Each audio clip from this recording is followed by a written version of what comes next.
Are we live, Vinny? Yes. Okay, good evening. This open meeting of the Northborough Open Space Committee is being conducted remotely pursuant to Chapter 2 of the Acts of 2023, an act relative to extending certain COVID-19 measures adopted during the state of emergency, signed into law March 29, 2023. All members of the Open Space Committee are allowed and encouraged to participate remotely. The act allows the Open Space Committee to meet entirely remotely as long as reasonable public access is afforded so the public can follow along with the deliberations of the meeting.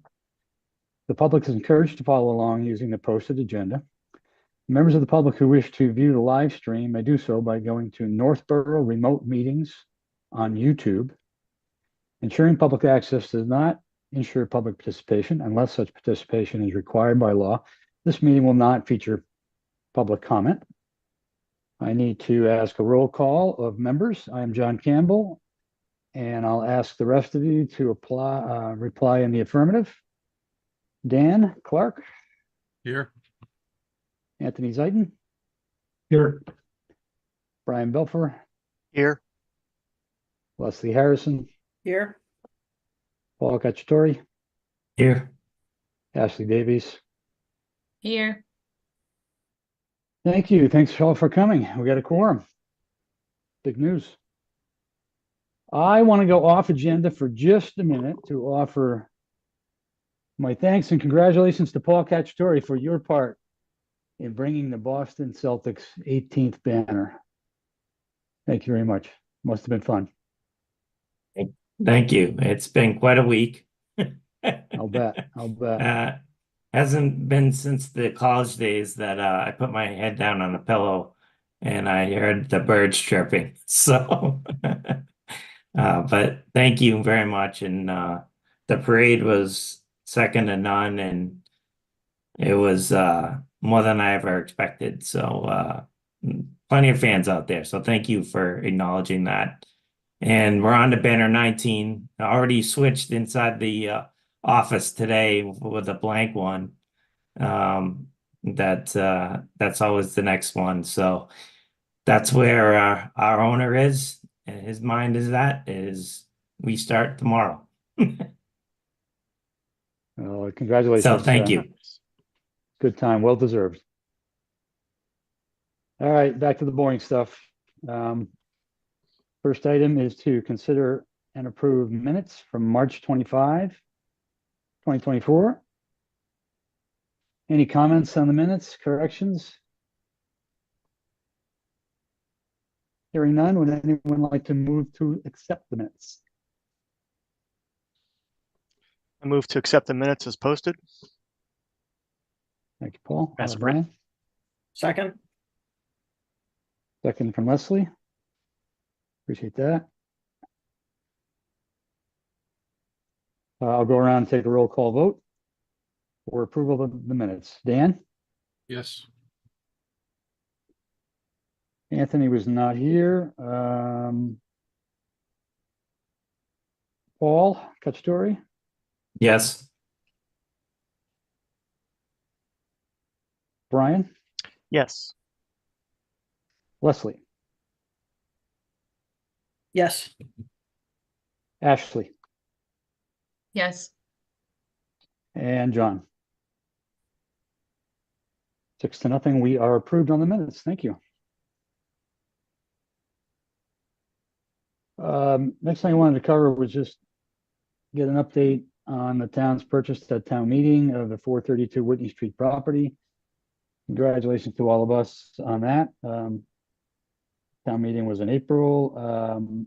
Congratulations to you, John. You did a great job, and it was a tough, tough crowd. So thank you. Kept your perfect record. Yep. Thank you very much. It was touch and go there for a few minutes, but in the end, I was pleased the town agreed with both the logic of it and the fact that we had planned ahead with conservation money and we had CPA money. It made it affordable.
Okay, you back on? Okay, great. Can you make me a panelist also?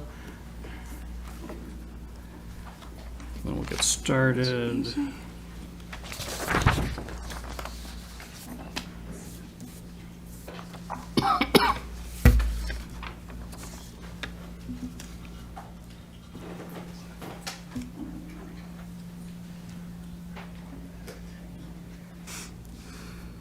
right, looks good from here, Owen. Thank you. Thank you very much, everyone, for joining us. We have just concluded an executive session. Before we return to the regular business of the meeting, I want to take a moment to remember a staff member that we lost just a few days ago. Amanda Stone was a longtime dispatcher. I know many in this room, given the departments that are represented tonight, knew Amanda well.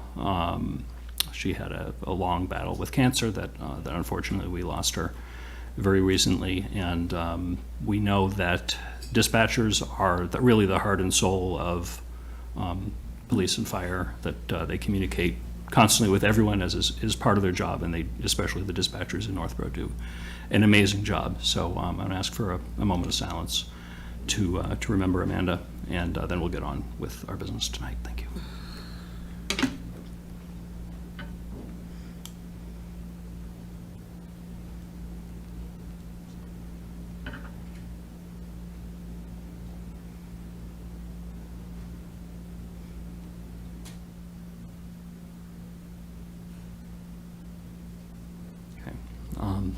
Thank you, everyone, for that.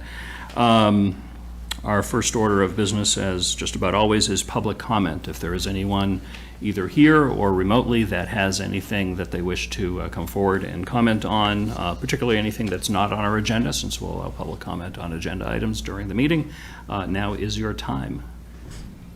And either come forward to the tables or raise your electronic hand. I'll be happy to recognize you. Not seeing any. Going once, going twice. Okay, I'll declare public comment closed. First up, we have Paige Leary from Margarita's Restaurant Group to consider a request from the Margarita's Restaurant Group for a change of manager to their all-alcoholic beverages restaurant license for premises located at 10,006 Shops Way. Is Paige here? I don't see anybody of that name in the audience. Oh, she's Is someone- right there. Oh, okay. Oh, sure. Come on up. Okay, great. You get to be our first official in-person guest tonight, so welcome. Yeah, have a seat. Okay, thank you. So, I mean, we know from the application that you're looking to change managers and so forth. Why don't you introduce yourself, tell us what you're looking to do, and then we'll have the opportunity to ask you some questions. Perfect. So my name's Paige Leary. Do you want just a little bit about myself or just? Just what we're looking to do with the Yeah, license. so I'm just looking to change over my name from the previous manager onto the liquor licenses. And that's really what we're looking to do because Okay. we've changed, I've gone there now. Okay. Sorry. Right, yep. And we've been through this before, I think once or twice even recently with your restaurant, hopefully. Yeah, this is my first time doing it for the company, so. Okay. Well, I wish you lots of luck and stability on the assumption that we approve it, which I hope is so. usually a good thing. I know the police department took a look and did a background check and all the usual things, and no red flags came up. Is there anything that a board member would like to ask? Okay. Well, I was wondering how many were in the past year or two, but Diane was going to check on that. I don't know if she got that information. I'm not aware of that. Yeah. I think there have been a couple of changes. Again, we wish for stability for all and success for all of our Northborough businesses. Of course. Okay. This is not formally a public hearing, so we don't have any particular process, but as always, if anyone in the audience, either in person or electronic, has a Mr. chief. Chair, we're going to need an inspection when that change happens. Okay. For Margaritas. Okay. So that's a normal part of the process, so I don't think we need to make that part of the vote because that's just required. Thank you. Okay. Anybody have anything else? If not, I will entertain a motion. I move the board to approve the application to change the manager as submitted by Margaritas Restaurant Group, Northborough Incorporated, for their all alcohol beverages restaurant license for the premises located at 10006 Shops Way. Second. Okay, motion made by Lisa, second. I'll give it to Julianne. Any other discussion?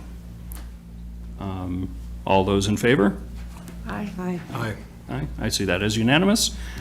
Thank you very much. Congratulations, and good luck to you. Thank you. Thanks for joining us. Okay.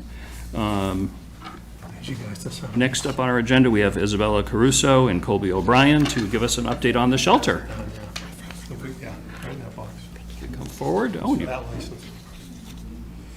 got a couple of guests. Oh,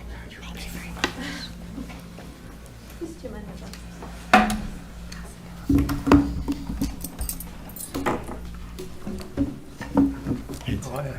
Good to see you.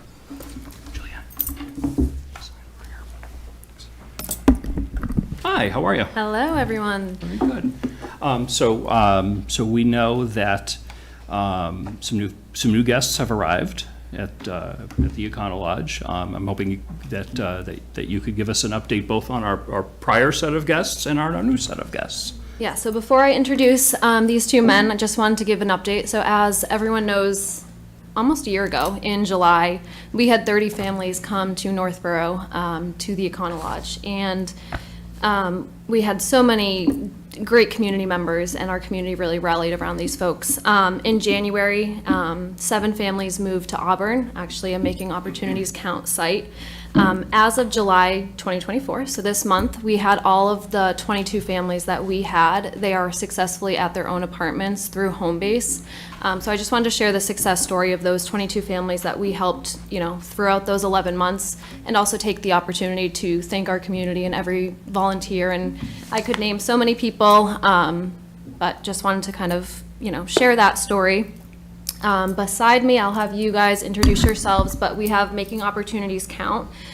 They are a shelter provider organization. You can talk a little bit more about that, but they are taking over our Econo Lodge Northborough shelter site to make it an emergency assistance shelter. So that's a state-funded program, and I'll have you guys introduce yourselves. My name is Colby O'Brien, the VP of Programs for Making Opportunity Count, and I'll pass it over to Jeff. Hi, I'm Jeff Handler. I'm Chief Program Officer for Making Opportunity Count. MOC is a community action agency. We were created in 1964 as part of the Johnson administration's War on Poverty, which began with CETA programs, Head Start, and as such. Since then, we've grown as the federal and state governments have grown, and we operate a whole variety of programs, WIC and food stamps and energy programs and fuel assistance programs, housing programs, and the list goes on. I oversee all of our programming. That includes our shelter system. We have operated a family shelter for quite a while at Devon's.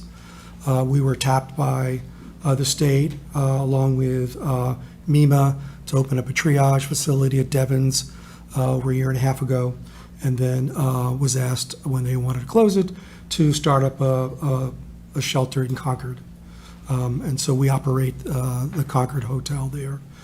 Since then, we have expanded, mostly because the state has asked us to do. We have a model that we believe it works and is successful. But every site is different, physically different. And what's come before is different. Some sites like this one, there are similar ones where there was no EA provider. So we're a contracted EA provider. We have very specific obligations in our contract in terms of how these shelters are to operate with curfews and services that we're required to provide, and a whole process of dealing with behavior. This is something that, again, is part of our contract. And Colby can talk a little more about, a little more detail about how that works. Any questions so far? So as the EA provider, we'll provide 24/7 coverage to the site. We have case managers. Case managers meet with all the families. They go through the process with them to rehouse them. We do a housing first model. The goal is ultimately to find these families permanent housing, help them, support them at work. Any benefits that they are eligible for, we'll get them their benefits. We're going to support them with transportation, health care, all the social determinants of health, child care, every food benefits, anything they need, we will support them with. We are going to provide them food on site. We have a catered meal that comes in, and there's also a grab and go model where they're free to come and grab anything fresh, soups, vegetables, fruits. It's all open for them to use 24/7. The staffing model, I said, is 24/7, so we have staff overnight, we have staff there on site, constantly doing rounds, meeting with families, making sure they're safe. The whole environment is under, the whole site is underneath our control. We're working with the landlord to make any remediations and things that need to be changed on site to keep it safe and keep it to the standards of EOHLC. Any questions? I think, Juliana, you had a question. Do you have a question? No. Oh, they're going to ask you. I've got a couple. Is this site now 100% a site that you are managing and no longer a motel? There are 5 long-term guests on site that were there before us, and so we never go to on site and make anybody homeless. So the goal is we work with the owner and the people on site to support them while we're there and make sure we don't disrupt them and make them homeless. Okay, but it's no longer operating as somebody can't call up and say they need a room for the night. Correct. We have a contract with the owner to manage the entire facility, except for those units that they have permanent. Lisa, I see your hand. I'll get to you in just a second. Permanent housing. We have about 80% of our staff speak another language. We have a staff that speaks a different language on all of our shifts. They're all, staff that are trained with CPR and first aid as well. And probably the biggest question from this board will be, we're certainly aware of last July, and I know you weren't part of that process, the town as a whole, the government and volunteers and everybody else really needed to help these families and really came through wonderfully. My understanding is that's now 100% your job, and I'm curious as to any needs that you or these families need that we as a town need to help you with. We certainly welcome any support. We'll never turn support away. Overall, we're still moving in. We're on week 2, we're on week 3, so we're still going to lay the land. We're still figuring out the situations with their families on the ground, any barriers that they need immediately. We do address the support you provided to CMHA while they were the provider there. We welcome that support. I know donations really helped, helping families acquire clothing and car seats and diapers. We do have funds to support families with that, so we don't need the overwhelming commitment. Of course, if people want to step up and help, we welcome it. We want to make sure it is tailored to what the families need, though. Of course, it's not we can't take everything. When we're at shelters where families just drop bags and bags and bags of items, and it's a burden on us to have to go through that and sort it and get it out to the families. So we do want to control that a little bit, which is what we would do at every other site we have. But overall, we welcome the support, and we just got to move in and kind of make those connections and work our way and warmly into it. And I would add that our success everywhere is the partnership with the town. Okay. That's really essential. And so we do welcome it. We try to control a little of it, like we said, because we do and can provide a lot of services, but we know that we'll depend on the community to help with these families. That's how we're successful. And Lisa, I'll get to you just after this one. My understanding, again, is similar with staff. So Isabella and her department last year, particularly for the first several weeks that there were families in there, you were there all the time because you had to be, because there was no CMHA at that point helping the Northborough families. So it was all of us. And again, my understanding, I'll probably look to you to answer this, that you don't need to be there every day. This is not something that Northborough staff needs to support on a regular basis. I imagine there are occasions that something may come up. Obviously, if there are emergency service needs, I know our fire chief has been over there to take a look and meet you guys, and I imagine police have been there too, and just as part of onboarding. So great. Correct. Thank you. Lisa. Okay, so I'm glad that we're able to do this. I think that it's necessary to do our savings for as many people as we can. I'm going to ask some of the questions that are probably money questions or questions that don't go along with this. Nice, yes, it's lovely. I just want to find out some things here. How How long is your contract for? You have a permanent contract, you said, or how long is, what do you sign up for? Is it a 5-year, 10-year plan, or what have you signed for thus far? 5. 5 years? 5. And then you renew it every 5 years, and you renew, I mean, the landlord decides whether or So, not? we are contracted with ELHLC through, there's a couple of different sources. So the state has 2 funding sources, TNR, which is temporary net year rates, and PNR, permanent net year rates. This site is under a permanently net year rate site. It's basically, it means the state is not going to just take it away overnight. Hotels in the state that are currently operated by different providers are underneath different guidelines and funding sources. And so this site in particular is labeled as a PNR site. And so we will be there longer term, which means in a year when the state starts maybe taking away some of these hotels, the site will not be impacted like other sites. And Okay. so our contract with the landlord, it's between us and the landlord, we've negotiated a rate based on a long-term stay. Okay, And to add to that, we did, there is in the contract ability to get out of it if a landlord, either the state reduces the contract significantly, which means we can no longer run the place with the Right. resources. Certainly, it is the leverage that we have with the owner. If he is not in compliance, we have a good relationship with HLC. They would step in and force him to do things. But at the end of the day, that's the leverage we have, the rent that he's getting. okay. And has Title V been accomplished and it's working well now, the septic system that was there? So Title V is, we're right now speaking with the landlord around that. From my understand, they did do an inspection on the sewer system. And so we're just trying to figure out where that stands with the landlord. All right, so that's, because that was a problem with the property to begin with, Yeah. before you came along a long time ago. So it's a big concern, having that much activity in that site. And he has to accommodate us if he wants this contract to continue. Okay, So that's the leverage that we have all right, to take care of these issues. all right. And so, and then you don't handle the side of it where, because he's a hotel, do we get hotel tax, and do we get, you might know this, That we don't know. Tim. The rooms tax, we talked about this a number of times, it still comes to the town. So we still get the same room tax amount, we still get the taxes on the property from the landlord, Yeah, property taxes would still be what they are. okay? And where does this education for the children come from? Where is that made up from? Does your organization pay for their education as they're here?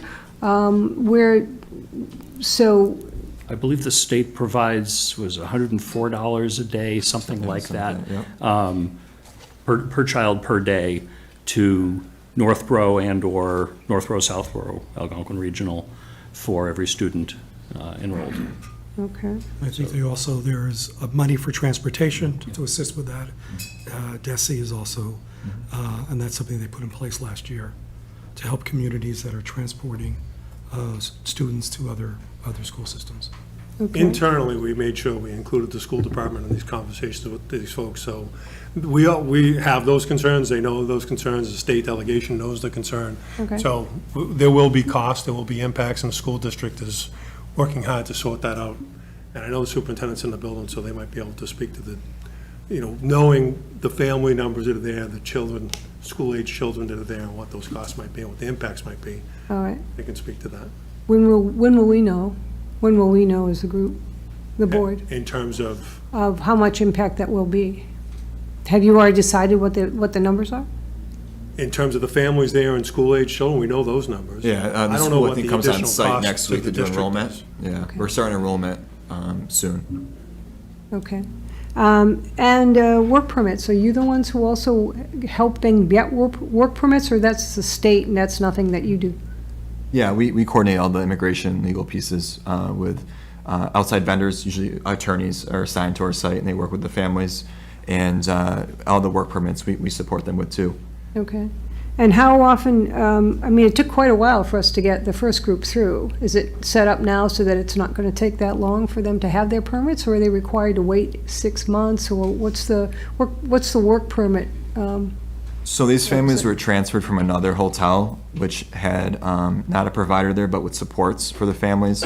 So some of them may already have a work permit, and they do have work permits, and they can begin working. They may already have jobs. We had a couple people come from the other hotel that had jobs back in the community. So we're working with them on helping to get transportation back or switch their job up here. We dealt with that when we had the Northborough families transferred to Auburn, trying to support them to transition that job to closer to home, to the hotel. And so we will work with families on that whole range of employment concerns they may have.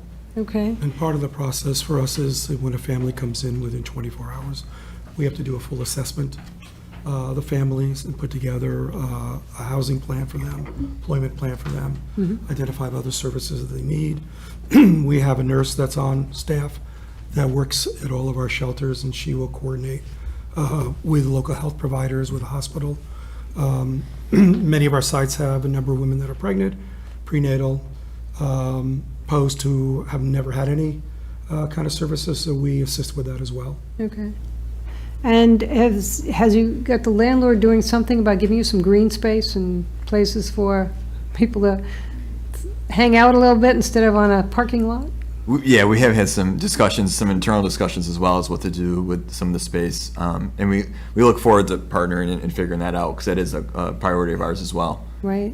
Have they talked about what they're going to do with the restaurant? Because it's been closed forever. Yeah, it's not in our purview. Yeah. Okay. We looked at the restaurant when we first, and it's in horrific shape. Yeah, And what it would cost to renovate it. We even offered to participate, financially, but it really is a tear down at this point. It is not part of our contract, so as long as it's boarded up and no one can get in there, that's what all right. the best thing we can do right now. And I guess my last question then is, what are you planning in terms of our services for Health and Human Services to be there? Is it just phone call away, or do you have to come in and do a weekly inspection, a monthly inspection? How does that work with you as well? So for environmental health, Michael has been out, actually today we were even out, so he'll continue to do the inspections like it was, a motel, just like he normally was doing. And then, Colby and I with the mock team, they've been excellent. I have met with them, probably like 5 times in the last 3 weeks, just to make sure we have our transition plan, we understand each other's goals. We've met with Chief Parenti, Chief Griffin, just to make sure we all know. But they'll be just like any other residents, so we can help them. We can help with vaccines. We can do blood pressure clinics. They have the same access to the services that we offer our residents. Okay.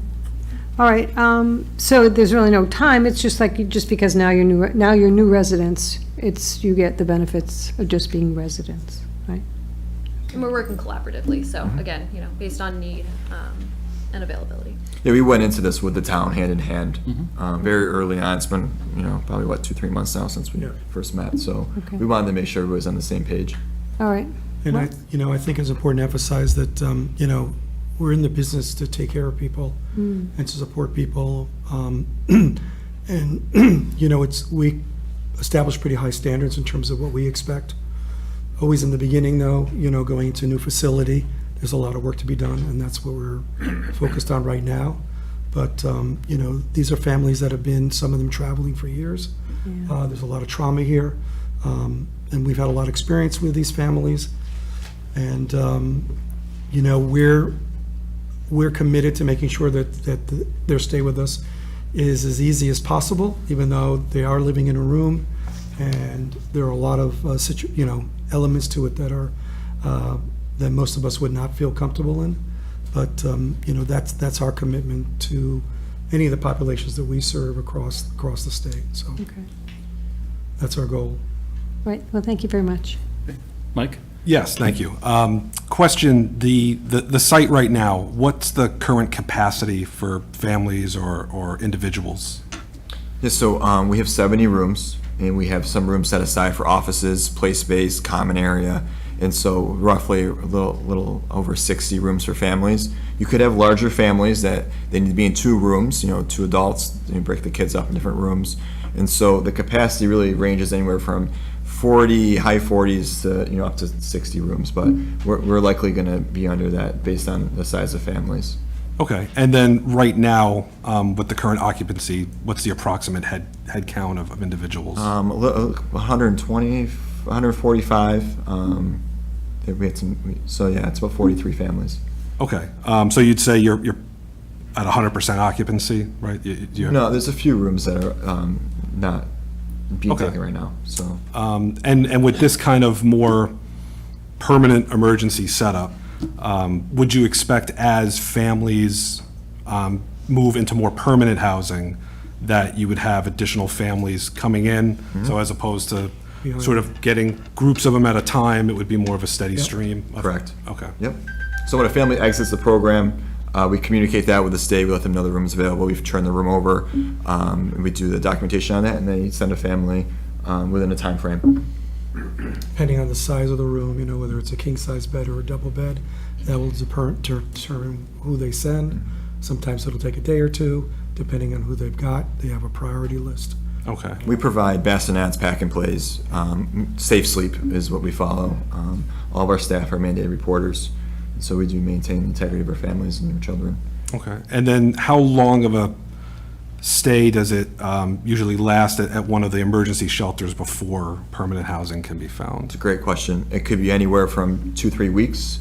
The state has the 9-month stay law. Right. We are finding that our families that have been in shelter for a while have been granted the extension, because the extension does really impact a lot of families. A lot of families are eligible for it based on finding jobs, having kids enrolled in schools, trying to find employment. And so those automatically grant extensions. And so we are going to be impacted by this 9-month stay at some point. And so the average really ranges, depends on how ready the family is to move. You might have a family that arrives and they have 2 jobs, they have a vehicle, they're ready to go. It's providing them those supports to get back on their feet. And you could have families that have nothing, and you're starting with credit, you're starting to find a job, employment, work visa, all those pieces need to come together to be able to be moved off into permanent housing. So it does range. Yeah, and the big barrier is housing. Yep. Right. You know, we have families that have the income and can afford to move out, and they either don't have good credit, they don't have a history, or it's just difficult to find housing. Thank you. Yep. Laura?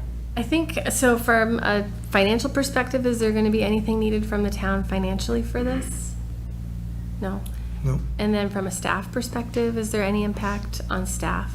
No, so this actually will be helping us out. As Mitch said, you know, we were helping, we were there, we were doing some of the drives, and, you know, this really takes the Health and Human Service Department away from it. Okay. You know, in arm's length, we're still talking to Mock and have a connection, but our staff will not be there. Great. So we won't be doing case management, none of that. Okay, thank you.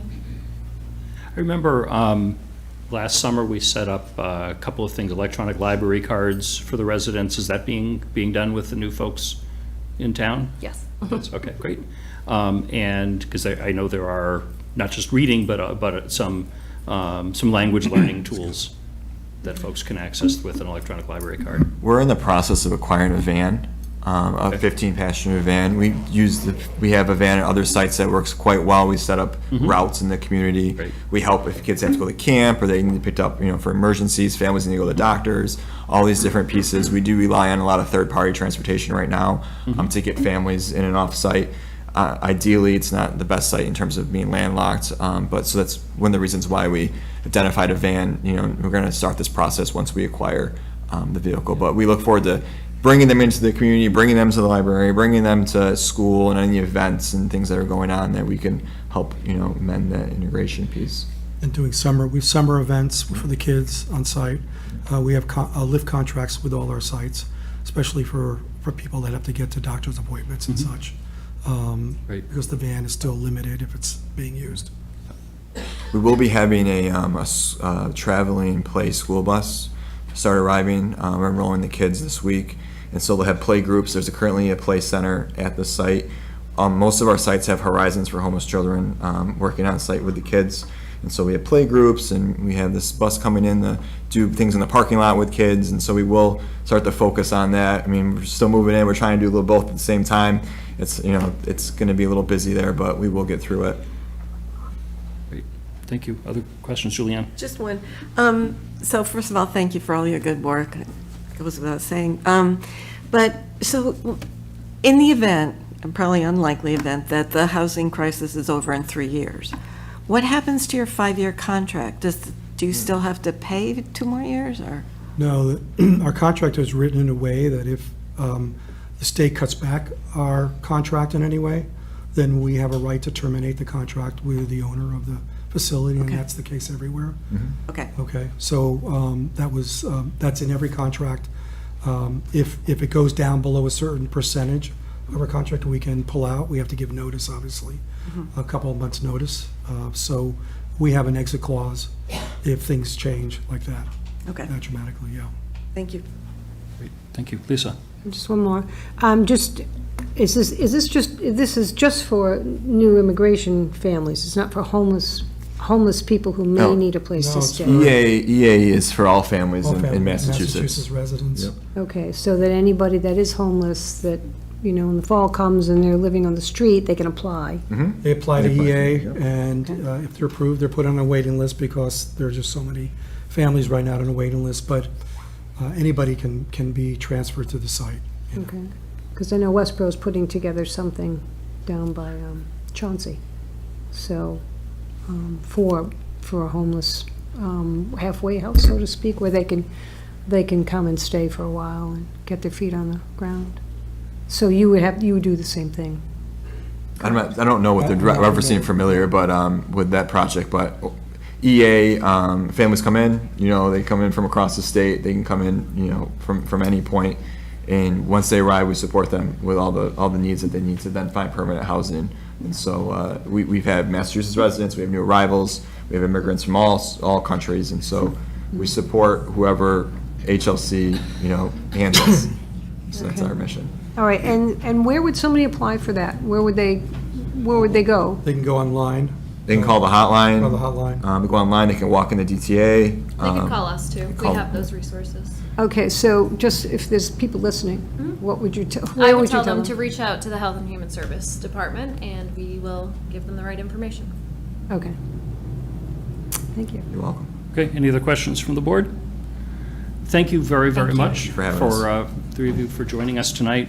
Isabella, particularly, thank you for coordinating this. We thought this was important for the community to get a heads up as to what's going on in that site. You know, I look at it as those who are there through this program are Northborough residents, and we want to take care of them. We appreciate that the day-to-day is being taken care of, because you are far more experts on this than we could ever be. Thank you. So thank you. Appreciate it. Thank you. Thank you. Okay. Thanks.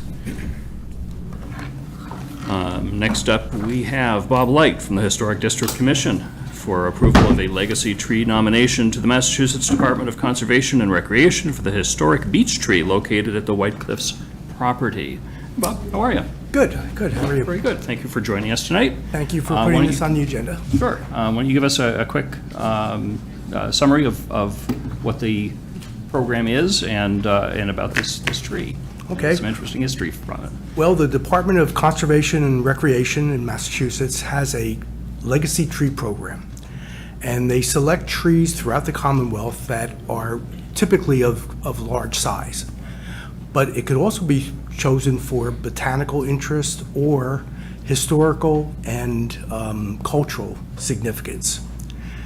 There is a tree at White Cliffs, a very large purple beech, that was actually noticed by someone from the Community Preservation Coalition that visited Northborough and said that that could be a legacy tree. We learned about this from a garden club session that they had back in February, where there was a speaker from the legacy tree program explaining what it was all about. And of course, I took interest because it talked about historical significance. So I charged the Historic District Commission to think about any trees in the town that might be of historical significance. We contacted the Garden Club to coordinate with them. And it turns out that the tree that was identified at White Cliffs, after some detective work done by Norm Corbin and Tom Reardon, who was actually doing some work in the Springfield Library about White Cliffs and architectural issues. We found a letter from a P.H. Perrin from the Westboro Nursery addressed to D.B. Wesson of Smith & Wesson fame, And it was like May 6, 1865, a year before White Cliffs was completed, where they mention a purple beech. So we think it's the same tree. Then I actually contacted my counterpart at the Westboro Historical Commission, just to explain that there was a tie-in with Westboro. They were very interested in that, and it turns out a member of their commission actually lives on the property that used to be the Westboro Nursery. And we got some other information about Perrin, and we found a ledger from the same date, May of 1865, that talked about selling D.B. Wesson 3 purple beeches for a grand total of $4.50, and 2 elms for $2, $1 each. So we thought that was significant. So anyway, we have a good tie-in that it is a significant tree. Plus, it's obviously on historic property, but we also have documentation showing that we think I've identified the tree. With the garden club, I also toured the grounds to see if there was any other trees that might. It didn't. There was a few other beech trees there, but they looked younger, so they probably were offspring of the original trees. And we don't think that any other trees existed from the original. So that's basically it. But what's interesting is that if you look at the list of legacy trees, Northborough had 1 legacy tree. It was a magnolia tree, and it was up in Edmund Hill Trail. And we recently found out that it was cut down, I think, in 2017 because it was succumbed to disease. So that was our only tree on the list. There's roughly 350 trees throughout the Commonwealth. Roughly 25 European beeches. This purple beech is a European beech. I can give you the Latin name if you're interested, but I'd have to look it up.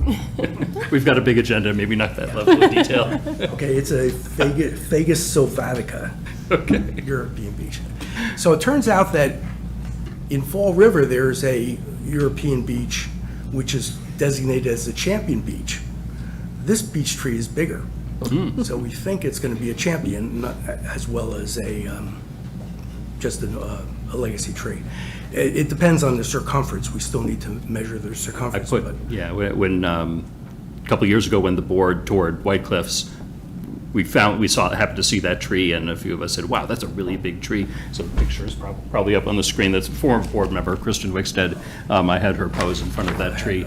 So that shows. It's a beautiful tree. Yeah, just the scale of that. It's a very large, beautiful tree. So 85, I think it's 65 feet breadth, the leaf span, but we still have to measure the circumference. But I do believe that it has a good shot to be a champion tree.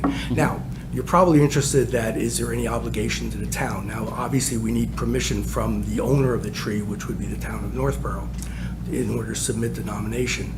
There is really no obligation. The legacy tree people will come over, measure the tree, look at it, and then make their decision. And they'll come over maybe once every 10 years, they say. There's no obligation to, we have assurances from the Legacy Tree Program, there's no obligation to do any special remedy to save the tree if it's in bad shape. You can do anything you want with the tree. Obviously, you're not going to want the tree to be dangerous to the public, but other than that, there's no obligation to the town. So I wonder, just thinking out loud, whether putting the tree on this program might help our applications for grants for the White Cliffs mansion itself. Might be one little additional bonus point to put on there to say, that there's another historic aspect. Sure. And also a lot of the legacy trees, like for instance, there's a legacy tree that is this geographical center of Massachusetts. I can't remember the town. Rutland? Yes, and that was a legacy tree. There's also a legacy tree where that Teddy Roosevelt planted, so it became a legacy tree. So this is definitely historical significance, and we don't have a legacy tree in town anymore. Great. Any questions from the board? Laura? So I'm sorry, is this tree going to be impacted if the town hall is going to be From what I understand, separate. no. It won't be No, it's- Scott impacted. is confirming, yeah. Yeah, it's in the front. I think, the parts of White Cliffs that would be removed would be Okay. towards the back. And again, if whatever happens in the future, if for some reason the new owner has to tear down a tree, hopefully not, Hopefully not. there's no restriction from Thank you. from the state. Great. Thank you. Any other questions from the board? I think I actually have a question for Scott, if I may. I think you have determined that the tree is in good health, correct? There's some other beech trees on the property that suffer from beech leaf disease. This one does not, from what I've been told. We had our arborist take a look at it. The arborist deemed it to be clear of the disease. I had DCR Forestry come by on Friday to take a look at it. They confirmed the same. There was no elevated evaluation, so they didn't go into the crown of it and really see deep if there's any beech leaf disease on it. The other trees on the property do have beech leaf disease. We've implemented a targeted fertilizing program for this tree to try to maintain its strength and viability so it could fight off the disease when and if it appears, on it. And we've got a proposal for cabling it. So I was going to wait on cabling the tree until after I determined if it suffers from beech leaf disease. There is no remedy or cure for that. So once a tree has it, it dies. I'm sorry, I might have missed it. Are you treating the other trees, or? There is no treatment for beech leaf disease. No. So you're chopping them down? DCR indicated that doesn't make, it's not going to provide any benefit to removing those trees. Right, and it could affect this one? Yeah, beech leaf disease is throughout the Commonwealth and it's throughout Northborough. Okay, well. The cabling, now that it's determined that the tree doesn't suffer from BLD, we'll proceed with cabling the tree. If you go around back, you'll see there's included bark. When you have like two trunks that come apart, if the bark rolls in like that, it's included bark. And you'll see under heavy winds, that'll open up a little bit. So if you think about the rings on a tree, instead of it being like an 8, it's like 2 circles. So they're not really bound together structurally. So you go up top, you cable them, and then every few years, the arborist comes out and he adjusts the cables for structural stability. We cabled, the sugar maple on the White Cliffs property that butts up to the back of Warren Drive, probably, 6 years ago. And it's still there? Yeah. It's a common practice for large specimen trees to maintain structural stability. It's just like putting a belt on it so it doesn't fling apart. And is it just like one straight cable that goes from one part of the tree to the other part of the other tree? It could be more extensive than that, but it's cable goes through the tree, and then there'll be a big nut and a bearing pad underneath it. So you can loosen the cables, tighten the cables depending on the growth of the tree. All right, but there's nothing that comes down No, from the nothing tree to the into ground. It's from one limb to another. Okay. Any other questions? No, thank you. Good. Is there a motion? Mr. Chairman, I am happy to move that the board vote to approve the legacy tree nomination to Massachusetts Department of Conservation and Recreation for the historic beech tree located on the White Cliffs property. Second. Motion made by Julianne, seconded by Laura. Any discussion? All those in favor, say aye. Aye. I hear that as unanimous. Congratulations, you've got a tree. Thank you. Thank you very much for much. joining us and giving us the education on this. Appreciate it. Thank you. Thanks. All right. Moving right along, next up we have William Talbot from CMRPC, a public presentation on the town's draft hazard mitigation plan update. Yes. Thank you very much. Hey, Mr. Chief, how are you? Good. Just to give you a little background as Will's coming on. Back in April of 2023, we were awarded a grant through the Hazard Mitigation Grant Program.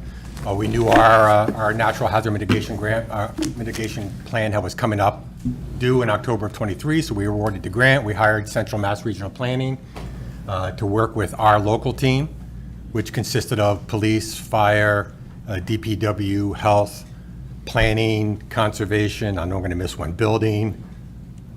I think that's everybody. And we put together this team, and then we've met, I don't know how many times. 5 meetings. This is Michael Parr. Michael is our hazardous material assistant slash LEPC coordinator slash Grant writer. Grant writer slash whatever I need Mike to do. So he actually headed up this program. And tonight's purpose of tonight is for Will to give you an overview of where we are, Shouldn't be much more than a 10, 15-minute presentation. No action is needed by the board tonight. After tonight, in fact, it's already, if you guys were to, I snuck ahead by about 12 hours and it's already posted on the website. So I posted the plan on the website today, and there's a link from the main website to our website where it is, and it's gone out in town news already. So the idea is you have 2 weeks to look at it, make comments. You make comments just by clicking one button, and if there's any changes, great. If not, it goes to MEMA, FEMA, and then back to you guys for approval. So without further ado. Excellent. All right, does somebody have this presentation to share as they go through? Will you be doing that? Yes. Yes, could, whoever is running the, Zoom, add, my colleagues Andrew Lowe and Mark Granato, who are attending this meeting, as panelists, so they can help me with the presentation. Mark Granato. Okay. Bringing them in now. After. Yeah. So, Andrew's gonna start the presentation and Mark's gonna share it. We can get started. Thanks, everybody. Oh, my screen is moving a little here. Let me just make sure Mark is in the right place in the presentation. Sure. It's like you're good to launch it, Mark. All right, so in the interest of time, I'll dive in right now. So my name is Andrew Lowe. I'm the Director of Community Development and Resiliency Planning at CMRPC. Obviously, I'm here tonight with my colleagues Will and Mark. For those who don't know, CMRPC is the state designated regional planning agency for Northborough and 39 other towns and cities in central Massachusetts. CMRPC worked closely with the town on its 2018 hazard mitigation plan, which is now expired, as Chief Parenti said. We've been working very closely with the chief, with Mike Parr, and with the other town staff and officials that Chief Parenti mentioned. We've been working about a year on this with the planning team through the MEMA grant. So tonight we're here to present a summary of the draft plan and to answer questions from the board and from the public. All right, so why is Northborough completing this plan? Two main reasons. The first one is simply that completing the plan is an important activity in and of itself, making sure that the town and its partners are keeping up to date with natural hazard risks and how they affect Northborough. And second, having an up-to-date FEMA approved plan allows the town to seek a variety of FEMA hazard mitigation grants. Slide, please, thanks. So this plan is really about identifying actions that can be taken before any of the natural disasters listed here take place. Slide. And what is hazard mitigation? It's really about finding actions that can be taken now and in the future to reduce risks from current and future natural hazard. So I won't get into the details here, but there is a lot of research out there that shows that for every dollar spent on mitigation activities, you can save roughly $4 to $7 in disaster recovery and reconstruction funds. Slide.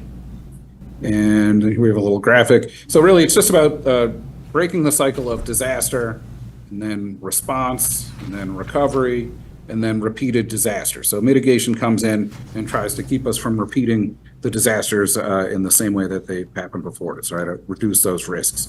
So with that, I'll hand things back over to Will, who will get into more detail about the planning process and the local risk analysis and strategies that the town's developing for this draft plan. Thanks. Thank you so much, Andrew. So there are 4 different tools and techniques for hazard mitigation that we included strategies for. The first type, next slide, is structure and infrastructure projects. So this is anything having to do with the built environment. It can include preventing floodwaters from reaching properties, as well as maintaining, repairing, and replacing culverts and dams, as well as other facilities. Next slide. The next type of strategy is preparedness, coordination, and response actions. This includes compliance with the National Flood Insurance Program, evacuation planning, and facilitation of natural hazard response activity or natural hazard mitigation activities, as well as response activities from municipal agencies or municipal departments. And the next type of strategies is education and awareness programs. This can include posting about natural hazard awareness on the town website, as well as public outreach on community events about natural hazards. Next slide. And then the final type of strategy is local plans and regulations. This includes planning and zoning measures, subdivision and site plans, floodplain regulations, wetlands bylaws, and master plans, as well as municipal vulnerability preparedness plans, as well as several other types of plans. Next. So the planning process, so CMRPC is providing technical assistance to the town for plan development, and the town is working with us through their local hazard mitigation team. The public survey for this planning process was open from January 4th through March 5th. Tonight is the public presentation, and we are currently developing and reviewing the draft plan. We will eventually submit the draft plan to MEMA, hopefully sometime this summer, and then to FEMA, and for them to review, and then for them to revise. We can make those revisions and then send it back to them, hopefully for approval. And our hope is that the plan can be adopted by the select board in this fall. Next slide. So CMRPC assisted the Northborough Hazard Mitigation team to identify and map critical facilities as well as hazard areas, to review the existing mitigation measures the town has in relation to natural hazards, and to identify and prioritize new mitigation strategies. Public feedback is also an important part of this process. Next slide. So critical facilities identified include emergency response facilities, which include the Emergency Operations Center / police station, the fire station, communications and DPW facilities, emergency shelters, as well as many other types of facilities. We also looked at water supply and sewer facilities, town facilities such as the town hall and the library, utilities, natural resource protection organizations, and the post office. Another category was dams, which are critically important in this type of planning, as well as facilities and populations to protect, which includes populations living at housing authority properties, at apartment complexes, especially those for seniors and people with disabilities, schools and daycares, as well as faith institutions and historic buildings and sites. Next slide. So for hazard identification for this plan, we looked at a wide variety of state and federal data sources, including reviewing the Massachusetts State Hazard Mitigation Plan. And we also coordinated with the local team to get their knowledge and their information about hazard areas, as well as potential future developments in town. So these is just showing some examples of data we use to inform the hazard section of the plan, including earthquakes data from the Weston Observatory at Boston College and hurricane and snow disaster data from FEMA. So here are some select locally identified hazard areas. These aren't all of what we identified, but these are many of them.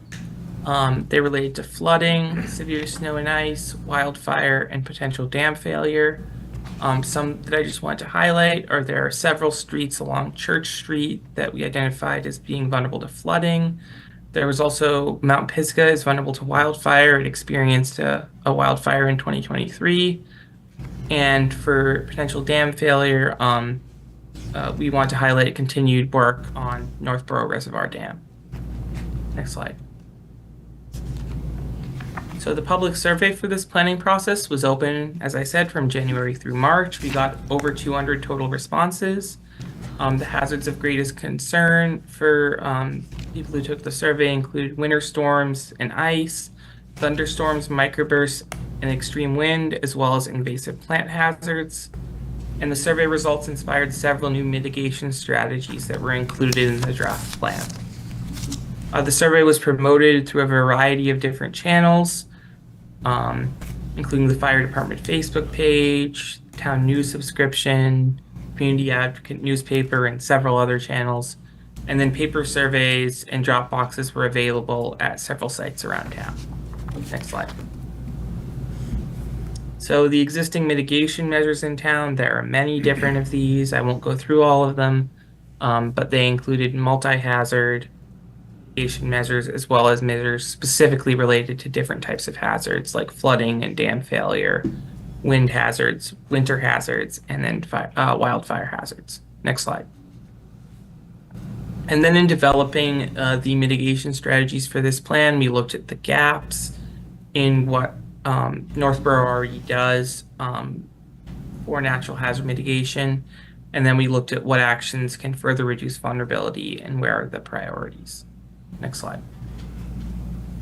So several of the high priority mitigation measures, this is not an exclusive list of all of them, this is just some of them that we wanted to highlight, include mapping and maintaining fire roads and conservation areas, establishing a redundant Massachusetts Water Resources Authority connection to ensure a reliable water supply for the town, providing critical municipal facilities with backup power to provide heating and cooling in extreme conditions, maintaining and improving emergency services for vulnerable populations such as seniors, and evaluating, updating, and maintaining public safety communications system infrastructure. So this draft plan will be reviewed by MEMA, and then FEMA will review the plan. It is the agency that issues conditional approval. A select board resolution to adopt the plan can occur after FEMA conditional approval. And CMRPC can be there to talk about the plan at that time at a select board meeting. FEMA issues the final plan approval, and the plan will be in effect for 5 years. So it will, if all goes to plan and we are able to get it conditionally approved this year, it'll be in effect until 2029. Next slide.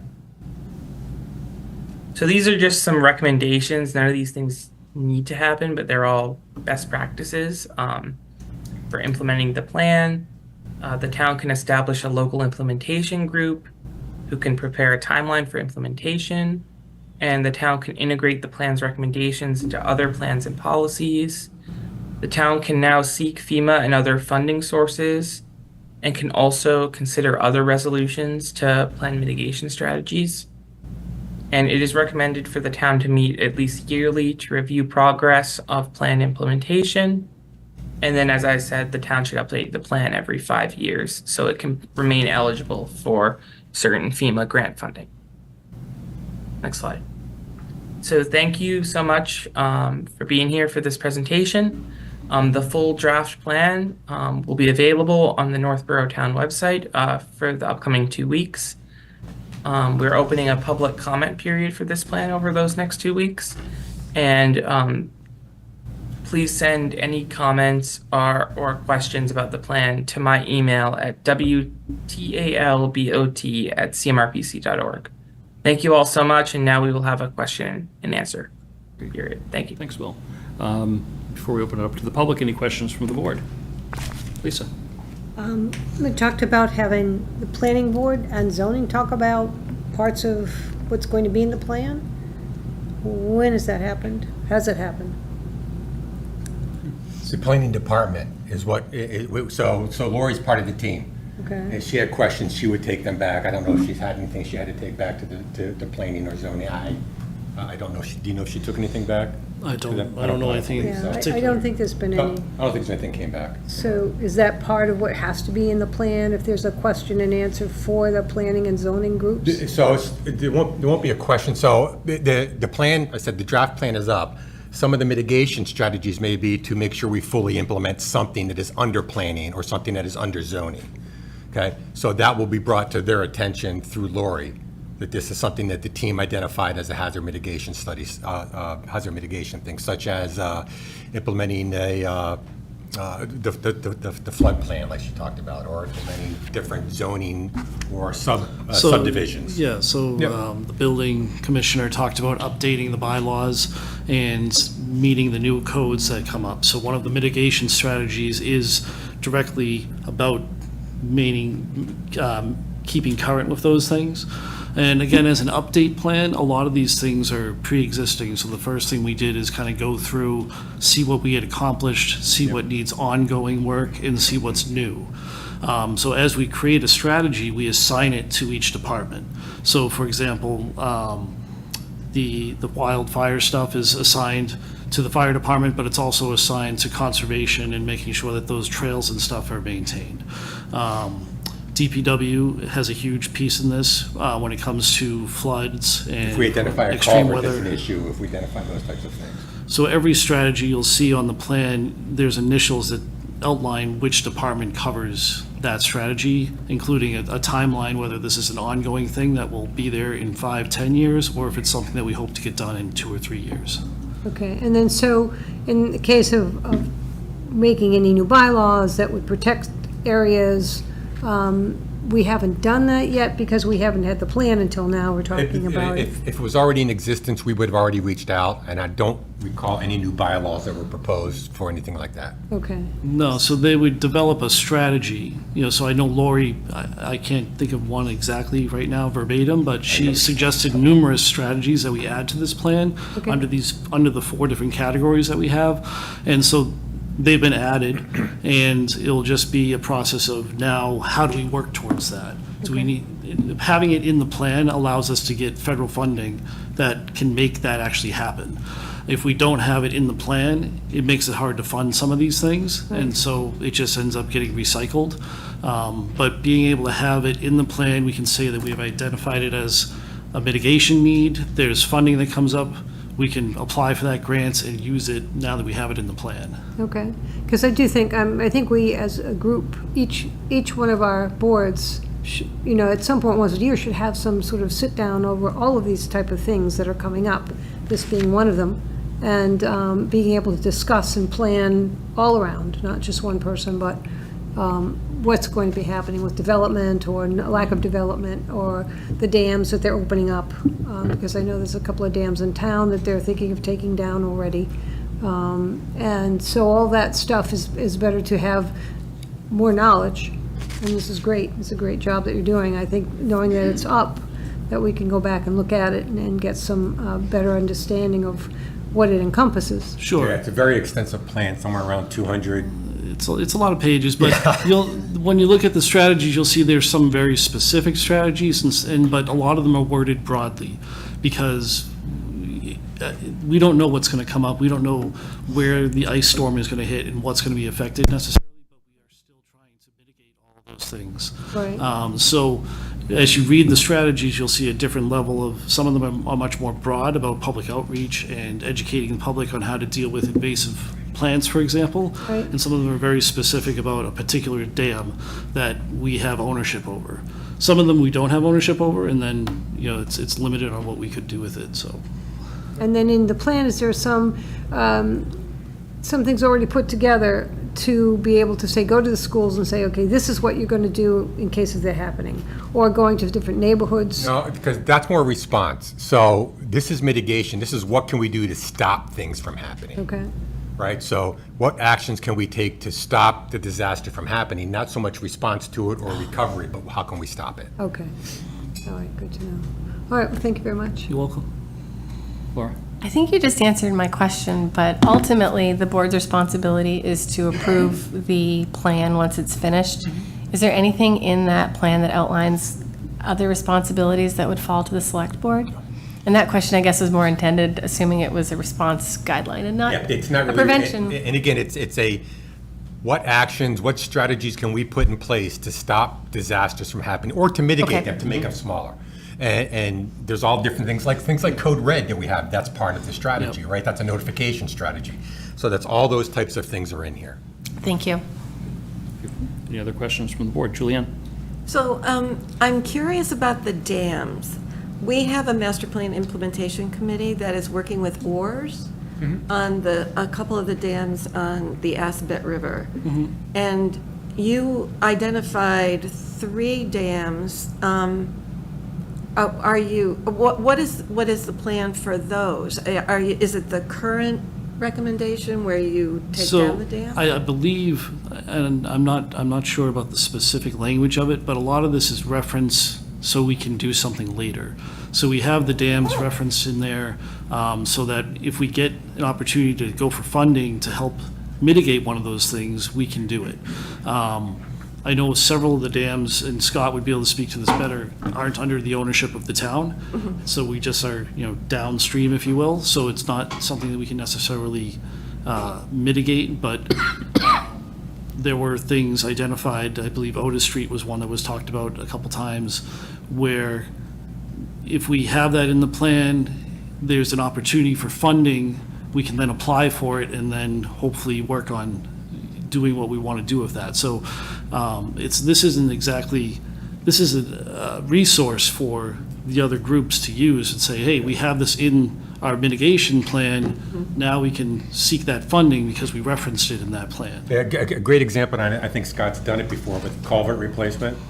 Right, so if we identify within the plan that this culvert is troublesome and needs to be replaced, when the Department of Public Works goes to get it, they can say, see, we've identified it in this plan, and they go, oh, okay, yep, okay. And it helps a lot when we go to get the grant. Okay, and I have a question about the redundant MWRA connection.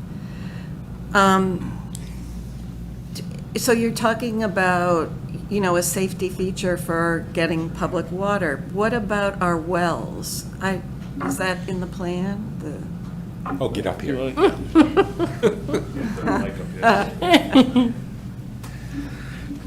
So we have one water source supply. That's an MWRA on Cedar Hill Street. That's our only connection. Providing a redundant connection would allow us, in the event there's a pipe failure, meter failure, valve failure at that location, for us to drink out of another MWRA connection. There's different opportunities in different locations. Solomon Pond Road, as you go over 290, just as you go over the first 2 cloverleafs, look to the left, there's 2 fire hydrants. They're like 20 feet from each other. They look very different because one's ours, one's Marlboro's. Our current redundancy is to grab one of his hoses, go out there and hook up the 2 hydrants. That's not the most robust method for providing redundancy. Do we tell Marlboro if we're doing? No, we don't tell Marlboro, no. But that's for both communities, and we would benefit from a redundant connection. Regarding the wells, our wells are all inactive. They're officially deemed by Mass DEP as emergency use only, but they haven't been used in close to a decade, actually over a decade now. So we would not be able to turn those on and drink out of them in the case of an emergency. DEP regulations require that we have 30 hours of water storage on site in a tank to provide water for the entire community. We have well in excess of that, just at the Assabet Hill tank, disregarding Edmonds Hill tank.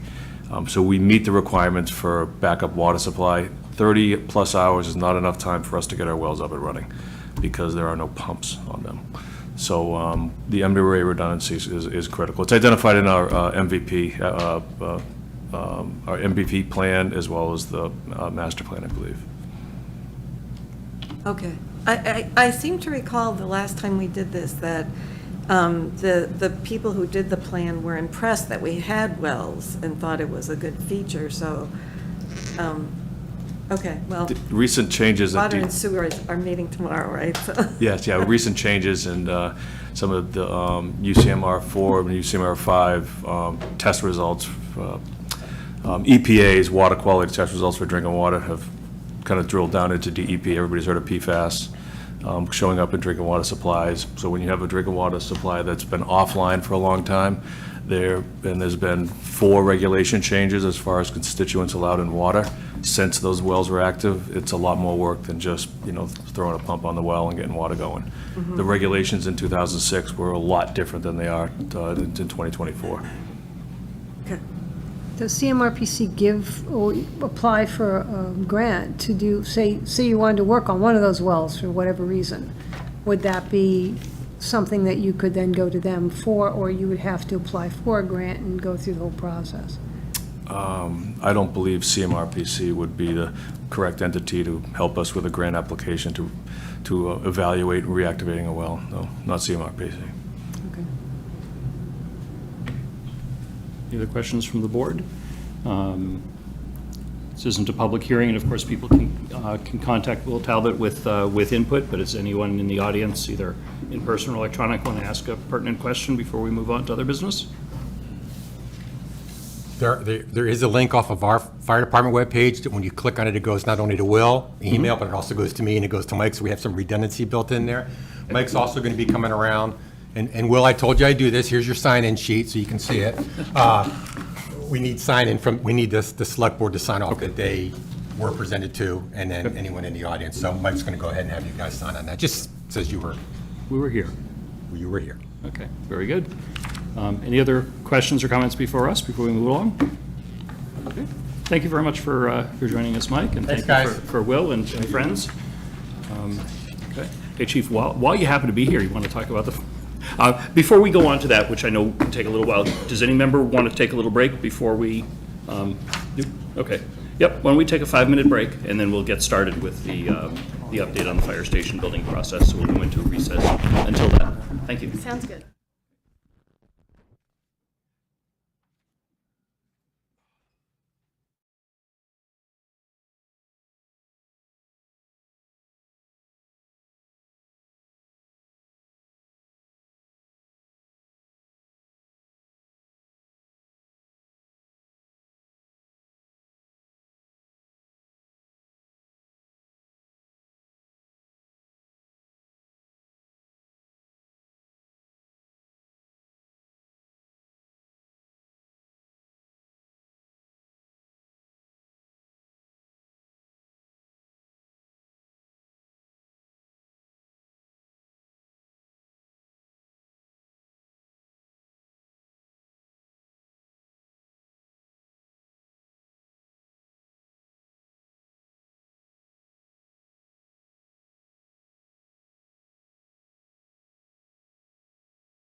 you. Welcome back.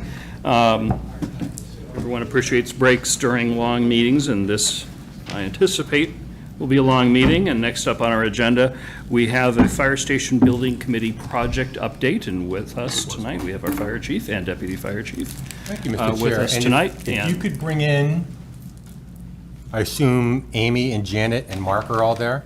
Let's see. Not just a guess. And Tim and Todd should be there. Yep. Tim and Todd. And here's Janet. I'm bringing some folks in, and we have, I don't think I see Mark. I see Tim Alex. Okay. Mark may not be there. Yep, I see Todd. Okay. With us, we have Dawn Rand, Chair of the committee. If you want to come up, you can. If you want to stay back there and I hang out offered in the her. audience. He offered. She deferred Okay. to me. I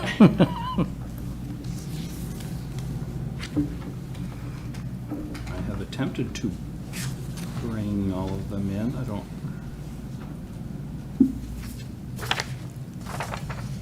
Okay, here people are starting to come in now. It's delayed.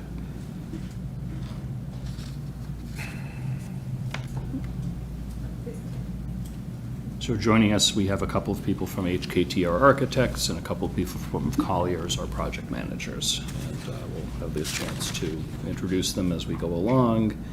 I don't see anyone else. Probably not. Janet, I tried to get Amy in. Should I try again? Please. Yes. Because she's doing the presentation. Well, that'd be a good one to get in. Yes, it would. Thanks. Unless she's chickening out, I hope. I don't think she is. Okay, here, now she's in.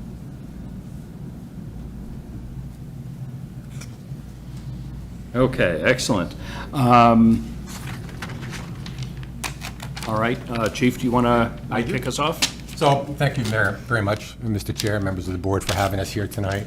The goal tonight is to present you with an update for the architectural parts of the building, to give you an idea of what we've done so far, what the Fire Station Building Committee has done so far, what some of our next steps are, and some budget information. The budget information will consist of everything from the monies that were approved at the 2019 town meeting to purchase the land and hire a owner's project manager and an architect, to what we think the station right now, based on our current cost estimates, will cost.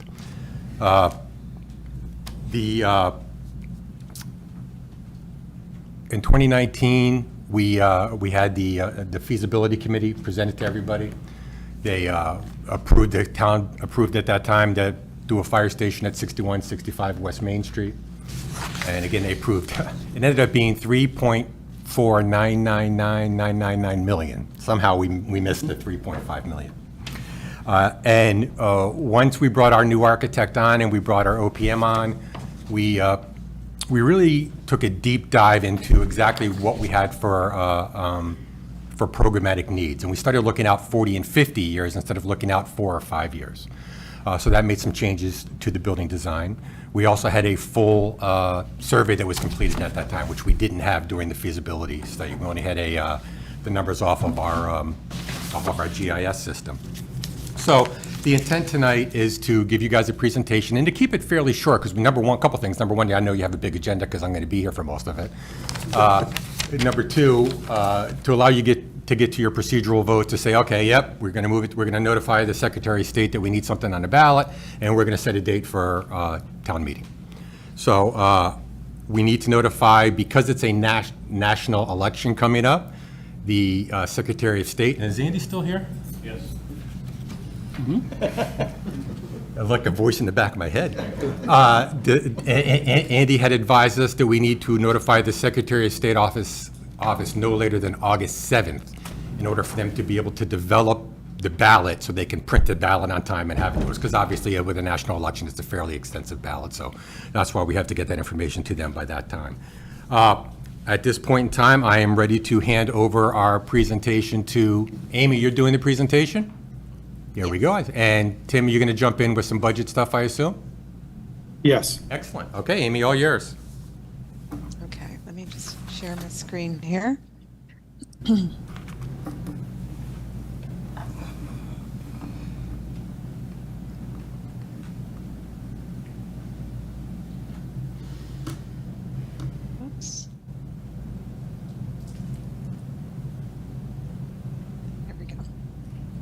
Okay, so as the chief said, I'm just going to give a quick update on where the project stands right now, and then Tim will talk a little bit more about the costs. So we've been working with the town since the fall of last year, and in that time, we've been working on the design, and then we've had a number of presentations to various boards and communities. We've had community information sessions. We've talked to the design review committee, the planning board, the zoning board. We've received our land disturbance permit with the Conservation Commission. We've done our geotechnical borings and our test pits. A lot of engineering work's gone on. And so we've had a lot of community FaceTime. We do have a couple of pending meetings coming up, an appropriations committee review, and then the final financial planning committee review will be coming up as well. For the design process, the chief said we started out with programming. We had some in-depth discussions with the department about what their current space needs are, as well as looking well out into the future so that this is a building that can serve the department for a long time to come. From there, we moved into schematic design. At the end of schematic design, we had our first initial cost estimate. And then at the end of design development, we actually had two separate cost estimates done. One was done by a professional cost estimator that works for HKT's team, and then a separate cost estimator that works for the town and for the OPM. And then those two estimators got together and discussed the project and did a reconciliation process. So we feel like the numbers that we've got that Tim is going to present has had multiple eyes on them, and they're good numbers that we feel comfortable with given the current market conditions and the design as it stands right now. We are currently working in the construction documents. We will have another cost estimate done before town meeting. That will be done at about the 50% stage of construction documents, and so that's due to go to the estimators right at the beginning of August. And so we'll have a number by mid-August, and then we'll be pursuing bidding after we get a positive vote for town meeting and at the ballot box. Working on the design, one of the goals has been to create a healthy station for the firefighters.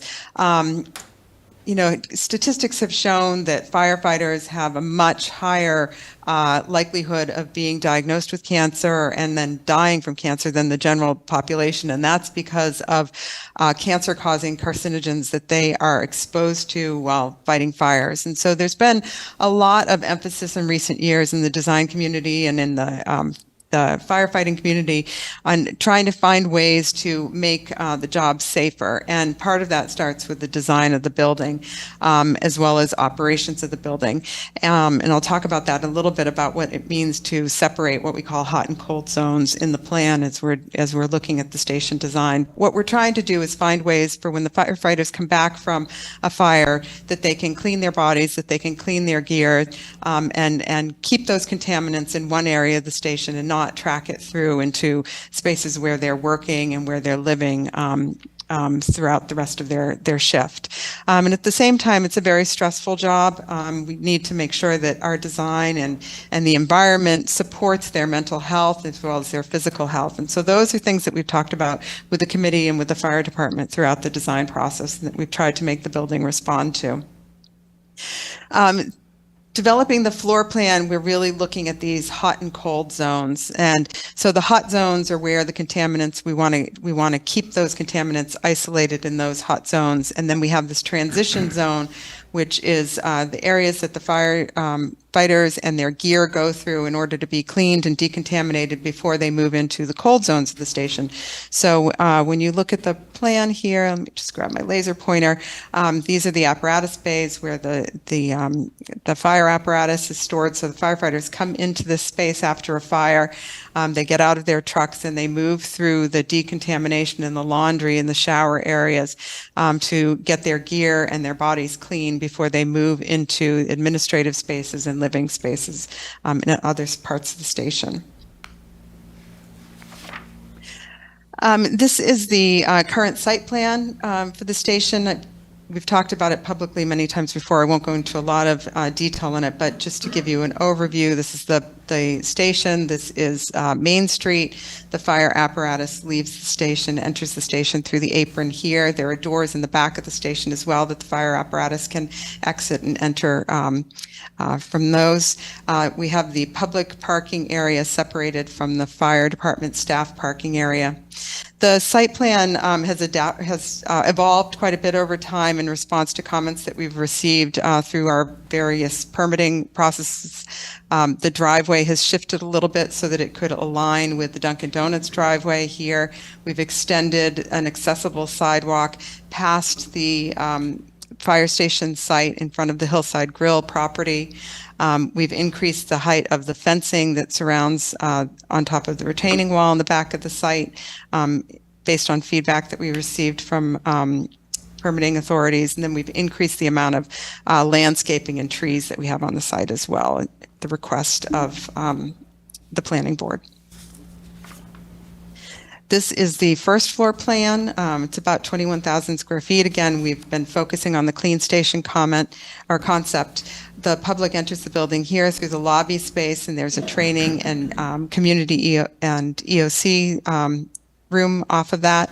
The purple color here is the fire department administration space and offices. The pink is all of the operations spaces. And then the gray are building support spaces, server rooms, stairs, electrical rooms, mechanical rooms, those sorts of spaces.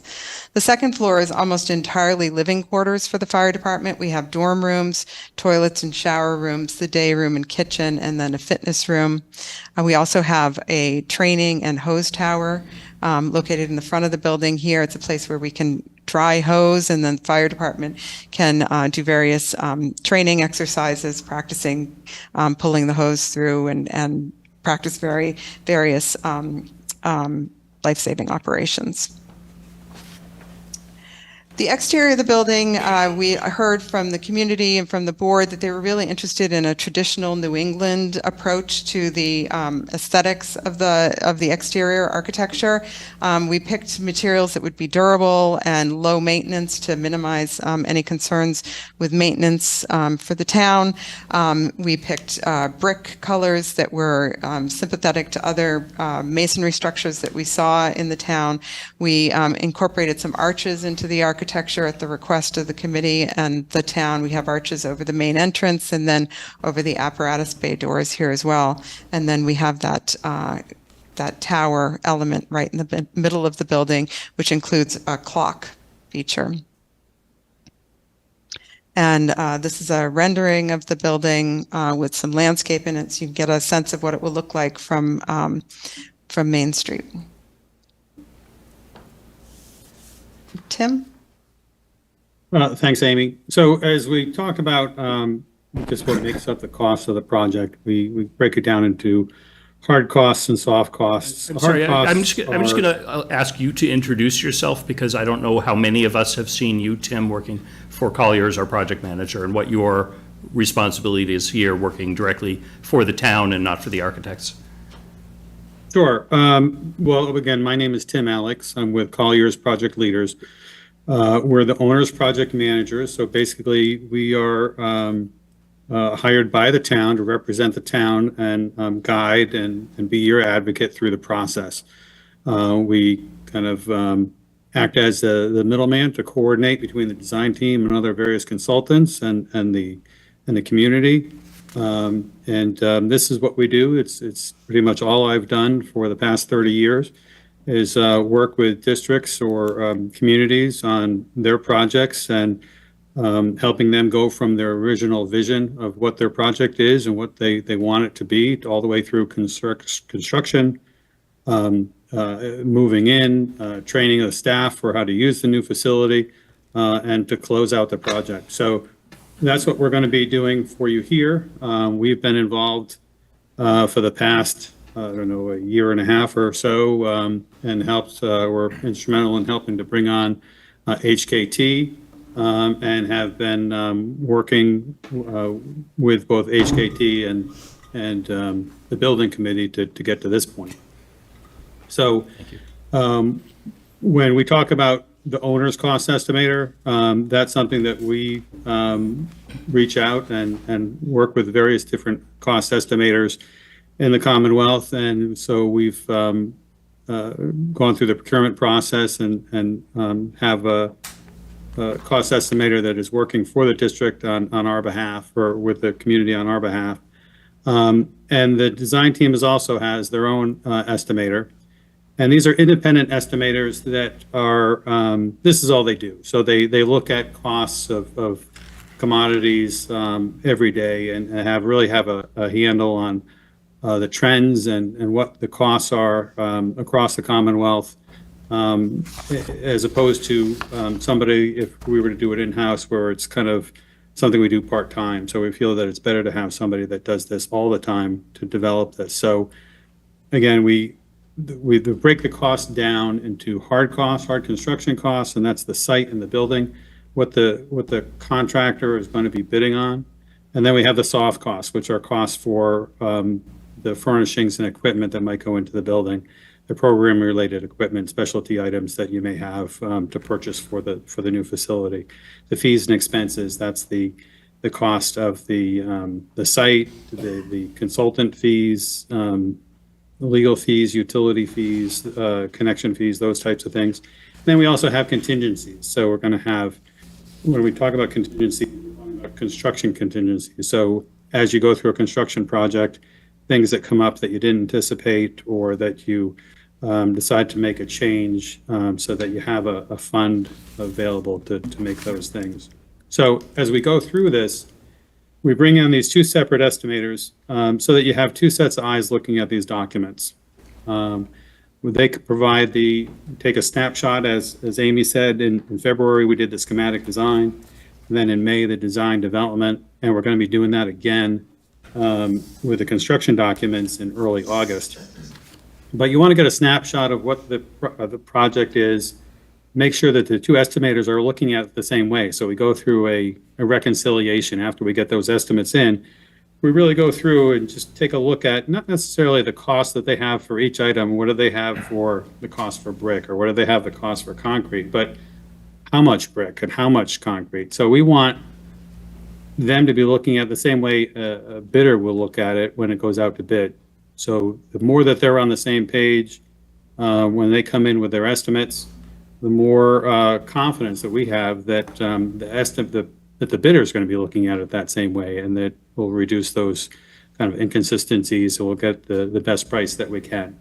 So right now, we again are going to be going out again, and we have incorporated into that cost estimates what we call pricing and design and pricing contingency. So as we started off when we were in schematic design, there was a long way to go to develop a design and get the actual items and the design further along. And so you have a percentage that the estimators include as part of that estimate. And as we've gone through the design process, those contingency, that design and pricing contingency gets lower and lower as we get closer. So as we go into the construction document design, that starts to really, those numbers actually start to get shifted into actual items that have been designed. So Amy, if you go to the next slide.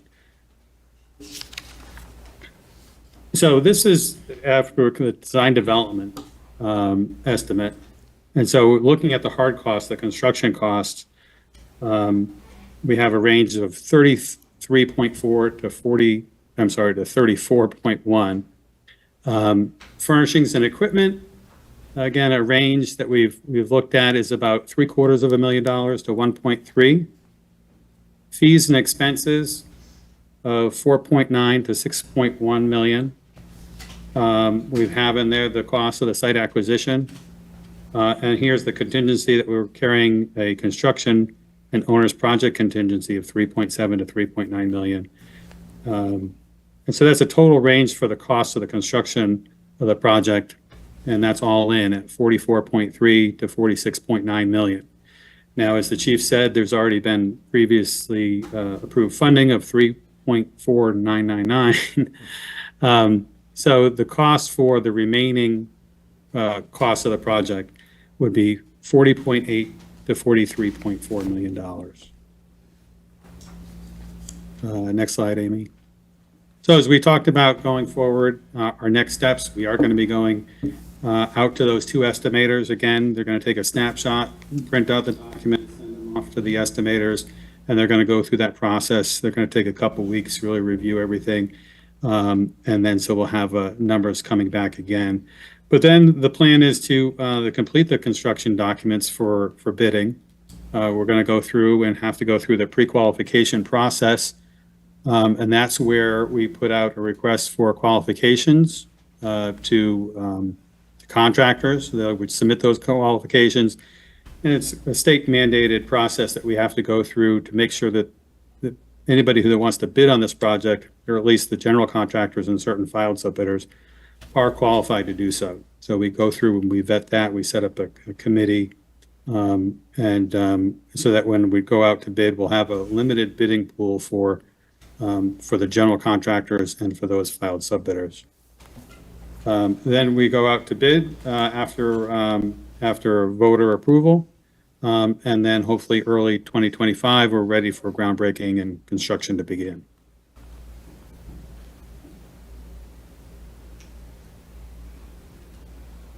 Thanks. I don't know if tax impact is something that a lot of people are wondering. I know Jason has done some information. I know that was in our packet. I don't know, Tim, if you want to speak to that at all. That's not formally part of our decision-making process tonight, but we know it's on everyone's minds. Jason, if you would like to come up, if not, I can just read a little bit from your memo. Yeah, we can do it down here, or whichever. Oh, thank you. Oh, I'll leave it. Thanks. I don't have to. Yeah, I'm sorry, I should have alerted you to that thought earlier. I'll get out of your way really quickly. I gave him the heads up already, man. He said he probably gonna come up. I mean, obviously, this is an expensive project. We knew that going in. So I appreciate the work that you did to provide the board and the town sort of the best guess going forward as far as what the tax impact might be. So I wonder if you could Sure. do that. You know, there's a pretty extensive table that's in the packet that was for tonight's meeting. Again, at this point, I think it's important to note that every big project that the town embarks on is going to be the biggest project that the town's ever done, just based on inflation and the time that it's taken since the last time we've done a major project, which was, I think it concluded in 2016 for the Lincoln Street School. In this memo that I prepared that's in the packet, I wanted to recap kind of the three phases of this project, and this isn't a typo. It started in 2006, an article in 2006 town meeting, which was before I even worked for the town. There's a $75,000 feasibility phase. Phase one of this project was the design and land acquisition article, which we talked about, the $3,499,999,000 article. We have temporary debt for that project right now. We backed out that debt for these tables so that we'd have a good discussion over what the impact would be for the new authorization. Right now, interest rates are high. There's the hope that they'll obviously drop. Our financial advisor that we work with that gives us advice when to take things to market, to the tax-exempt market, how to structure the debt and so forth. We'll have clearer picture after the fall, if this passes in the fall, and we'll know then, we'll get better information then about the interest rate. Again, we use a conservative number. They gave us the rate of 4.25%. And again, and that plays out in the table that you see in front of you.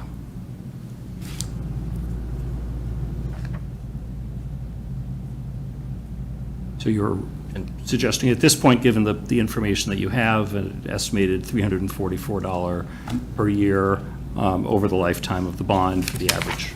Correct, and 30 years is the maximum life that we could borrow for this project. So again, it's over 30 years. The average was I think 340. 344. 344. Was the average. Yeah, Yeah, 344 was the average over 30 years. I know it starts a little bit higher and ramps down. Correct. So that you're paying, the way you're projecting it is paying an even principal each year, and then the interest reduces over time. because there's That's less the remaining. traditional way public debt's structured, as opposed to a mortgage where, in somebody's personal finance, if you borrow for a mortgage, there's an amortization table where you're paying very little principal up front and a high component of interest at the same amount every month until you pay off your mortgage over 30 years, a period of time like that. Public debt's structured differently, where we pay the same, generally it's structured this way, where we pay an equal principal payment every year, and then the interest declines over time. So the way that it typically works is that we're embarking on new projects as we go along. So as debt declines, a new project will come in and fill the gap over time. And that's kind of the concept behind why it gets structured that way. Great. Any questions from members of the board, either on the project design or the finances or anything else? Lisa? First on the chart, which is great, thanks so much. It looks like at the end of the years, 2055, you're looking at, is it 70 million? A little under 71 million. Is that right? Because you've got principal interest added together. Correct, yeah. Correct. Over time, yes. Over time. So that 70, explain to me how that works into our levy limit. Because do you start with the levy limit in the beginning of creating the expense? Or does it build every year? It's unrelated. Okay, so with a project like this, we have financial policies, and this is obviously a major project. So we would consider this only under a debt exclusion. So the way a debt exclusion works is it raises your levy limit, and so you're allowed to, under state law, levy an additional amount beyond what's the limits of Proposition 2.5. Okay, but I'm asking, is it done, does it start out with a levy limit being increased to 70 million, or does it go in a staged every year, adding to that You limit? would increase the first year by 3.201. That's how much your levy limit would allow you to charge a taxpayer to pay the debt service, both interest and principal. So every year, the column 1, 2, 3, 4th over, it says total under the 4.25%. That's how much your levy would increase just for the debt service. Just for the debt service. So that would mean, if it's just for the debt service, and you're saying, what was the first one, 3.2. 3.2, is that 3.2 plus 2.5%? No, because that it's year. excluded. That doesn't grow inside the levy. It's not an allowance like Proposition 2.5 allows for regular operations. Right. This is just for debt, and that excluded debt is all you can collect for those 20, 30 years, whatever you have. Okay, and just suppose, in terms of, say we say Peaslee School is going to be built before this is done. Clearly, it has to be. How is that, and that would also be a debt exclusion?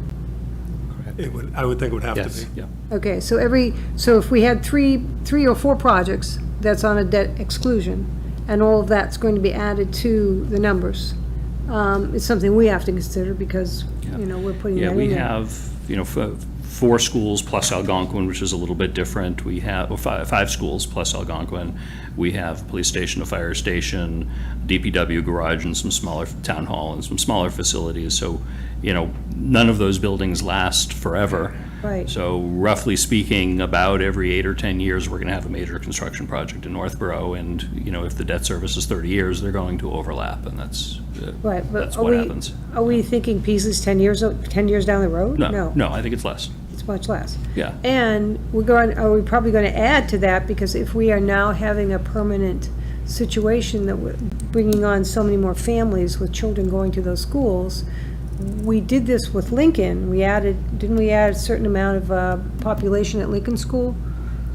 The feasibility committee for the Peaslee project hasn't begun yet. I mean, one of our roles will be to engage probably NESDEC, which is, the school forecasting organization. Right. And they'll help that committee, as well as the school committee, figure out what the space needs are and what the student forecasts are. So none of that has been done yet. Well, I That's- understand, that's but I'm just saying At least that 2 or it- 3 years away. Right, but it's projected to do that. So whatever we do, Yeah. we're adding more than one thing. Unfortunately, we have to juggle a lot of balls in the air, and I think it bears speaking about because it's going to add to everybody's tax bills. Yeah, I would anticipate every, roughly every 5 years on average, 5 to 6 years on average, we might be doing a major project, just based on the number of buildings we have and how long buildings last. We haven't done one in a few years. This building was supposed to have been done 5 years ago. Yes, by- yes. By the schedule, and it should have been, but it wasn't. And that would fall in line after the Lincoln project and, and then going forward easily, so Right. just where we are. Right, so I mean, that does take it, you have to be able to explain that when people are coming up and saying, well, how is this gonna affect me? Yeah. And it's great to see looks like a small number annually for this debt exclusion, but it doesn't necessarily mean that's gonna make it any simpler to pay, just by making the numbers look small. I'm just bringing that up in the terms of the responsibility. And I have a couple of questions. And one of the things that I just wanted to say first is it's part of our fiduciary responsibility to look at value and long-term maintenance is cost, as well as tax assessments for one of our very important departments. And I hope my questions are not misconstrued as non-support for the firemen and the staff, because I'm very much a support of all the departments, and every department should be in a good situation. And we are not just the fire station, but the town hall. People live in a difficult situation health-wise, and the police station will be doing the same, so I think we all have to look at everybody together, because it's a team effort. So, letting stations deteriorate and putting them in unhealthy working conditions it's just unconscionable and should have never been allowed to happen. So when the needs surpass wants, we do have to work within the budget, though, or the taxpayer has previously agreed to. And this is a huge project, it deserves detailed scrutiny, so I hope that it's just the fact that I'm doing some due diligence and not doing something to make people upset. So I had a few questions that were asked earlier before the meetings, that you had said, send some questions if you have them. Sure. And so I asked a few things. I asked about the parcel, I've asked about the traffic impact, and I asked about the costs. The easiest one, I think, first is about the traffic impact. And I was wondering how many DOT applications do you think you're going to have? Because we know you're going to have one for the hookups for the drainage. Are you going to have one for the curb cuts? Are you going to have a separate one for the lights? How does that actually work? Might be a question for either. To HKT, that's out of I can tell you how to put a fire up and not how to do it. Okay, so can anybody answer that for me? Is it going to be 4 or 5 different applications that require certain information? I would have to ask the traffic engineer exactly how that gets structured. I know that they have already met with Mass DOT, had a preliminary meeting to talk to them about the project in general and all of these issues, and they've started the application process. I don't know if all of that gets wrapped into a single application or if there are separate applications. I don't know the mechanics of the whole thing. I would have to find out from the traffic engineer. Okay, so that, that's again. I believe Scott can help answer that question. I can get up and leave. We should have 3 chairs up there. I'm We should sorry have there are only Scott 2 chairs at the table. Yeah, we put the Spend Scott some chair ARPA up money on a and- chair. Yeah. Maybe a couch. So yes, Lisa, there are multiple applications. There was one access application for the drainage connection. Yes. The utility connections, the water and sewer connections will be permits that are issued to Public Works. Okay. We submit those applications because they're our utilities. So our utility ownership goes to the property line. So those permits are issued to us. We have contractors work under our permit, which would be the civil sub on the project.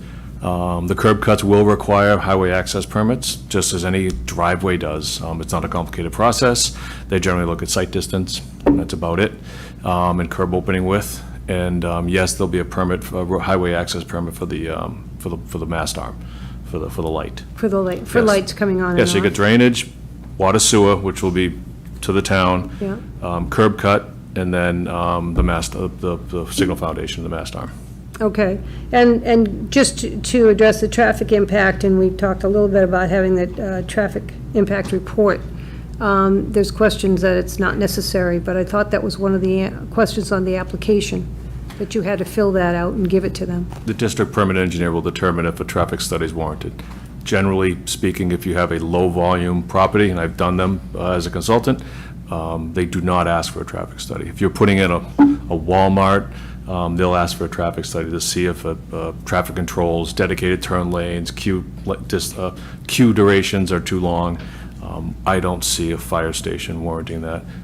They didn't require one for Dunkin' Donuts, and that traffic's probably 10 times what the fire Well, that's, station would be. yeah, and that's the point, though. It's probably not the station itself that's going to cause the issues. It's going to be perhaps the Dunkin' Donuts that may cause the issues, or the way the bend of the road is. They So- do take in consideration site distance when you do a curb cut, when you do a curb cut on the state highway, yes. All right, so there is something that we have to submit with that. Yes, site distance, yep, and that was part of the design process when the driveway opening was shifted. Okay. All right, is there some reason why the this is great, because I can ask you the question. Is there some reason you put it directly across from what Dunkin' Donuts driveway was? Because the planning board asked us to do that. I don't know why they would ask that, but they did. Maybe it's aesthetics, I'm not The sure. planning board asked us to align both driveways, because they thought it was safer. Did they have a study to base that on, or did they just decide it? I don't recall the study, it was a request during the planning board process. Okay. I think it was because they considered it safer, and Yeah. it was recommended by the engineer, I think. Because if you're coming out and looking at the person coming out of Dunkin' Donuts, otherwise you have a situation like Maple and Brigham and, Right. coming out. Everybody has a first come, Right. first Who serve. knows who's going first? Right, okay. I'm just going to briefly interrupt. I say, I see a hand up in the audience. We're going to go through board questions first and then Okay. get audience questions. All right.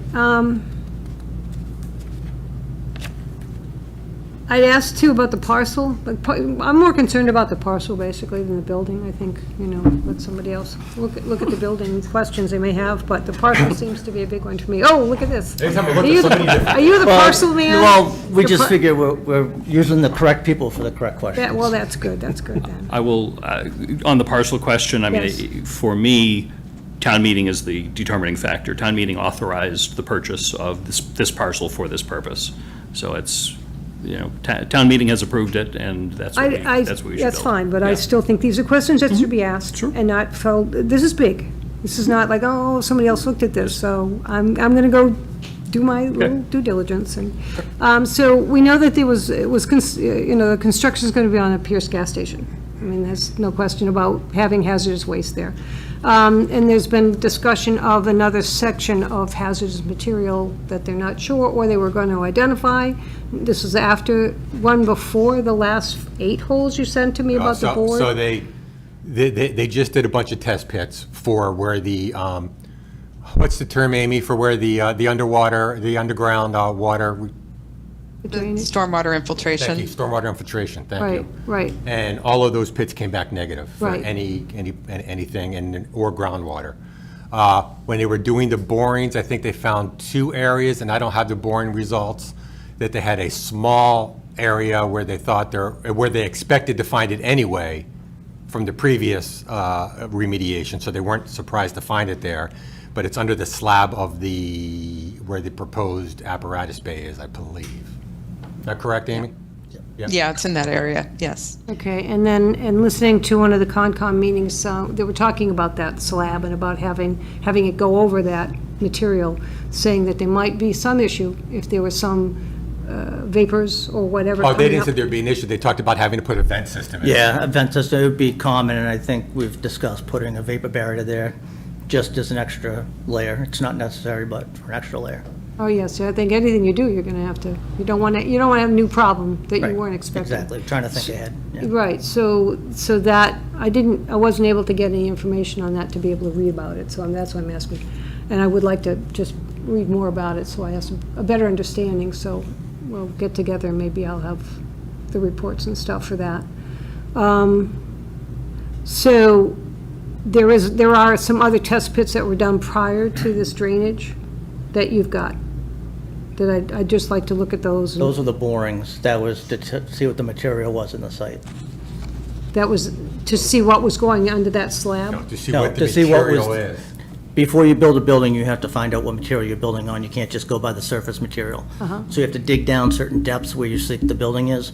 Not only how deep the building will be, but the weight of that building on top of that that land. Okay. So they do all these borings, and engineers figure it out, people that are much smarter than me, and where they will be and the depths, and those are the ones they did, and they did Oh, bunch of- 15? Yeah, something like that. 15 of those throughout the whole property, and one of those is where they found that. But out of the 15, there was that one, and that area, when they excavated that area where they found it, was about a 2-foot little section. Below it was clean, above it was clean. Okay. All right, I'd like to look at those at some point later. The water table over there, I thought was in certain areas a little high. What's happened with the water table? I can only tell you what, yeah, go ahead, Amy. No, I was going to say, under the building, yes, the water table is a little bit high, so we are looking at putting some under slab or perimeter drainage system in, which is a pretty common thing to do. But that will mitigate the problems. Okay, and all these things are all listed, they're itemized at some point to get, because you're coming up to a certain amount of money. That's part of the itemizing of the funding, correct? You're talking about the cost estimate? Yeah. Sure, yeah, it's all those things are in the cost estimate. All right, so we did that. You answered the question of, I was asking before, how come the department got larger, and it was because of going further down the road. Because well, there's a couple things. Number one, there was no elevator in the first design, which we have to have. Yeah. There was no actual survey done during the feasibility study. And then the third thing was we did a further out study. Okay. Okay, and then the 30-foot retaining wall. I know it's not 30 all the way across, but it's certainly at the highest point at 30, and the lowest point at what, 25? No, it's much lower than that. Like, what, 5? Amy? It tapers out to nothing. Right. It slopes down to nothing. Yeah. So how far does a 30 go? If it's a 75-foot run, is the 30-foot high, is it 20 feet at that 75 feet, or? No, it's a point. The No, 30 feet is a point, and then it rapidly terraces down. Right, but how long does that run go? Because I know it goes like this. Right. Okay, but from this point to this point. Where the 30 tapers, foot, where does it start to taper? it tapers almost immediately, right?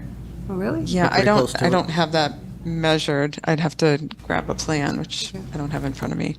Janet, I don't know if you have a plan there. Okay. All right, I was going to suggest just pulling up the site plan and pointing into it, but you need to Would it see be- the yeah. grades. You all need right, to see the okay, well, grades. I'm going to yield the floor. I'm yielding the floor. I would like to see some more of the reports. Well, and definitely, like you said, the vote tonight is just to appease the state to be able to do their printing process, but Right. obviously, any follow-up questions, or reports, definitely, it's all transparent. Yeah, Right. We've talked extensively about the retaining wall at building committee meetings, so all of those details are probably on the project webpage. They're all on our project webpage, yeah. the frequently asked questions, and every presentation that's been done by either HKT or PAR, they're all available to review. And all the videos of all the meetings. All the videos, yeah. Yeah, well, sometimes too, I think the fact is that the general public doesn't take the time to really look at that stuff. And I think it's important to highlight those areas and to make them aware of what it is so they're not surprised at the end of the day. Yep. And it's huge, Yeah. and we really need to. If you have those answers. questions, there are multiple ways of getting some of those answers. Even Yeah. still, people don't, you've got to make them aware of what's going on, if they're going to make the decision. Sure. Because it's ultimately their decision, not ours. Absolutely, yeah, appreciate that. Any other questions from the board? So I appreciate the comments that Lisa made, and I feel very much aware that we need a fire department. It's time. I had hoped that the costs would have been less, but just based on the timelines and what you've shared, I don't know that there's anything that we could do to offset it. So I want to recognize that, and the residents are concerned about the tax impact, but at this point, I don't know that even if we were to start again, if we would be able to save money. I appreciate all the work that's gone into it. I know it's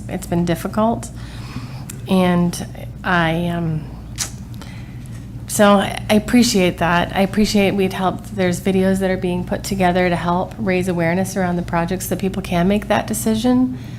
And I hope, so it's, I feel bad because it is expensive and there's a lot of big projects coming up, so. I really didn't have any other comments on that though, but Sure. thank you. Julian? So, yes, I think Lisa spoke for all of us that we recognize that a new fire station is absolutely necessary. But our job here tonight, I think we have to clarify, is to discuss whether it goes to town meeting in the fall or the spring or whenever. And also to, to discuss our fiscal responsibility in this. So, I think Lisa brought up that the total cost of this with the interest payment is $70 million and change. And, I think we've all gotten a little used to the $42 to $45 million amount, but when you look at the interest, and I'm a person who bought a house and took out a 30-year mortgage and didn't want to look at that, but it's our responsibility to look at that. So one of the costs that is listed here is the anticipated geothermal grant and you've minus the 1.9 million. Yeah, that's not a cost. That's a rebate through the state and to the federal government of 1.9 million. And we are sure that we will get that. Those are, he's pointing at me because I did more research than anybody else. You're the one that came up with the brainchild, thank you. So there are two sources of funding for the grants. They're reimbursement grants. One is through the state, through Mass Save. The same folks that will do an energy audit of your house and will give you a rebate if you buy a high efficiency boiler for your house. They do the same thing for commercial and governmental properties. And so they've had a long-standing rebate program for geothermal HVAC systems where they rebate based upon the capacity, the number of tons of it. And I don't know exactly what that means, but based on the design, we are eligible for $900,000 through Mass Save back. And I will get to where that total is because the other is the federal government program. So the HVAC system that is in the plan is eligible for $900,000 from Mass Save, and that's a long-standing state program. About a year and a half or so ago, the federal government passed remind me of the name of the law. The Inflation Reduction Act.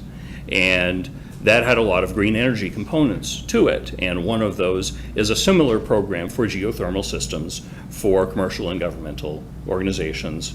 And they do their rebate based upon the cost of the implementation. So based upon the cost when the geothermal project was first presented to us, we were eligible for, I think it was 1.1 million of reimbursement, and that will change based upon the final cost of that part of the building. So it might go up a little bit, might go down a little bit, but that's the projected amount. We get 25.5% back of the cost from the federal government, and that's in federal law. So that's as good as federal law can be. That's in there right now. So those are as anticipated as anything can be. And Jason believes, and I think it makes perfect sense, don't bond for that amount because you're getting that back. So we don't know exactly how quickly we'll get that back, but we wouldn't be doing a 30-year borrowing on $2 million that we expect to receive very quickly. That wouldn't be fair to the taxpayers. So we will not do a long-term bond on that. We'll get that money back and bond on the remaining portion of the project. So you're sure we're going to get this money? I'm as sure as anyone can be with any. I mean, these things are state and federal law. Yeah. Oh, okay. Yeah. Okay. So what's the total cost of the geothermal heating? I don't have that off the top of my head. I mean, just as a baseline, that with the cost, but when we did the costing for choosing the mechanical system we wanted, whether we wanted, a traditional system, a geothermal system or whatnot, when you read the chart and you took into account the rebate, it was flat. They were even cost. Yeah, it ended up Where we being- will get where we'll see a savings, so there was a neutral cost between the two systems. Not only the reduction in climate impact, but we will see a reduction in operation costs over the lifetime of the geothermal versus a Long-term standard operational system. costs, long-term maintenance, and long-term replacement costs. So basically, for the same amount of money, you're getting a system that you're going to save money over time. Yeah, in an answer to a question I had asked Julianne, the cost difference from the base HVAC to the geothermal was 1.3. Yeah. Is the Yeah, difference. I pulled it up. I've got the information that was presented to the building committee I have in front of me now. So the base system, the total cost of that system was roughly 2.9 million, and the geothermal is roughly 4.2, so $1.3 million more for the geothermal, but you immediately get 2 million back. So from day one, as soon as you get those rebates, it's actually cheaper. It is also much cheaper over the long run to operate. And it's really that federal law makes the difference. That all of a sudden with that, it becomes, to my mind, a very easy decision to do that. It becomes cheaper initially and cheaper over the long run because it's much less expensive to operate that. While we're talking about it, if I could, I'll answer the question that a lot of people ask is, don't we have problems with the geothermal system at the senior center? That's a completely different type of system. When the senior center was built, it used something called an open loop geothermal system. I've learned way too much about this stuff over the last couple of months. Thanks to this project, I like to learn things. And with an open, and I thank actually Scott for teaching me a lot, and Sean for teaching me a tremendous amount about the senior center's issues. So in an open loop geothermal system, you have what is basically a whole bunch of regular wells that produce water. You suck the water out of the ground. It's a nice even, 65 degrees or whatever is under there, and that is used to heat and cool the building, and then the same water goes back down. Well, every time you're pulling water up, you're pulling up sediment. And because you're doing this constantly, you're pulling up a lot of sediment. And all that sediment gets stuck in the system because the filtering system that I think was put in there initially wasn't maintained as it should have been over time. Sean seems to have really understood how to deal with that now, so there are changes being placed that should make that better over the long run. So that's an open loop geothermal system. All geothermal systems now, at least in the New England area, are closed loop geothermal systems. So closed loop, you don't just drill down 400 feet, you put a pipe down 400 feet. And into that pipe, you inject what is essentially antifreeze, some liquid material that's good about, about pulling in the temperature difference of the earth. And you put that down, and then you pull that back up. And it's totally sealed off, so it doesn't seep into the groundwater. And the big thing is you don't pull up any sediment when you do that. So the closed loop system takes the same liquid, and it stays in there for years and years and years. It just cycles through the system. And because of that, it can't have the sediment issue that we've experienced at the senior center. What powers it? Electricity. Electricity? Yeah. Why is the senior center $5,000 a month for electricity? Because There's no oil. The pumps are drawing out of those wells constantly. Yeah, but there's no oil cost for that. Oil, no gas, there's no oil gas, doesn't there's cost no- 5,000. Right, yeah, there's doesn't nothing cost else. 5,000 a Yeah. month either. So within the same sheets that I know you have them also, that goes through the life cycle costs of all of these systems. And the geothermal is much less expensive. And the base system was a pretty efficient system. Our energy code for these buildings is very, very strict. So you can't use just like, an off-the-shelf oil furnace, even within the code. So it's already a very efficient system, and this was substantially more so. Yes, but I'm just trying to see, you had to add on the electricity to run it, Sure. right? Yep. Unless we're going to put, And that's calculated in there that it is projected that the life cycle savings over the lifetime of the building is $1.8 million cheaper with the geothermal system than the base system. And that includes energy Traditional. costs, energy maintenance, the whole thing. but is there a number for the energy that's expected?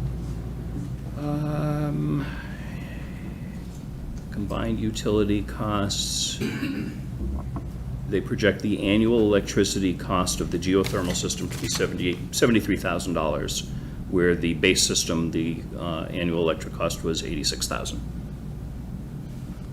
And just to go on back into the senior centers, that's it? It's always gonna be $5,000 a month for this, because of the geothermal system over there, or because there's other things that are on They it? have lights, they have computers, but those take minimal draw. Right. But I think it's more than 5,000. I think they're at 89,000 a year.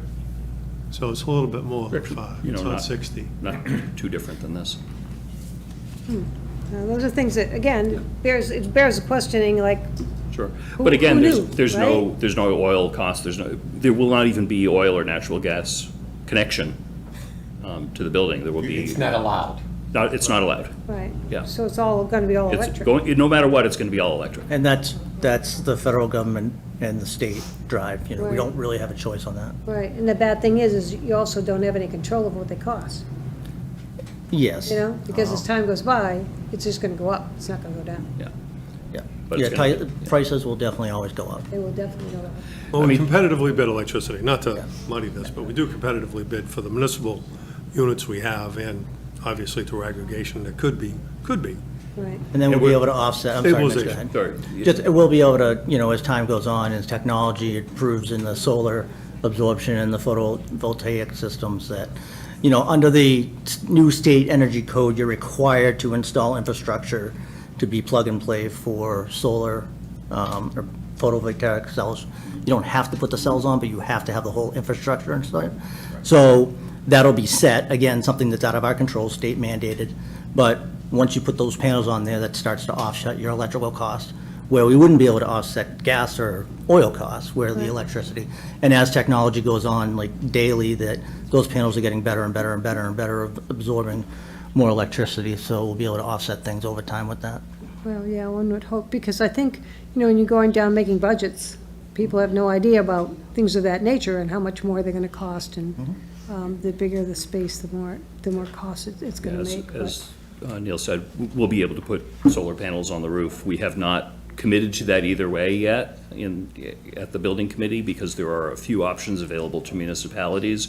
We can buy the panels and then we own them and get 100% of the electricity, or we can have an outside firm do it, which is what the school department is doing, where you don't own them, but you get some credits, so you get some discounted electricity. Right. So that will be something we'll figure out further down the road, but as Neil said, we are required by code to run all the conduit and everything else to the Right. roof to get ready for those solar panels, and I think one way or another, probably by the conclusion of the project, we'll have some solar panels up there to offset the electrical cost. Right, and then you have to do 11 EV units over there? No, you have to wire for 11 EV Just units. a You have wire. to install 6. You have to install 6? Yep, and again, state energy code. That's they're- what we're required for the Go building. for a permits. waiver, though? Oh, no, they're free. No, So Well, you get yes. you get $50,000 per address for EV chargers to be installed on municipal buildings. So 6 chargers, it's really 3 chargers that charge 2 vehicles each. Total cost of that's around 50 grand. So we will roughly offset, we don't know exact dollar for dollar, but it will be a rough offset. Yeah, there's with the state programs grant. out there that they'll actually come in and do it all for you and take it all, you don't have to deal with any of it. So not even have to worry about the rebate. There's all kinds of programs out there. and then, so that, well, once that gets in place too, there's gonna have to be things about EVs that there's some oversight on that as well, because you could have people coming in. I'm assuming that it's, since we have EV units and somebody has to pay for the cost of electricity, that the person who's going to use that unit, is it a pay-as-you-go? Yeah. And so they put their little, If you were to come by with your car and plug it in, you would have to pay to charge your vehicle. Not Okay. the town doesn't. It's like going to buy gas at the gas station. Now, They and just haven't again, done- there's different ways to do it. There's one where we can actually get the money for it. There's ones where we can get part of the money. There's all these different ways. I was speaking with a gentleman from, help me. I didn't talk to him. Electrical company. Eversource? Not Eversource, the other one. National Grid. National Grid, thank you. Eversource My for God, my mind went away. Who actually approached me, and I know he's approached the town about, his company installs them, and there's different ways to work a deal with the town where we would get part of it, or he would get 100% of it. There's just Right, it's like the solar panels. Yeah, there's all different ways to do it. So the other thing is that you have, and it takes a long time, so you're not gonna be there and it's gonna be a quick fill-up. It's like 3-hour minimum or something? So the way they're currently designed, there's one that's in the employee parking lot, and Amy and Janet, correct me if I'm wrong, there's one that's in the employee parking lot, one setup, which is two, there's one stand, which is 2 charging units, and then there's 2 stands, which is 4 charging units in the public parking. And we can set the vendors that supply these and manage these for us, you can have them provide all sorts of rules and regulations about how they work. So in some locations, they're totally free. If we want, I'm not suggesting we do, but if we wanted to, we could say, no, all free charging whenever you want. The way I anticipate it to be done would be that we might set a cap. We might say that, you can use this charging station for at most 2 hours, then it will shut down. Or you can set it for 1 hour, you can set it for a half hour. You can do things like, well, if you don't want anyone taking advantage of the charging in the middle of the night, you can say, starting from 9 p.m. until 6 a.m., it's not going to work. Right. And someone pulls up, it will say, come back at 9 a.m. or 6 a.m. or whatever, however we want to program that for. Right. Yeah, I mean, I'm more concerned too, that's very important. Yeah. Again, not something anybody thinks of, but it's important to know about these. It's a new product that you can come in and avail yourself of. They have them at Wegmans. But if you don't live in town, and you're close by, you're just gonna buzz in because they're around a lot of places. And now you're gonna have some traffic coming into a municipal area that may be adding to whatever might be happening in the area. So it's something to look at and to say, okay, I know the government requires, but at some point, do you not go to your legislatures and say, look, this is kind of getting out of hand here. What can we do to change some of that? And it's just something, again, to consider and think about for the future, because if we're looking at something for a 40-year plan, well, then you have to look down the road for all of it for a 40-year plan, not just one thing. Yeah, we are a rare municipality that does not have any town-owned EV chargers right now. Most towns have several. So many towns, I don't know about fire stations, but many towns have installed them. A lot of libraries have them. A lot of town halls have them. So there are plenty of towns that have figured this stuff out. Right, but they're probably, their buildings are a lot newer than ours too. I don't know that. I There's occasionally go to a town hall that's in much worse shape than ours that has 6 EV chargers in front. It's had them for 3 years. All right, Yeah. that's my comment on the electric, is Sure. put it all in one basket, good luck. Okay, Julianne? Well, I have a question about Lisa's question. So there's, with the Mass DOT study on certain aspects of the fire station, but is there going to be an overall study of the impact, You're talking about a traffic study? Yes. No, fire stations do not inherently cause additional traffic, except for the guys that are working there. There are people that come in on occasion for permits or for, different meetings or classes, but traditional, they don't create any additional traffic. There's, as Scott had said, there's normally not a traffic study done for fire stations.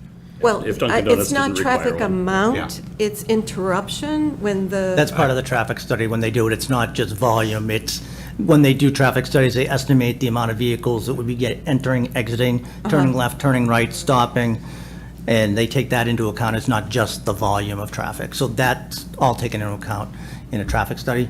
And so because the fire station does not dump or receive enough traffic to trigger that much of an interruption, then the traffic study is not needed. And I would say a traffic study is approximately, what was it, 50 to 60,000. About $50,000 or $60,000 to do a traffic study for a project that doesn't need it. So, we do have a little bit of a unique situation there with the popular coffee shop, and it is in the, highly trafficked downtown area. If this board or any board asked for that, and, we found a way to pay for it, We've already, we've gone to the planning board, Yeah. and the planning board has already said, you don't need a traffic, that's the board that's responsible for that. it's not us. They waived. It's the Yeah, planning wa- board, and waived they the said you traffic don't study. need one. Yeah. And so, and part of the conversation that came up in those meetings, and you can watch it on the YouTube page, is, okay, we have the money to do the traffic study, which wasn't really necessarily going to give us any information that we don't already have, but it would halt the project. The project would have to slow down, so if they found some stuff, they had to change. And so by delaying the project, we have a very small window to make it before January 1st. Once you hit the next year of 2025, all your costs are going to go up, and all the pricing that they're estimating, all the cost estimating procedures are based on ending date of 12/30 of '24. So if we don't make that date, the numbers will, But again, the planning board, after hearing from Par Corporation, which is our engineers, after hearing from HKT, from the town engineer, determined that there was no need for a traffic study at that. And I think we agreed that it would be evaluated, we'd monitor it. If it had to happen, And if we saw things that were interrupting, obviously, this is not a private business going on, this is a town municipality, so the town controls it. So if we notice things, we have the authority to implement change. It's not a private entity that we have to negotiate with or try to permit with, so we have complete control over it. So if we found that, okay, there is this traffic impact, okay, let's look at it. And for Dunkin' Donuts, a lot of that was taken into the studies too, is, a lot of people go in and out, but the really backed up sections are really just that morning rush and then maybe a little afternoon rush, and they're pretty short term, reasonably speaking, but the way the position of the building, all this was taken into account, the driveways, so it won't impact the fire station coming in and out. So really, unless we have a call, it's going to be traffic as normal in front of that building. Well, I just want to say that the planning board did not determine they didn't need it. They were told by the planner that the state would take care of it. Well, It's different. Partially true. Partially true, because you know more about the traffic study that the state has to do when they do the curb cuts. Yeah, when the curb cut, when the roadway access permit application goes into Mass DOT, they'll make a determination at that time if a Right. traffic study is warranted. I would seriously doubt they would. Their primary concern would be volume, queue distances when vehicles are waiting to make a cross movement, a left, and sight distance. Sight distance was evaluated by Par. It's adequate. I cannot imagine that the queuing distance there for somebody taking a left or into the fire station would warrant a traffic study. I mean, what do you get, 2 or 3 guys waiting to get in there when they show up at their shift? I can't imagine that would be difficult. Yeah, I don't think it's coming into the station. I think it's on the road itself and what's happening for backups on the road. But I do think that, I don't know, it's up to the state in terms of saying, is it necessary for my application? That's different, right? Is that what was mentioned by, it's up to the state to determine? Yeah, it's a state highway. It's their responsibility to make sure the highway is operating efficiently and safely. Okay. So it's their determination if a fire station at this location may warrant a dedicated turn lane, an actual traffic signal as opposed to an emergency Preemption system. All right. The state would make that determination. If this was a Walmart going in there, I'm sure they would take far more consideration for dedicated turn lanes or possibly even a traffic light. And that brings up something I hadn't even thought of. So, okay, if you want to expand and you want to make a dedicated lane, who's going to get it? Are you going to lose the sidewalk that we have planned to put there, or is it going to go against the other side of the road? Because you only have enough room. Would need a dedicated lane for a fire station. Well, no- She's referring to a dedicated turn lane. Yes. Generally, when you have dedicated turn lanes, and this would have to be designed, you lose your shoulder. You have a center lane, when you're going through downtown, you have the center lane that, half the people take a left in one direction, the other half take a left in the other direction, and in that location, there's channelizing where you lose your shoulders. There's pretty wide shoulders there, so you could add one single lane by eliminating both shoulders, typically. Okay, all right, so that's good, it's good to know, because, as we put in these beautiful sidewalks I'm hoping for. Let me ask you a question, yes, with your intelligence, which greatly appreciated. I'm going to go sit down.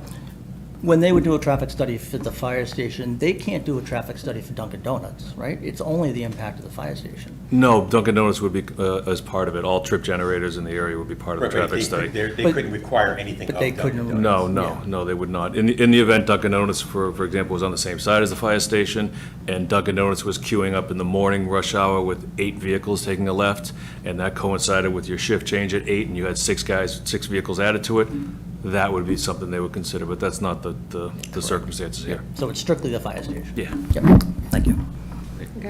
And I just have a question for either Amy or Janet. And the schematics that you showed of the design, the last one you showed the building with the wall behind it. Can you bring that up again easily? Yes, give me just a Because second here to grab The it. wall is a topic of conversation, and Nobody likes it, but it's needed. But thank you there's for really, saying that. Yeah. I didn't want to say that. Yeah. and I mean, we're going to get. There's no one in the committee that likes it at all. But we're this going to is get not- into a discussion that every option Has been looked has at. been looked at, both as aesthetics and financial benefits, and this is what we've come up with. So everything has been looked at, even recommendations that have come from. You're looking at, you want You know, this the drawing one or the where they show the rendering? building? One of the 3D Amy, renderings. she's looking for the rendering you did. Oh, okay. Yep.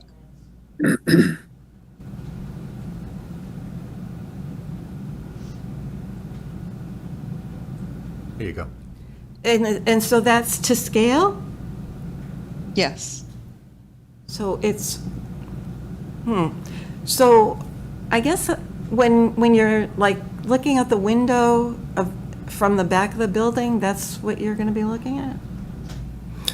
Well, that's slopes, and when you get to the windows, you'd be looking, actually, if you're looking out the backside windows, you're looking above, and if you're downstairs, you're looking at cars. And then there's supposed to be a fence above that? Yes. On top of You can see the Correct. fence. And that was a recommendation of the planning board as well, is to, As like planning a board, safety to make thing? it a larger, a taller fence than what was required. The fence, I think, is offset, goes back several little feet bit, behind, and that's to prevent anyone who is wandering the woods from encountering the wall. And so, Required by code, but we made it a little bit taller at the request yes, of the I planning think board. that's a good idea. One of the things I kept asking for was a three-dimensional model and where it sits in the neighborhood, what the other buildings are by their size. We've not seen that done. And I think it's I understand that, but you Yeah. know something? You're selling this to the citizens for a big amount of money. And they have every right to know what it's going to look like once it's in. Now, we've got a big white building right across the street from Hillside almost. And everybody's asked me, what is that? There was no showing of what this building is going to look like in the neighborhood. And that is one of the requirements. And I don't think we should be thinking of it lightly. Yeah. I think that the bank could even drawing-wise, you could extend that picture and you could put the bank into the side of it to see the difference in size.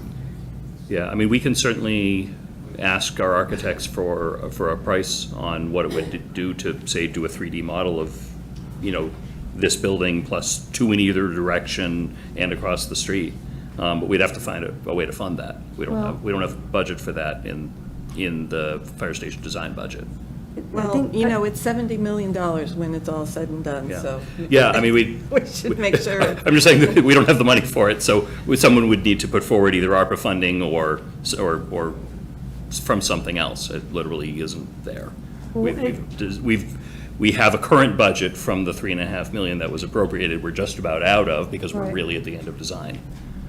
But that was one of the things that specifically was asked for in those older plans, the older minutes, was a model. Was specifically asked for, so it Okay, should have been yeah. budgeted in. No, why would it wouldn't be budgeted in, because the budget was done before those questions were asked. All of the plans, when we sign a contract, they say, okay, this is what it's gonna cost us, right? So it's not, they wouldn't build a plan to do a 3D model into a budget for this. It's pretty extensive because you'd have to model not just the new building, but the buildings in the area. That's very time consuming. I mean, it would probably be 6 figures to do it. If I could add, you'd have to model the topography too, and the limit of the site survey is limited to our site, so that would be a little bit tricky. It would be, we'd have to use some public data, and it would be approximate, certainly. But it's, I mean, I'd love to see it, I just don't know how we could do it. well, I mean, drawing-wise, if you extended that picture, if I took a photograph of that building, Yeah. and I sat back and I wanted to go more to the left side, you could see the bank. Mm-hmm. You could see the size of the bank. That wouldn't be that difficult to do. It's done That's on a, the that's a computer. 3D generated model. So Right. you'd have to then incorporate to scale and to angle Right. an adjacent building, and I don't, you How know, much would that cost? I don't know. Well, we should, I mean, What was the estimated cost? You guys gave us estimated costs. I don't think we ever estimated doing buildings down the street. I think we looked at, you know, doing this building and this site. I don't think we looked at extending it down the street. We did show early on That's what I was gonna some comparisons of the scale of this building to the neighboring buildings down the street in elevation. And throughout all of the permitting process, we showed three-dimensional imagery of the building and the site like this. These are three-dimensional pictures. They just don't have, they're not rendered to the same sort of glossy imagery that this is. But we certainly showed, you know, design review and planning board a lot of 3D imagery throughout. Yeah, in a previous presentation, and again, it's available, they have the size of the station, the size of the bank, the size, and they're all together on one slide yeah, it's one long line. to show you the different One sizes. long line, which again is difficult for the general public to understand that. They'll look at it and it's kind of a glassy line. But I think that it's very important to have, because as you're doing these renderings, you don't take into consideration really what the backgrounds look like or what the side grounds look like. Because you were looking over here, and where it's out of frame, you'd have the wall from Hillside Grill. You don't notice how that's you're going to come up against that on the road and say, oh my God, what is this? It's a huge building in comparison to anything else there. And I just feel that you try to give the general public as much information as you can, as opposed to go, trust me. yeah. No, I, from my perspective, I would love to have a great 3D walkthrough model of interior and exterior. You know, maybe there's an intern at HKT that wants to do it for fun. I don't know.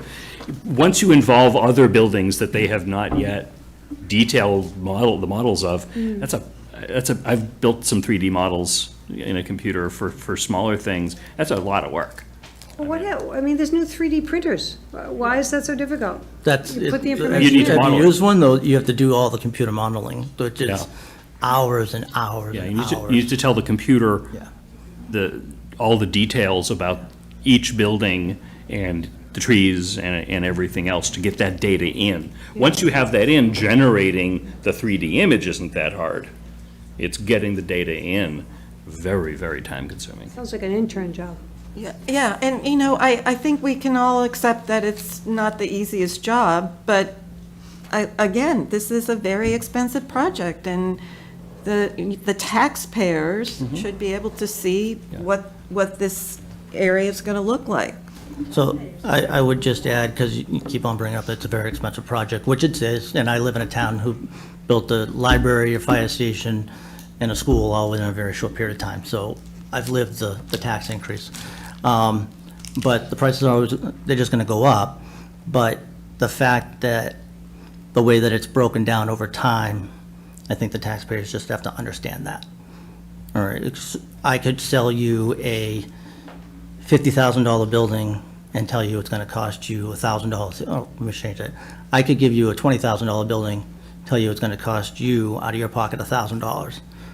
You're going to say, well, no, it still costs me a lot. I can give you a $200 million project and tell you it's going to cost you $5.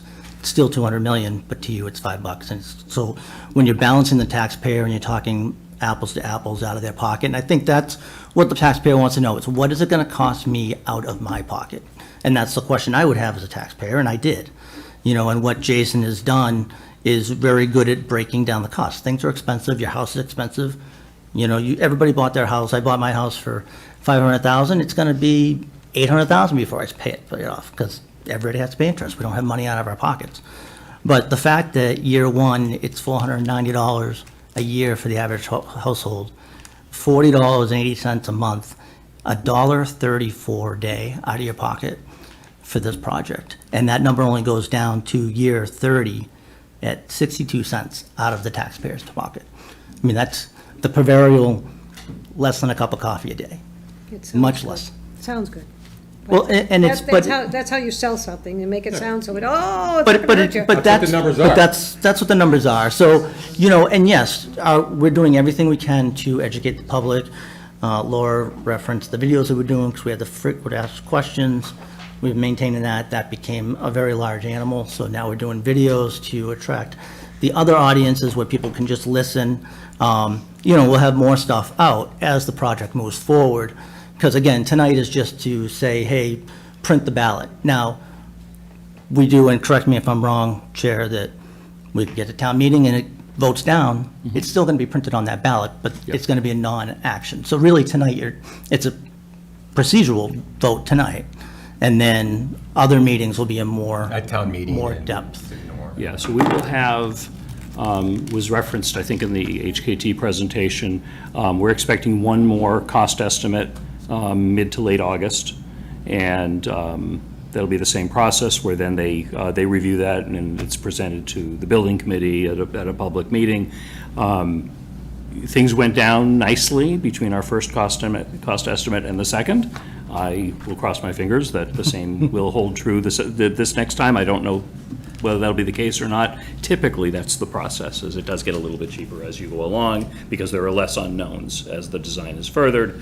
That will then come back here, so by the time that, assuming that we put this forward, by the time we finalize and execute the town meeting warrant at our September meeting, we will have the latest cost estimate to put that dollar figure into the warrant article. All right. Because we keep talking about everything always goes up and up and up, but when there's a market crash and your homes lose their value, and it happened in 2005, there's a potential for something to happen in the next couple of years. There's So- always, but the market could go crazy, but yeah. Sometime I wish the market would go crazy because I need to make my money back. It's not crazy, it's that something could definitely happen. Sometime in the next 30 years of the course of this, there will be recessions, there will be booms, and that will happen Right. with any project. Right, so, but the core, obviously, it's always gonna be higher and higher and higher, isn't not necessarily true. You have to realize that you have to deal with what you have today. And then you have to project for 40 years. So once again, that's a big projection that without enough data, you're not gonna be able to make it. Mike, did you have your hand up? Yeah, and I'll try and be brief. Just want to again thank the building committee for all the work that they did, all the time and effort put in, all the hard questions that you've been asked at multiple meetings. So again, thank you for that. I know I've heard it described, it's the fire palace, it's so expensive, it's this, it's that, which really isn't fair, right? It's a workplace and it's a residence, and it needs to be safe for both of those aspects. There's no extravagance in this building. You can go through all the schematics and look at what goes into it, right? There's no movie theater, there's no tunnel to Dunkin' Donuts, which I would be willing to pay for. Tried. That I think we could. Or a pipeline. Or a pipeline, a training tunnel to Dunkin' Donuts, right? But, there's, I think, there's obviously a large cost to this building. That's not to say that other aspects of the town, maybe, we need to take harder looks at to flex to afford this very expensive addition to people's property taxes. That's something for us to look at. But other questions that I had that were, mostly previously answered, about the traffic concerns and that, there's no plans for Route 20 to be shut down at all during construction. And then, no real, and I know it's come up previously that, there might have to be blasting, which is not an issue. The survey said, no, that shouldn't be an issue, so all that is off the table. And, there's certainly aspects of this project that I would have maybe, if on the committee, would have voted differently or would like to have changed. But, you know, I don't want, for me, I wouldn't want that sort of perfect to be the enemy of the good, and I think this is a good project, so that's all I have to say. I know we have some questions, comments from the audience. Does anyone on the board want to speak before we open it up? Sure. If I've got a couple of people with their hands raised electronically. If anyone has questions here, I'd ask you to just come towards the front, and I'll get through these two people, and then we'll recognize people here. Amy Paretsky, you've had your hand up for a while. Thank you for your patience. Let us know what's on your mind, please. Hi, Amy Paretsky, 47 Indian Meadow Drive. I'm also thankful and appreciative to the firefighters, EMTs, police, town staff, everybody. And I'm not saying that we don't need a new or updated facility. I just had some questions. The first thing I'm going to speak to is to the planning board questions that came up. I'm not speaking for the whole planning board, but I am on the planning board. And there was some discussion when I first raised my hand about lining up the driveway with Dunkin' Donuts. And the answer was, well, that was the planning board. That was the planning board.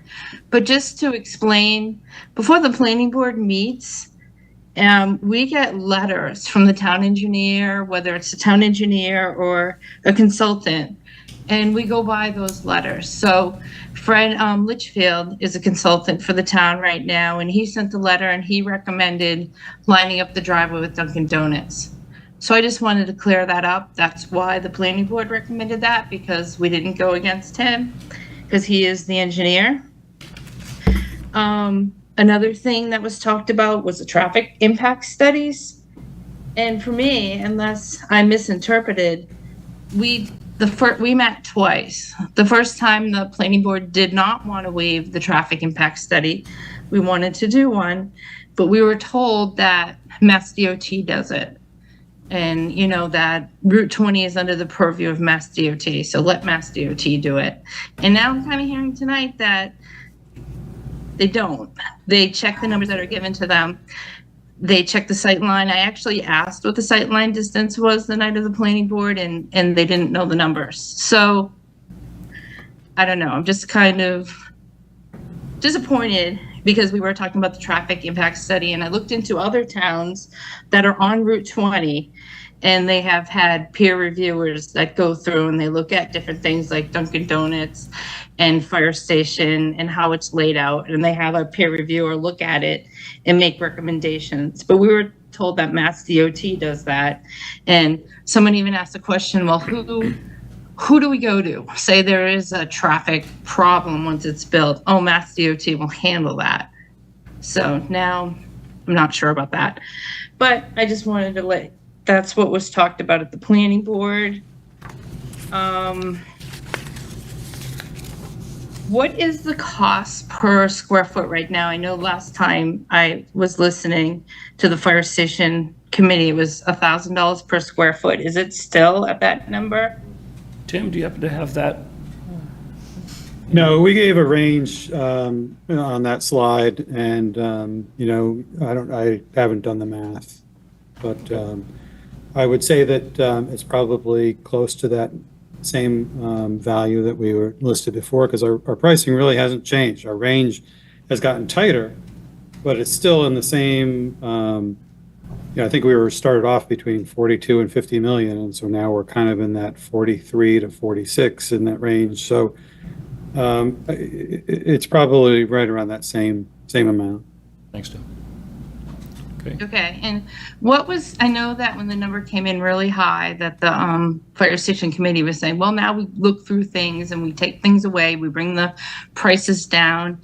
And at one meeting, I did hear that there were 3 roof monitors, and we'll take off one of the roof monitors. Was there anything else that was looked at that was decided not to go forward with after the price came in so high? Or is everything the same? Well, I'm not sure if that's directed to me, but there was a lot of back and forth, and that's why you've seen the value change, and our range has gone up in some points and gone down in others. Going with the geothermal actually increased cost of the project, where changing the type of retaining wall lowered the cost to the project. So there's been some back and forth on a number of items throughout. Are the heated floors still there? For the bay, for the equipment bay, yeah, at our last meeting, we went through that and a couple of other things, including the roof monitors, and opted to keep that in place as really necessary for firefighter comfort and safety, comfort primarily. As well But as if it there's being very efficient for that type of space. There is a problem in the future. When I talk to other, I know you know, but others don't know, but I did talk to a couple of the fire stations that didn't go with the heated floors because if they need replacement in the future, you have to break apart the floor to get to them if there's a problem. Is that true? There's tubing in the floor, which wouldn't fail typically. It would have to be catastrophic. Someone would have to pierce the slab in order to cause damage to the tubing. So if a pump or something needs to be replaced, that's not within the floor slab. That can easily be switched out. So the tubing should be there and shouldn't be a problem for a long time to come. Amy, if you have further questions, could we move along to some other questions? I'm happy to recognize you again later. Is that all right with you? I guess so. Thank you. Don't worry, we'll come back to you. Tom Reardon, you've had your hand also up for a little while. Tom, why don't you introduce yourself and let us know what's on your mind? Yes, my name is Tom Reardon, 7 Sunset Drive. I'm also a member of the Fire Station Building Committee. I just wanted to make a couple of points. There was a suggestion that there should be a 3D modeling or computer modeling of this building, and there's nowhere in the design guidelines of the town that requires such a thing. We do require photographs of adjacent buildings, and all the site planning and schematic designs address that, but trying to put a multi-$1,000 rendering project into this would be, it's not warranted, it's not required in the design guidelines. The other thing I just wanted to point out that this is a beautiful building, and it's been designed to be energy efficient, safe, and attribute to our downtown, which we want to try to renovate. It helps to create a sense of place, and I think it is very affordable in the economic conditions we are in. And as a whiskey drinker, $340 a year, that's about the equivalent of one bottle of Middleton Irish whiskey. So I assume you're bringing that to town meeting for everyone. That's all I had to Whiskey station say. at town But meeting. I appreciate the design committee and the select board's attention to this. Thank you very much. Thank you very much, Tom. People here who have some questions? Fran? Okay, if you could identify yourself, let us know what's on your mind, please. Sure. Fran Backstrand, 76 Cedar Hill Road. I just want to say, I do think debate and discussion about the merits of this project will have its time and place, but my understanding tonight, and out of respect for your time, your lofty agenda, and everybody sitting here, I thought the task at hand tonight was for you to discuss and decide whether you're going to put this project back into the hands of the taxpayers through the town meeting process and the ballot initiative, not discussing the merits or what you will personally do with the clicker in your hand or the ballot, the ballot at the voting booth. This is about putting it back in the hands of the taxpayers who in 2019, those of us who were at town meeting, said we wanted a new fire station at 10 Monroe and 61 to 65 West Main Street.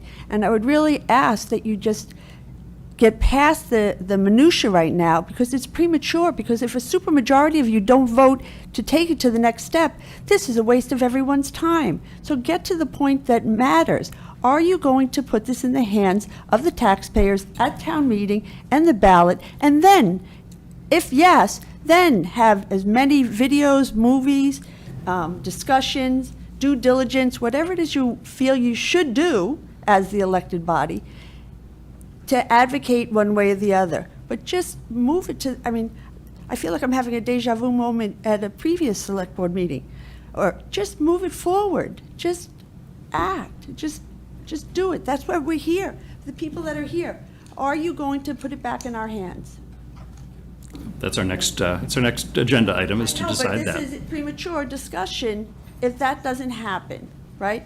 All the talk about the wall and the driveway and the heating and whether the planning board begrudgingly said no to the traffic study or didn't, or whether it was Mass DOT will recommend a traffic study if they think it's needed is different than Mass DOT will do the traffic study.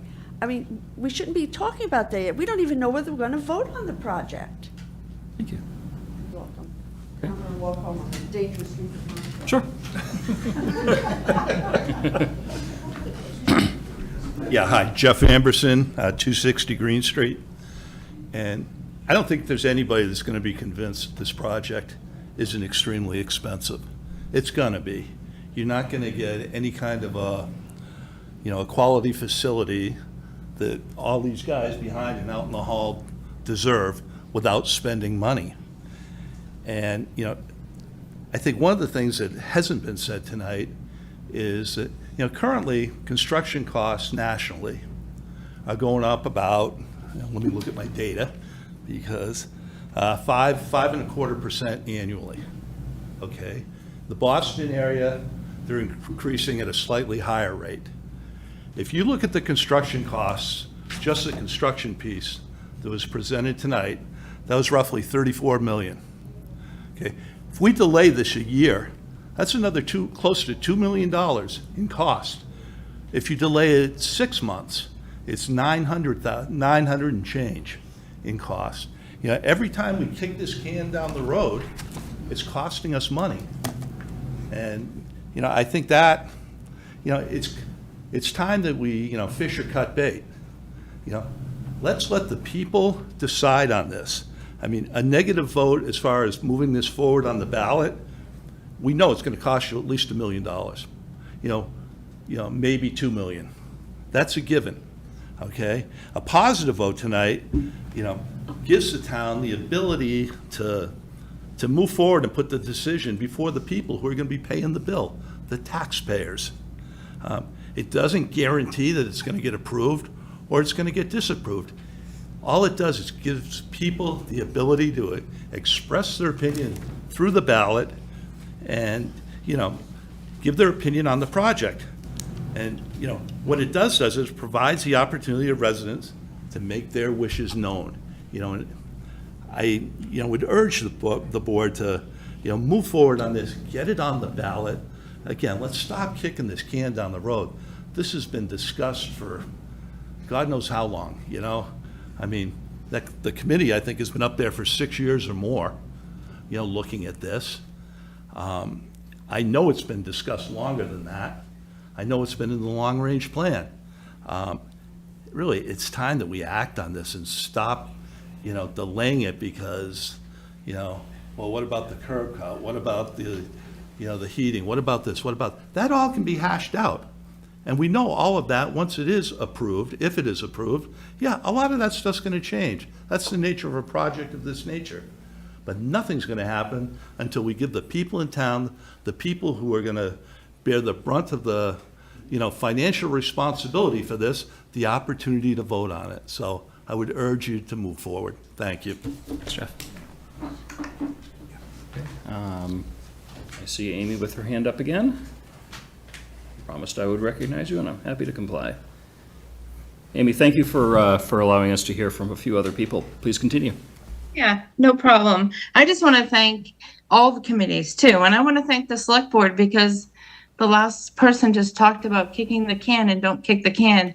It wasn't this board that kicked the can. This was kicked way before your board came. So I just don't want people who are watching this tonight thinking that it's anybody on this board's fault that it's come to this point. Because this is the first time you guys are getting it in front of you. So I don't know, I just felt like the way it was spoken last, that was blame being put on you guys for kicking the can, and I don't see that. But I know you have a hard decision tonight, and good luck to you. But I also wanted to bring up the planning board things because there were questions asked, and I knew I had the answers for them. And I had asked about the $1,000 per square foot. And I guess this can be talked about at town meeting, but there has been talk about how the price is expensive, and it's gone from 49 million to 46 million. But when the town meeting voted on it in 2018, 2019, the price was 18 million. And the building that was decided by the architect in the feasibility study at that time was 23,000 square feet. So my question was going to be just, I know the chief had said that they went through another programming study. I was just going to ask how it grew from 23,000 square feet to the 30,800 square feet of today. That was just my question. So, hi, Amy, it's Neil. I can answer that because that question's been asked. I think you've asked it a couple times already, too.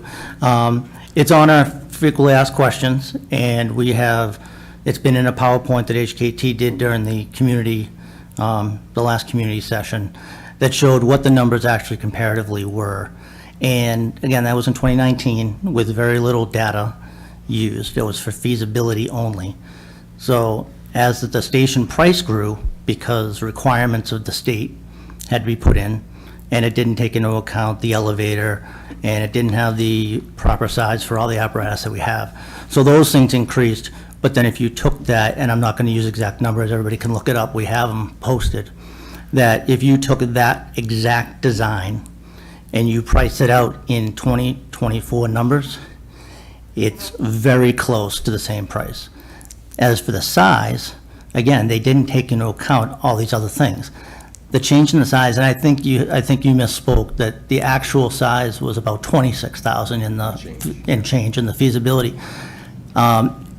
Between this building and that building, it's about 4,000 square feet difference.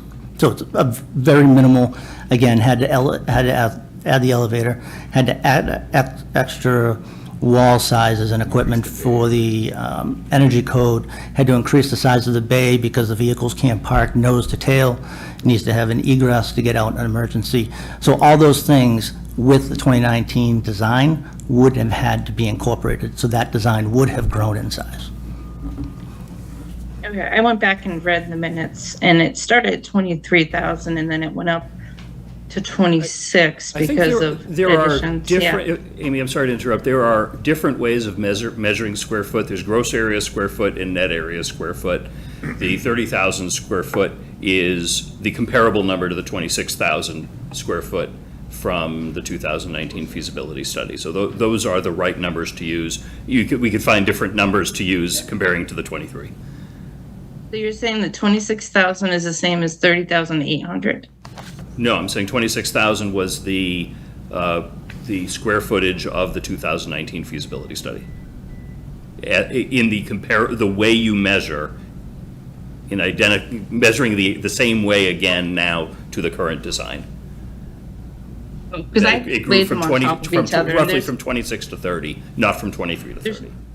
There was definitely extra rooms added, but I won't go into that now. I just wanted to ask, because I did ask it before, but I never really got the answer. So I just wanted to ask before when I had the chance, and I just wanted to ask as a resident. So I'll go back and look at your frequently asked questions. I went through it today, but I'll go through it again, see what I can find.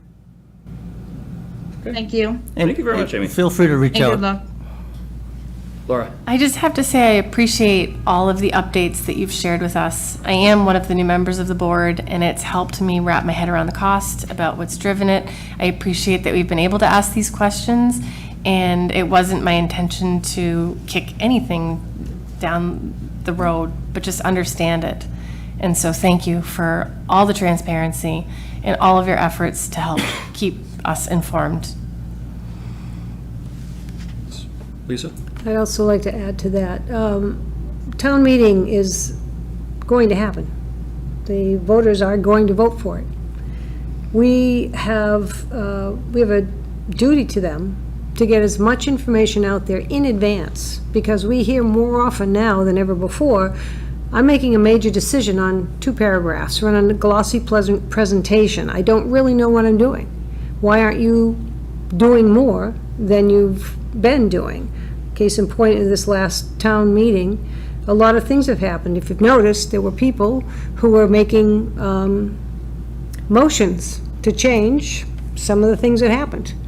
The MBTA station didn't like the land. The people made a motion. They decided to change it. It didn't necessarily work the way it's supposed to, but that takes a long time. And then everybody says, wow, why can't we do this quickly? Part of it is that you need to know what you're saying and you need to know what you're voting for. And I don't think you want to rush that. You know we're going to do it. I do think that between the MBTA station, the fire station, the general public becoming more aware that they can say something, that they can change at the town meeting, you have to prepare for that. You have to be able to get that information out better in advance so that they don't feel that they've been surprised by something. Yeah, as the deputy said, we're putting together a 15, 16 sets of videos, informational videos, that quite a few people, volunteers have participated in, which will help get a bunch of information out there. Right. The deputy's done an amazing job keeping that frequently asked questions up to date. We've made every presentation available to everyone to review, every video available. Every one of our meetings has been open, and we've done nothing but try and push information out to tell people. So I guess I'm not quite sure what we're not telling people, but we are doing everything we can to make sure people know what the project is, what the cost is, where it's from, as much information as we can possibly give out. Yes, no, I don't mean to say that you're not saying that. And the videos, I think, have gone very well. There was a lot of positive feedback on the videos that the town administrator made for last town meeting. That's not what we're saying. When we have these meetings, and you all know, there's probably 20 people there. Sometimes there's 30, sometimes there's 8. There's 1,500 people in the community. How do you reach out to the people who are going to come? And maybe there's only going to be 300 people who show up, which is kind of sad because then the other people are living whatever those 300 people make a decision upon. But I think that it's our board's sentiment to be able to do a better job and to be able to get that information out. And if it means there's nothing that's kicking the can down the road, it's going to happen. It's probably the same date that is already planned. But I do think that John Q. Public is now starting to ask more questions on their own. And if we go through all of this and they haven't been vetted enough, then we're going to go back to the drawing board because they say we don't want to spend this kind of money. Not because they don't want the fire station to be done, that they don't want the firemen to have a nice place to be and work and thrive, but because they have to look at how much money they can actually spend. So I think that's why we are taking the time to ask the questions and to consider everybody, because that's what we're supposed to do. So thank you for your understanding. Thanks. Anybody have any questions before we move along? Sure, come on up. I have a question, so I've been listening. Maureen Thompson, I live at 10 Mayflower. I also work in the fire department. But, so I'm listening, I've been there almost 10 years. So I've worked there, I've lived in before we had the Plymouth event. So I guess my question in my mind is, you're saying like right now, this amount of money that it's gonna cost. So, but then you're saying that in time, everything goes up. You bought your house at 200,000 and now it's worth 500,000. So everything's gonna go up. So you're holding, to me, it sounds like you're holding off making the decision because it's such a cost to everybody, the taxpayers, which I'm one, which you're one.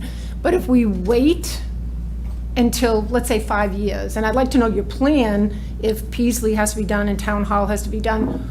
I'm used to a capital budget and looking at planning out like how many years everything's gonna get done. So I'm not sure if Peasley School is in a capital plan to have work done, or the town hall, I know that's under feasibility. So where would the fire station then fit in at that point? And at that point, isn't it gonna be even more money? So let's say you get 30 people moving out of Northborough. So now you got all these new young families move into Northborough. So they're all new to it. They're not gonna have been exposed to the fire department discussion now. So they're gonna be saying, oh my God, I can't afford that. That's too much money, we don't want to do that. And you know the cost is going to be even more in 2-3 years. Like what's your thought on not doing it now because of what reason, and delaying it to what reason, and what the cost is going to be then is going to be even more money. I know come the 1st of January that the costs go up. So I'm just trying to get an idea. So So I'd like to respond to that because there is a lot of comment about if you don't do it right now, it's going to be more money. In our personal financial lives, our first home we bought in 1986, sold it in 1992 for a considerable loss. So I think to make blanket statements that we know what the economy is going to do and what costs are going to be is, we're just not 100% sure of that, right? But are you going to be 100% sure in 3 years or 5 years what's going to happen? Right, It could be but the same I think that situation. having that over our head is definitely something to consider. I hear your point, and it's a really good point, but having experienced downturns, I just think that you can't 100% predict what costs and construction costs are going to be. But that's true, but you can't predict what the higher cost is going to be. Try too. Yeah, Try to- building valuations change without question. Yeah. Construction costs go up. Yeah. Two different things. I'll give you an interesting story from when I was new at town government elsewhere. The very first large construction project that I was involved in was a high school construction project. I don't remember exactly when we got it approved. It went to bid the day after Labor Day 2001. A week later, we had 9/11. No one could have predicted 9/11. Contractors were scrambling. They were worried that they wouldn't have any work. We got really aggressive bids as a result of that. Totally unpredictable.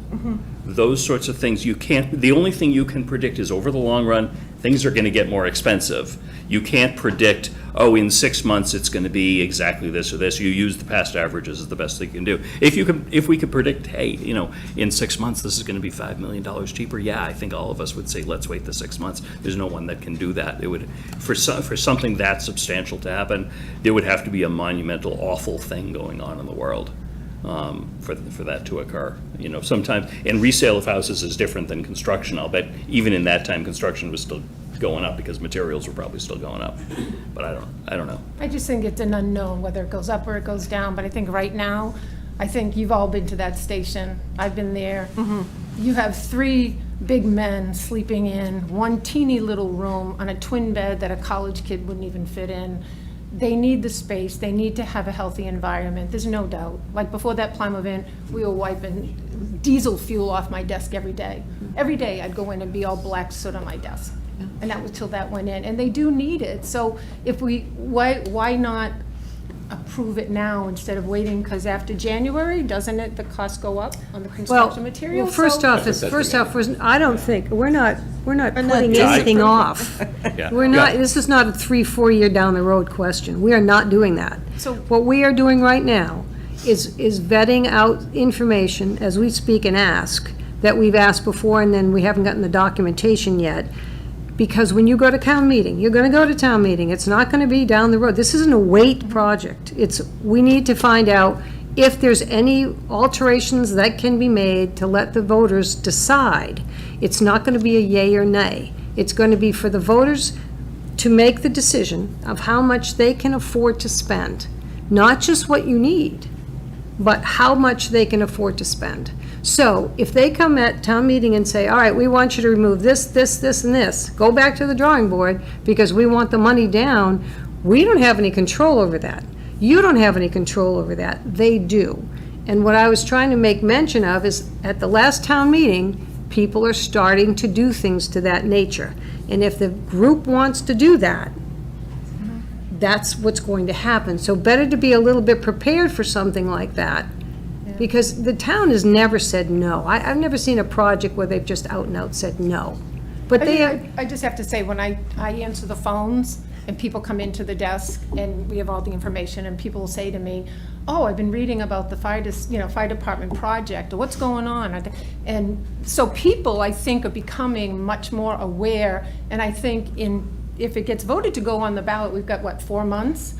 The information that's going out there, because I'm getting more questions at my, at the desk and on the phone about the station and what's happening. So I think being able to to put it on, and I'm a taxpayer, you are, I want to vote for it. I want it to be my decision whether I want to pay for it or not. Well, And I think more absolutely. information has been Yeah. getting out there. We're So not- I don't want we're to not- take up any more time, but All that right. was my, All right. you know, I just think it's, you wait 3 more years, it is going to be expensive. It could be cheaper, but it could be more expensive. And then those new people coming into town are going to be saying, that's outrageous, I can't afford that.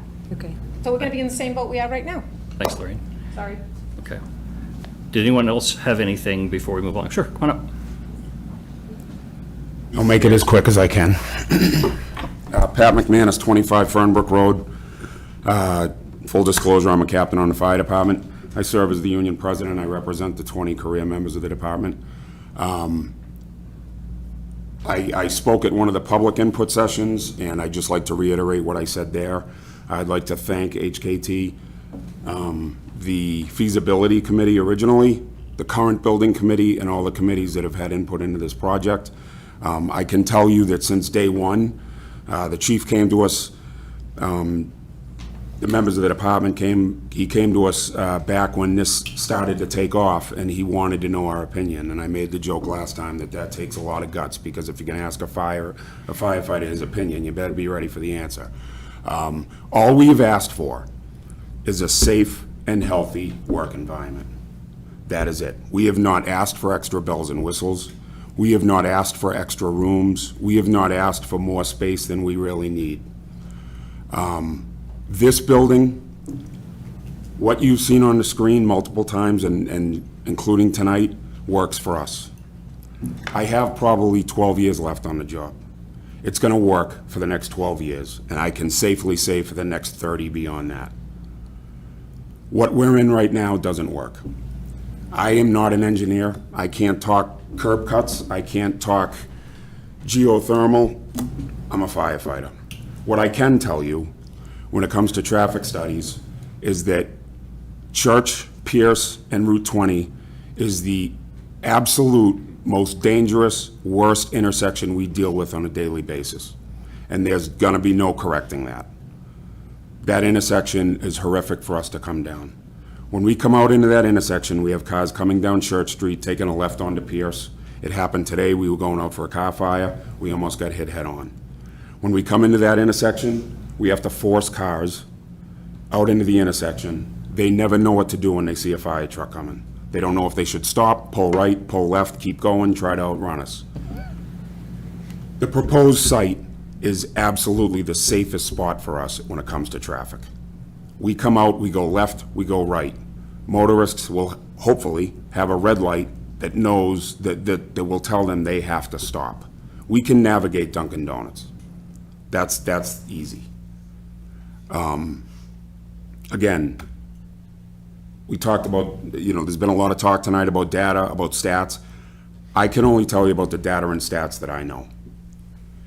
Working in the building that we are working in now, I know of 6 guys personally, since I've been on for 23 years, that have been diagnosed with occupational cancer. And that is not just because of building fires. That is because of exactly what Lorraine just said. I have been one of those people that have gone up to wipe down desks and white face cloths have been black. Up until recently, this week actually, for the past 1 to 2 years, if there's rain coming, we've had to clear off our desks downstairs and lay down towels because the front desk, which is my desk and all the other offices, gets absolutely saturated because of a leak. Thankfully, last town meeting, the money was appropriated, and that's being repaired this week. Prior to that, a year ago, this past April, the repair was made. We have come down in the middle of the night to go on a call and realized we have to come back from that call and mop up raw sewerage because of a broken sewer pipe underneath the apparatus floor. We all appreciate all the good words that are being said by every member of the public, members of the boards and committees saying that you appreciate us. But I don't think anyone can be prepared to have to come down, go on an emergency call, come back, and then mop up raw sewerage in the middle of the night. We had to do it for 5 years, several times over the period of 5 years until it got repaired. And that's nobody's fault that it took that long. What's next in this building that we're in? Is the roof going to hold a snow load? The air conditioner is on its absolute last life. We're getting hand-me-down air conditioners to put in windows. I have a chronic cough that I've had for 4 years that I guarantee comes from the air quality of that building. Plimo vent was a godsend for us, and it was 10 years overdue. This building needs to happen. We need this to be voted in the affirmative, hopefully unanimously tonight, to put it on the ballot and to put it at town meeting, because that's where it belongs. When the feasibility money came up, the Board of Selectmen at that point unanimously voted to bring it to town meeting. That's all we, the firefighters, are asking you to do tonight. Thank you. Thanks, Kevin. Any other comments from either the public or remotely? If not, we'll close out this item and move on to the next item. I'm going to suggest that Colliers and HKT, maybe if you want, you can leave the live part of the Zoom, but I would suggest stay on in the off chance that any questions come up. Thank you very much for your informative comments and for joining us. And I would say, Chief and Deputy Chief, you can head back to your seats.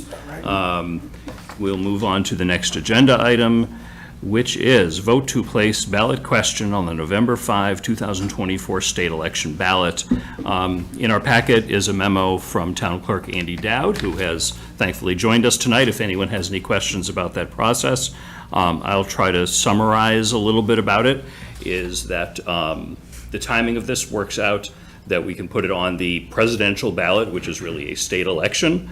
But to do so, we need to give the Secretary of State tons of advance notice. So even though the election is in November, we need to let the Secretary of State know that we want to put a question on that no later than the 7th of August. It actually needs to be in their hands by then. So we need to make a decision much earlier than that so that Andy can do, I'm not sure what machinations you need to do to sort of get the results of that vote to the Secretary of State's office. That's why it's on our agenda tonight, and I'm hoping we can make that decision tonight. And then immediately afterwards, we'll take a vote on whether to have a town meeting. The recommended date is the 7th of October, and that would be for the article to take place. I think everyone on the board knows, for the benefit of the public, the town meeting actually appropriates the money, so the dollar amount will go on towards the article at town meeting. The debt exclusion, as Jason described earlier, just simply allows that amount to be excluded from the way the Proposition 2.5 works. It's something we have to do, that most towns have to do for large construction projects. It's not unusual. We did it for the Lincoln Street project and all sorts of other things. That is an election ballot. The dollar amount does not go on the election ballot. It's just, do you want to exclude those? Those two questions are paired up, that one is dependent upon the other. Both need to pass in order for the town to actually have the money and the permission to go ahead and do the project. Our role is first for the ballot question. That's a supermajority, so it requires 4 out of the 5 of us by state law to vote in the affirmative to place a ballot question. Town meeting is simple majority, as town meetings all usually are. And that's really the job for us tonight.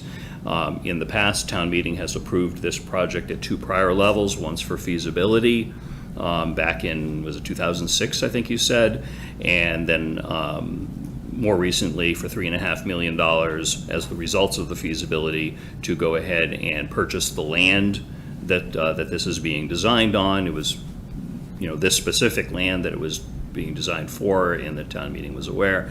And the design is very similar to what was presented at that town meeting. Unfortunately, there was a 5-year delay, not as a result of decisions made by anyone in this room. It just kind of, I don't know. I have some opinions on it. I'm not going to air them here. But unfortunately, it was a very unfortunate delay that cost the project to increase in price. But this is where we are today. But town meeting has seen this project twice before and has said, yes, please continue, and now it is our responsibility to decide whether we want to bring it back to town meeting and the ballot for that. I don't know if Tim, if you have any suggestions for us, things for us to think about before we make this decision?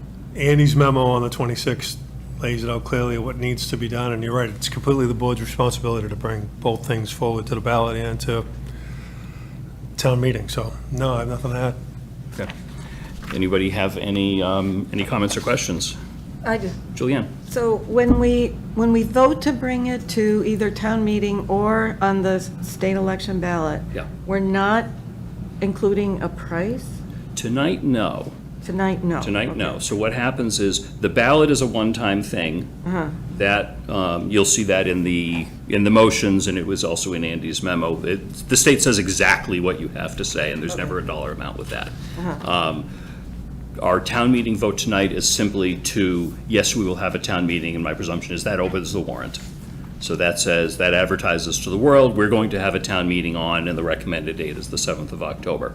At our next meeting, we then close the warrant, and as part of that, we put an article on there for this particular project, and we put a dollar amount into that. Then, but we don't execute the warrant at that point. And that's good, because by our next meeting on, I think it's the 12th of August, we won't actually have the cost estimate that we're expecting a little bit later in August. So then at our September 7th meeting, I forget the date, our first meeting in September, whenever that is, no, it wouldn't be the 7th. By then, we will definitely have those cost estimates. That's the date that we will execute the warrant. We will then amend that article with the best number that the project manager recommends, based upon the latest cost estimate that's coming in August. So we'll all have the opportunity to digest that and ask questions. Certainly, the building committee will do the same. Then it will come here, and then at that September meeting, we put the final number that will go to town meeting, and we sign the town meeting warrant, and then off it goes. So that's where the dollar amount comes in. Okay. That's September 9th. September 9th, it was something like that.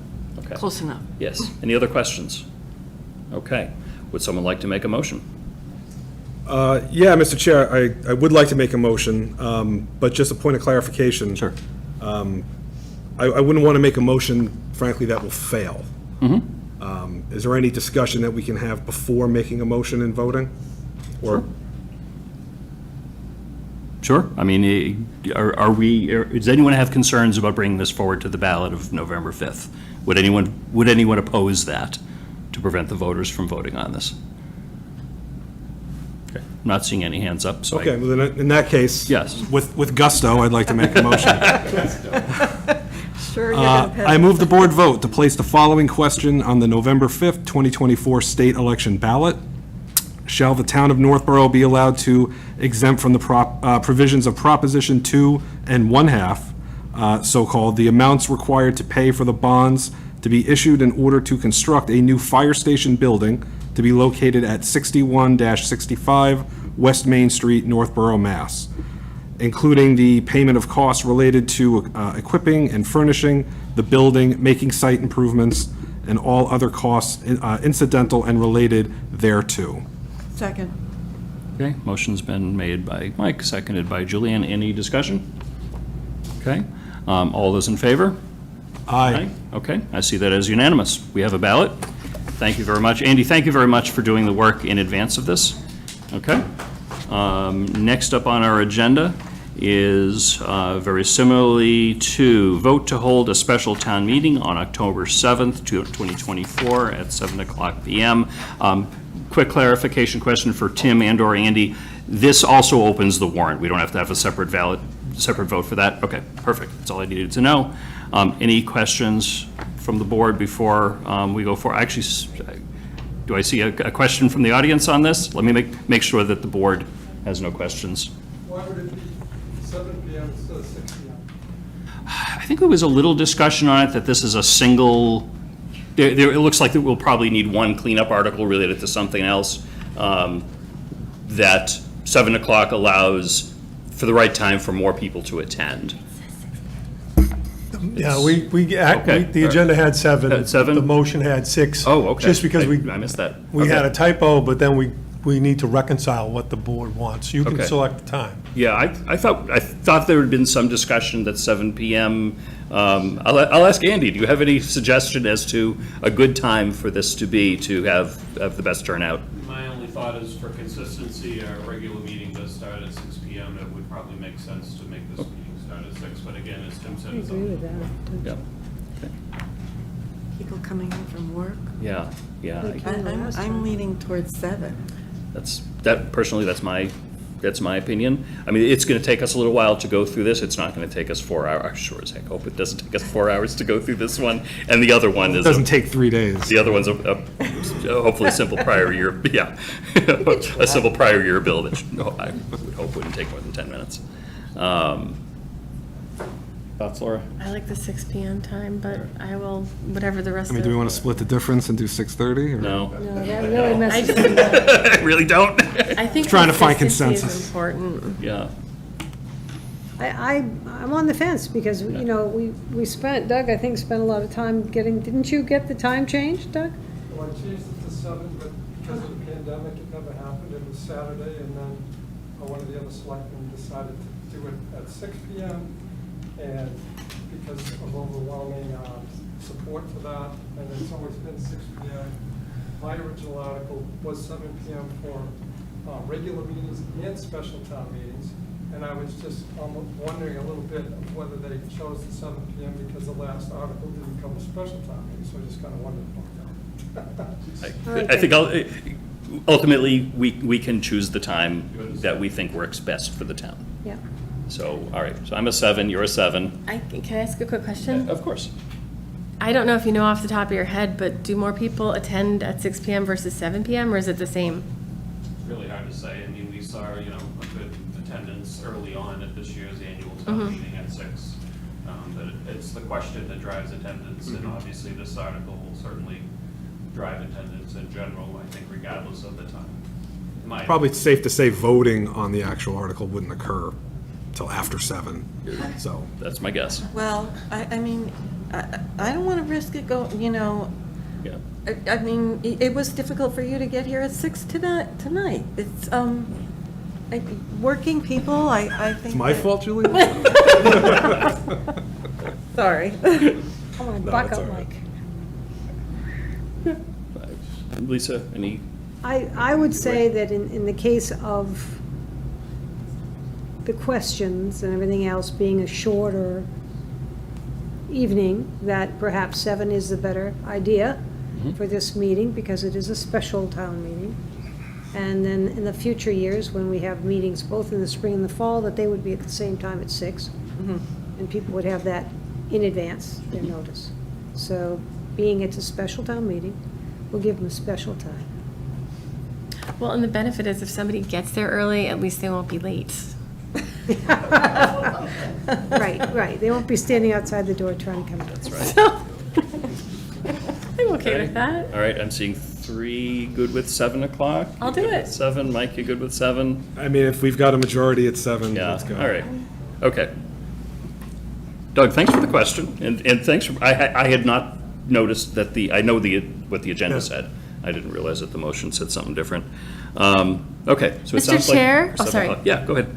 Mr. Chair, I move the board vote to hold a special town meeting on Monday, October 7th, 2024, at 7 PM. Second. Thank you. Okay, motion made by Laura, seconded by Julianne. Any other questions? Okay, all those in favor? Aye. Aye. I see that as unanimous. We have a town meeting, we have a ballot. Thank you very, very much, everyone. Do we want to take another 5-minute break before we continue on? Yes, we do. Yes, okay. We will take a 5-minute recess. Or less. Yep.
Hang on. Which one? Thank you, Owen. We're in good shape. Okay, very good. Welcome back, everyone. We're going to move along. Next on our agenda, Scott Charpentier, DPW Director, and John Marrow III, a architect, police station siding update and possible vote. We might actually decide this thing. Is it possible? That would be wonderful. Okay, give us an update if you could. Thank you, Mr. Chairman. So at our last meeting, we presented the alternative of removing the clapboard, wrapping the entire police station with a vapor barrier, and then installing new commercial-grade vinyl siding, as well as polyvinyl trim. The board asked us, myself and John, our architect, to evaluate a selective demolition alternative, which would be to remove those portions of the cedar clapboard that's rotted and deteriorated, and replacing those in kind, and subsequently painting the building. This would also include polyvinyl trim replacement. John and I went independently around the building to determine what we thought was an approximate percentage of removal per side. We correlated our discussions and came up with what was shown on the selective demolition estimate. The front of the building, approximately 75% of the clapboard was estimated to need removal and replacement. Approximately 25% of each side, and the rear elevation, the rear facade has very low sun exposure, so that was only a 10% removal. So the construction cost estimate was put together by John. You have a cover memorandum that outlines the status of the project as well as both estimates. The town meeting authorized $270,000 for the project at 2 different authorizations. Take away the architectural services, leaves us approximately $260,000. And the two cost estimates, the vinyl siding is $288,570, and the selective demolition or replacement with cedar is $303,400 and change. So again, approximately $290 for vinyl siding and $303 for selective demolition. My goal and objective is for the select board to provide some direction on how you would like us to proceed with bidding out the project. There are some options that I can lay out for you. Pick one or pick the other, and we go out on the streets and bid it. That's the simplest. Another option would be to have a bid alternate. We could have one of the two as a base bid and the others as a bid alternate. So in that case, if the select board chose selective demolition as the base bid, that would be what the contractors give us a price on. There will be unit prices that result in a total. There'll then be a bid alternate piece where there, again, will be different unit prices, and then a bid total for that. After which I would come back to the board, present both lowest responsible and responsive bids for each of the alternatives, and then the select board would direct which award to go forward with. It's important to understand that there are far more variables in the selective demolition than there are in vinyl siding. Vinyl siding, you take it all off, you put it all on, there's not a lot of iffy room outside of what the sheathing underneath looks like. You have that same risk when it comes to the clapboard, what the condition of the sheathing is underneath. Where the risk or variability is on how much selective demolition is required. We're estimating what it is. I'm not on scaffolding up 20 feet in the air seeing exactly how many boards are rotted. So there will be a likelihood of maybe an overrun or possibly an underrun on the selective demolition. We just won't know until the work is done. There will be a bit more construction administration services associated with selective demolition. I would not want to just give a contractor a blank check, say, go take off what's rotted, and then give me a bill for it, because I'd want a professional observing them to make sure they don't take off too much, or to make sure they don't leave on rotted wood. So that would require additional services by our architect. So that's where the project is, how we got to where we are, and I'm hoping for some direction so we can get out on the street and put the project out for bid. A couple of quick questions, we'll open it up to everybody. On the bid alternate, I hadn't thought about that before. It's an interesting idea. Would that limit the responsive bidders to only people that could do both vinyl and cedar? And would that exclude potential good bidders, meaning low-cost bidders? The Who answer to only the does one or first the is other? yes. Okay. It would likely exclude vinyl-only bidders. Okay. Because they're not going to do the carpentry work. Yeah. And carpenters, I don't know, they may just sub to a vinyl company, so you'd get their 15% markup. Okay. So if a All right. carpenter bids on the selective demo, he's going to have a vinyl sub who's going to give him a number, and they're going to have a 5 and 10% markup on it. Vinyl guy's not, I don't know if you'd even bother subbing to a carpenter. That's kind of a weird relationship. I wouldn't expect that to go forward, but. All right. But it would limit it, yes. Okay. And on the cedar option, if we're going to be pulling down roughly 75% of the front of the building, I actually really worry about that then you're leaving 25% up that's old, and I think I'd rather pull down the whole, I think it would be very easier to just say, pull down the whole thing, don't even look at them. But then you can, put on all the water protection and everything else you want across the whole building, and everything's in good shape. So I was just surprised to see pulling down 75%, not 100% of the front. The others, I agree with. If only 15% needs to be pulled down, then don't pull down the whole thing. So that's my only, I think, comment on that item. I don't know if you have any thoughts, or if I'm just wrong. I think the issue is again, how much selective demo is done. Again, some of the stuff up high is probably a little more protected by the overhang. Okay. But again, you're still not going to wrap that facade if you still leave sections. You're going to have patches of areas that still have that craft paper behind it. So there's no guarantee either that, we don't know if we'll find any additional rot or any sheathing that might be defective or failing unless we remove the siding. So we're taking a chance at some locations.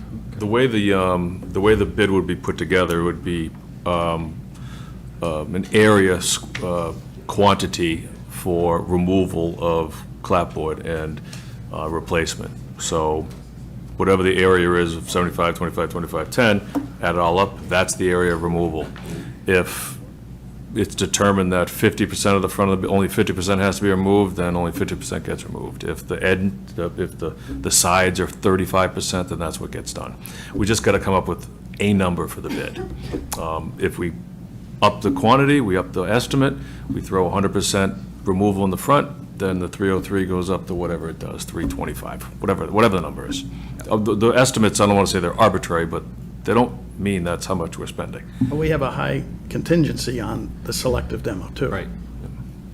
Can I just ask one question about wood? Is there a useful life of wood? Like, if you do half selective, in 2 years, are we coming back and asking for the other 20% of the wood to be replaced? You could be, depending on how well it's then caulked, re-nailed, finished, painted, all that comes into effect. We know what the existing structure is from 1983 or whatever it was built. You know what I mean? Isn't there like, if we had maintained it, we did vinyl sealed, whatever the best practice would have been through the years, it would have lasted till today. Sure.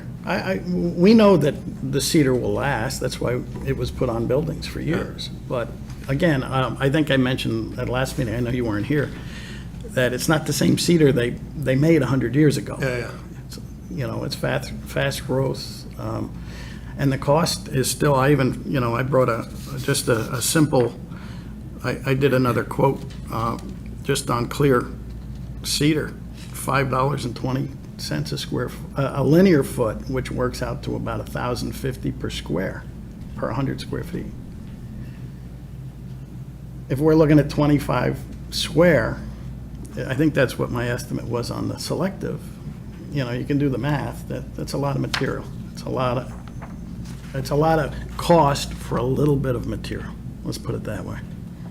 But am I worried unnecessarily of 5 years from now having to replace other wood? If you don't paint every 3 to 5 years, probably. Again, I had asked the question in the last meeting is how many times has it really been painted since 1983 when it was built? We know it hasn't Oh, been. no. Probably not the standard, obviously. So if you do wood, there's maintenance. Oh, I yeah. do vinyl. If No we do maintenance or wood, maintenance? you're going to have to keep up with the maintenance to make sure what's left maybe lasts a period more. I would expect us to have a reoccurring capital article for painting. It's not the type of thing you can build into an operating budget and have a $50,000 swing every 5 years to paint. My expectation would be there would be a reoccurring capital article, like there is a vehicle replacement to repaint the police station. Does Rhino Shield work in commercial environments? Like, can you do it commercially? Rhino Shield, the stuff they say is lifetime. I don't know how they'd warranty that on a commercial building. I mean, a lot of the new vinyls are you can get some pretty heavy-duty vinyl. You don't have to get, low grade. You can get a good medium to high-grade vinyl. In fact, I know there were questions about it fading. A lot of what they're writing now is they warranty the color for the lifetime, even on the next owner. That if there is color fading, it's part of their warranty package, that they'll replace it. So, again, my other issue was, it's not a historic building. We can match the exposure of the wood to the vinyl. You can match that. The other thing I was concerned with is if we can wrap that building, it will probably help it efficiency-wise. I know there's going to be HVAC work going to be done. So you're going to be upgrading HVAC, but not taking care of the sieve, which is the existing siding situation. So, All right, thanks. I don't know enough about it. All I know is I want it to be efficient and cheap. I think you get both of those. There we go. So- Mike? Yeah, thank you. Couple questions. So if we were, say, doing the selective demolition and putting cedar back on, it needs to be painted every 3 to 5 years. should be. Should be. And I think the quote originally at town meeting was about 70 or 75,000 was the original painting approved? With 50, high 50s, and then we put contingencies on it and some assistance with specification prep, so call it 60,000. Right, so really, even if you did every 4 to 5 years, you're looking at spending upwards, at this point, probably of almost, with contingencies, 80 to maybe $100,000 range every time you want to paint it. That's a possibility, to really do the correct maintenance on it. And then for the vinyl, it's commercial grade. I believe last meeting we spoke, it's a thicker, right? It's commercial. it's Heavier thicker, gauge. Heavier gauge. They don't call it commercial, it's just, it's a better quality, it's a higher quality. Right, so it'd be a higher quality than what somebody would have in their residential home. Right.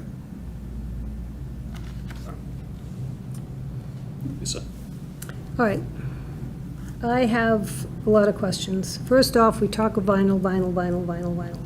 We went to town meeting and they said no vinyl. Went to town meeting and they gave us a ceiling over the amount. Do you cut vinyl with snips? Or with saw? I've done it both, personally. You've I cut don't vinyl know with a what- saw? Yeah, you turn the blade backwards.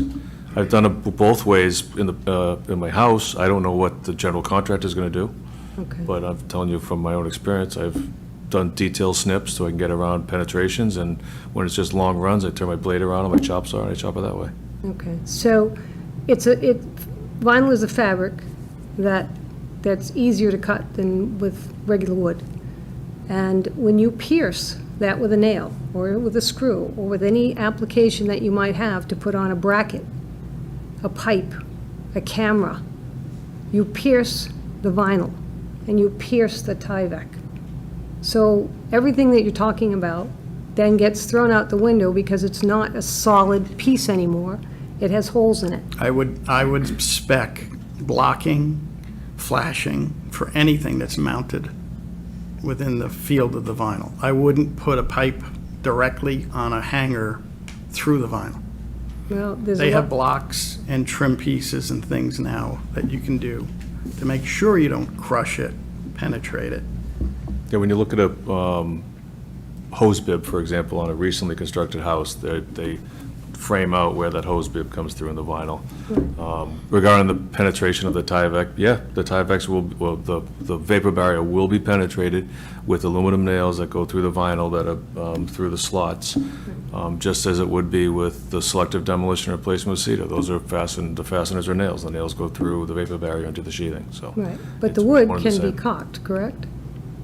The wood can be caulked around it to Around make a- sure that around a there's a nail? seal? Around a nail penetration? Yes, I nail or screw, anything that specify goes through caulking around wood. the nail penetrations on cedar? I wouldn't think Depends, so. I mean, a nail's a nail. Yeah, I mean, it would be sealed with the paint application, the primer and the paint afterwards, I would think. It would depend on what it was that was going to be hung on the wood, obviously. Some of that siding, too, I would recommend. We've already spoken about using the polyvinyl trim. They make blocking for mounting things like that, too. Right. So, but the fact of the matter is, we have a police station that has each side, there's so many areas that you're attaching something to, whether it's an antenna, whether it's a camera, whether it's a pipe, all throughout the building. And when you're doing it with cedar, wood is a stronger structure, it's a thicker structure. There's no air between it when it goes onto the wall. Shiplap is one piece over the other piece with probably a 2 to 3 inch raise in the back. So it's all wood. It's not plastic that can move with any air. It's solid against the substructure. So is it that not? would be part of the contingency number then we'd have to ask, so are we going to go back, pull things off on areas that we don't do the selective demolition on to remount this stuff? Or are we going to leave it as is if that area isn't what's damaged or failing right now? Well, I would think that you leave it as you have in the past, and if there's caulking to be done, it's done, and it's painted around it. Right. But There's, again, with the vinyl, we could specify how to mount certain brackets, piping, antennas, cameras, things like that, as part of the system. Where it's existing, if we don't work that area, then no, we won't be looking for these specific locations at this time. But if we have to paint, I know there was some staining from the stack or the chimney tower. There was some around some of the piping that's mounted over on the right side of the building. east. East side, again. So, we could add part of the spec to go in and paint those.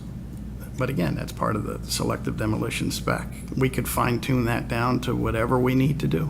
Well, I think that the vinyl is not the no-maintenance product that everybody likes to think it is.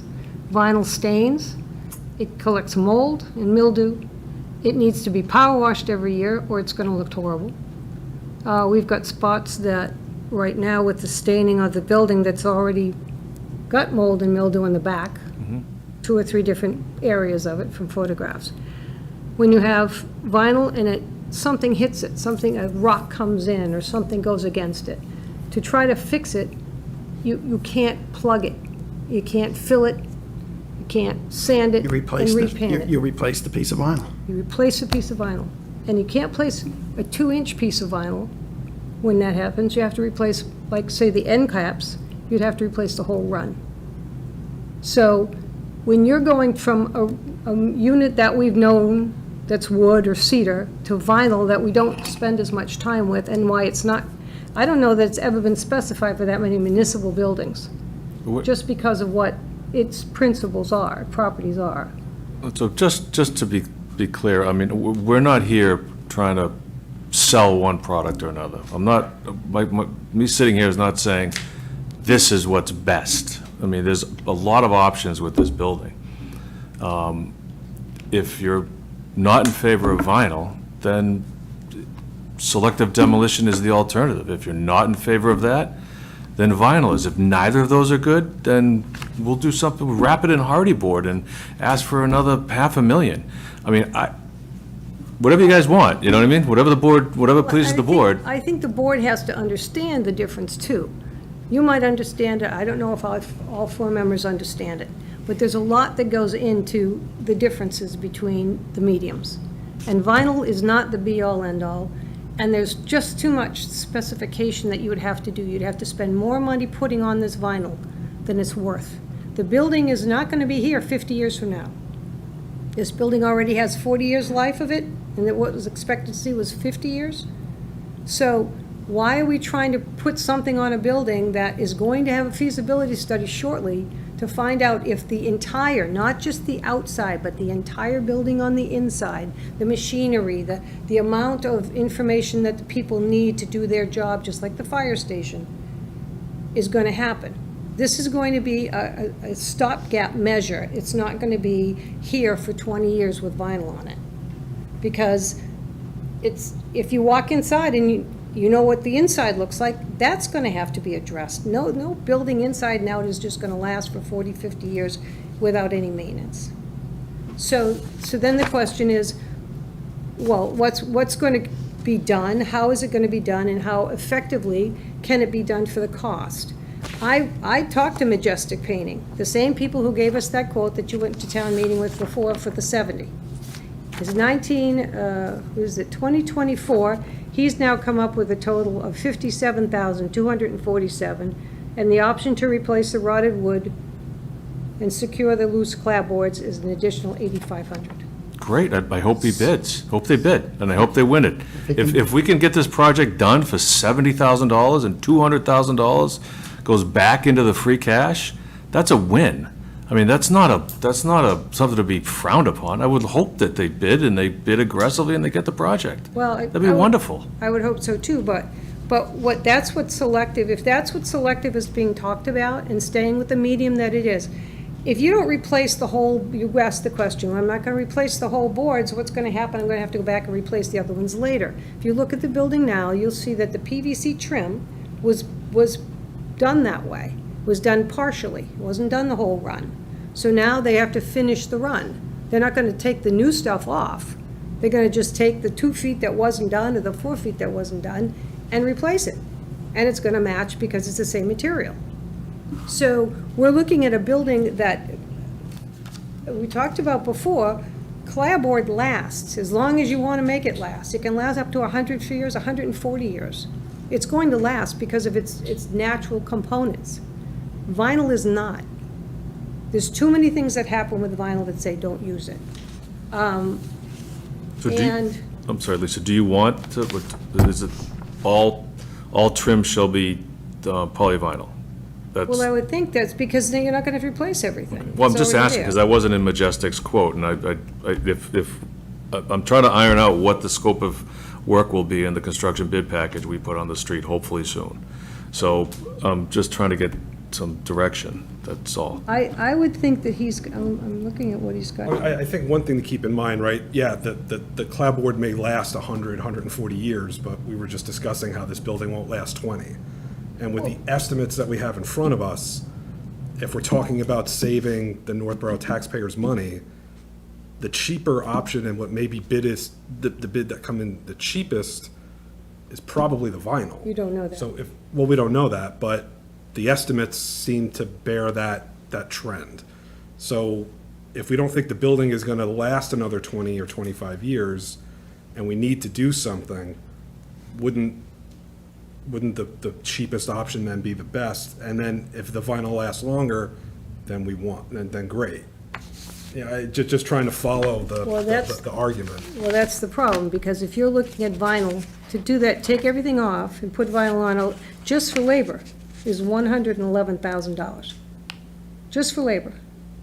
Right. Not material. But the material. Please remember, though, those are estimates, they're not bidded, they're not firm. Right. They're just estimates.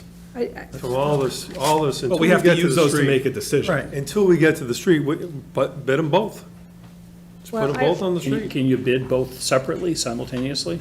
It'd be weird. No, I would put them in one bid package with a bid alternate. It would be defined very clearly in the instruction of bidders that both of these, the base bid as well as the alternate, are considered equal and be awarded based upon what's in the best interest of the owner. I have a question. Didn't the original painter say he couldn't paint the building in the condition it is now? Correct. Where is that? Who's the original painter? I'd have to take a look at where the original quote came from. I'm not sure if it's Majestic that went with Chief Liver, or if it was another company that came out after the $70,000 was approved. We brought a painting contractor out there to help us determine what to put in the spec package, and he indicated we can't paint this the way it is. All right. Well, so that wouldn't have been Majestic. I don't know, and I have to Because I take a look. talked with him. I mean, I personally talked with him. He sent the bids. I've got the bids. in I hand. understand that, and I mean, I don't see, okay. I wouldn't paint a rotted piece of wood that's cupped and won't hold the fastener. Well, yeah, but you're not, your whole building isn't rotted.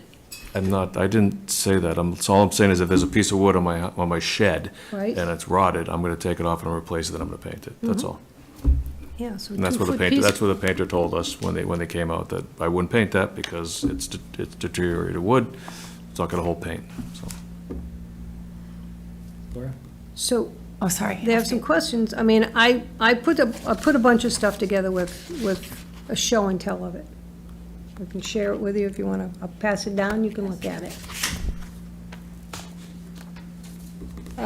I just don't feel that we should be spending, is like you said, I like the idea of bidding something out, sticking with wood because wood works. Vinyl doesn't work for me. And, I mean, I've got the product submittal from Sherwin-Williams and the job specs that they put on there, the job walk. And the contractor will be providing material submittals as part of the construction project, and our architect will be reviewing those submittals for compliance with the technical specifications. That's standard practice on any construction project. Laura? Is that okay if I Yeah, absolutely. So thank you. I look forward to looking at that. I appreciate the options that you've laid out and the pros and cons of both. My preference would be to keep the wood just in the spirit of the character of the building, but the financial difference is really weighing on me as well. So if we could do an option to bid both out, and then if the pricing comes out the same or better with keeping the wood, that would be my preference. I'm just struggling with the thought of having vinyl on a municipal building. I would be very happy if the entire building could be rewrapped in wood clapboard and painted with a durable ceramic-based exterior paint, but that would be fantastic. See where the numbers come in, I don't know. I mean, all I can base it on is the estimates. And the prices keep going up. So I understand that part of the equation, but thank you for all this information. I appreciate it. You're welcome. John's correct. Wood has changed. I mean, wood is not, Yeah. I mean, Lisa, your house is very, very old. It's an old house, and I'm sure the wood, the original wood, is very hard to find that anything that would even come close to matching. The grains just aren't what they used to be. I mean, I could buy a piece of maple at the hardware store and try to match it to a piece of your furniture. It's just different wood. I think we talked to someone, they said that the wood has grown faster. Yeah, the But grains are it's wider still, it's apart. still milled. But It's yeah. milled, it's milled the same thickness. It's not changed in their milling because it has to be specific. It's I'm like you referring- buy wood, you buy wood a certain height, a certain thickness. I'm referring to the grain and the growth, exactly what you said. Just old wood. They force it to grow faster. Yep. Yeah. I hear what you're saying. I understand. Same. So, I mean, they do this all the time. They replace the pieces that need to be replaced, they caulk it, they prime it, keep the color consistent, and then they Yep. paint over it. In the case of the police station, it was solid stain. There's no chipping or peeling, which comes from solid stain. Yep. And the way you put it on is you put it on the outside of it, it's reversed. Normally, you put a smooth side, but in this case, you put the rough side. It absorbs the priming and the color better and keeps it on there. So, and you put a certain type of nail in that keeps it against the building. Yep. So, you can't do that with vinyl. I mean, I have a vinyl garage. It's got some damage to it, a shortcut on some of the things, so it's more money because you have to cost more money to fix anything now. Yeah. So I'm looking at it from a slightly different perspective. Thank you. Whenever we discuss master plan or, the look of the town, everybody says, we want a New England-looking town. And I don't think vinyl is New England looking, so my vote would be for selective demolition and cedar replacement. So I haven't spoken yet.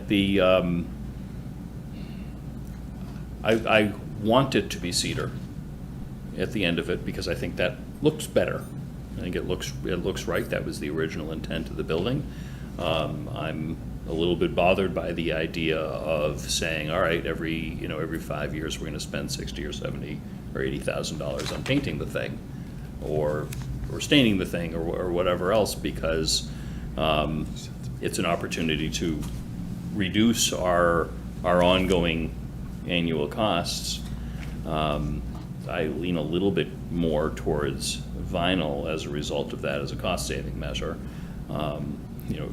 If it was me and I could go back 40 years or whatever, I probably would not have wanted to build a police station that was a wood frame building with cedar on it at all. There aren't too many police stations built that way, but that's what we've got. So, we either have to replace a good chunk of the cedar with cedar or replace the whole thing with vinyl. I just, from the street, I don't think you're going to be able to tell too much of the difference. And long-term, clearly, the vinyl is going to be a lot less expensive. Right, if you're getting arrested and being brought into the police station, you're not going to care when it's sided. Is that accurate, Chief? That's a joke, obviously. Yeah, but, yeah, I mean, because even if, based on the project scopes, even if you got bids that were the same amount, the way I'm kind of seeing it, similar to what Mitch is describing, I'm seeing you're getting more for the vinyl. You're getting the whole building stripped, you're getting it wrapped, you're going to get something that's going to give you that, 20, 25 years to maybe a look at the building. You don't paint vinyl, right? You don't have to paint it every 4 to 5 years. And, if that even happens, then we're, another select board is back here talking about the same thing. I understand the look. The police station isn't downtown. It's fairly far off of center of town. I would think that, unfortunately, the cedar and the aesthetic piece is going to, I think, will cost more than the vinyl. And I think it would be better for the taxpayer to go with a vinyl option, with the additional wrapping and savings that are going to come, energy savings that may come to that from the building. That's just, I'm okay, bid them both out, and if you get a real low ball offer to do the cedar, then great. I just don't know if that's realistic. Yeah, the only, going back to, I think, my earlier comment, that if we were to go with cedar, which I'm not totally opposed to, I just think vinyl makes more sense, I would really encourage you to think about doing the front of the building 100% replace. Just not selective demolition on the front, just you're going to replace the whole thing, remove the selective part from it. I think that decreases the risk because you're not going to have to start counting boards and so forth on the front. You're going to rewrap the front of the building and you're going to start fresh. I think that it's going to increase the cost a little bit. I don't think it's going to be too much because of the risk reduction. But I think that decreases the risks down the road and the costs down the road for the 15% that you didn't remove or the 20% that you didn't remove, failing in 3 or 5 or 7 years at different rates. And But one of the, so the process for the bid for a selective demolition will be provide me a unit price per square yard, square foot, per square, to remove and replace. Yeah. And I'm not going to say where it is, just going to say it's this, and it's 2,500 square feet. Give me a price per square foot, $12 a square foot. If the bid comes in really low, we can do more, fantastic. We'll just add quantity to it, and the contractor will be happy, he'll get to do more work, make more money. The important thing, though, is what we put out on the street has quantities such that we will be able to do an award. So if we say it's 100, 25, 25, 10, and we're $20,000 over the appropriation, we're done. We go back onto the street. And we have to have a substantive change to the bid in order to justify going out on the street because we don't have funding. That's one thing to bear in mind. You could go up but you can't go back down. So you can't have a bid over the appropriation and then negotiate down. That's against the law.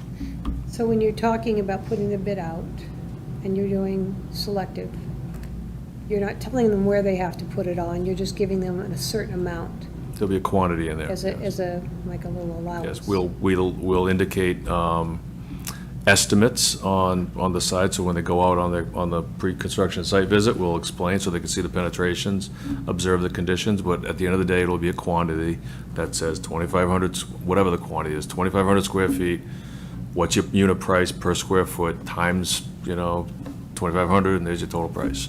And they only bill us on what square footage or what units, what the quantity is they install.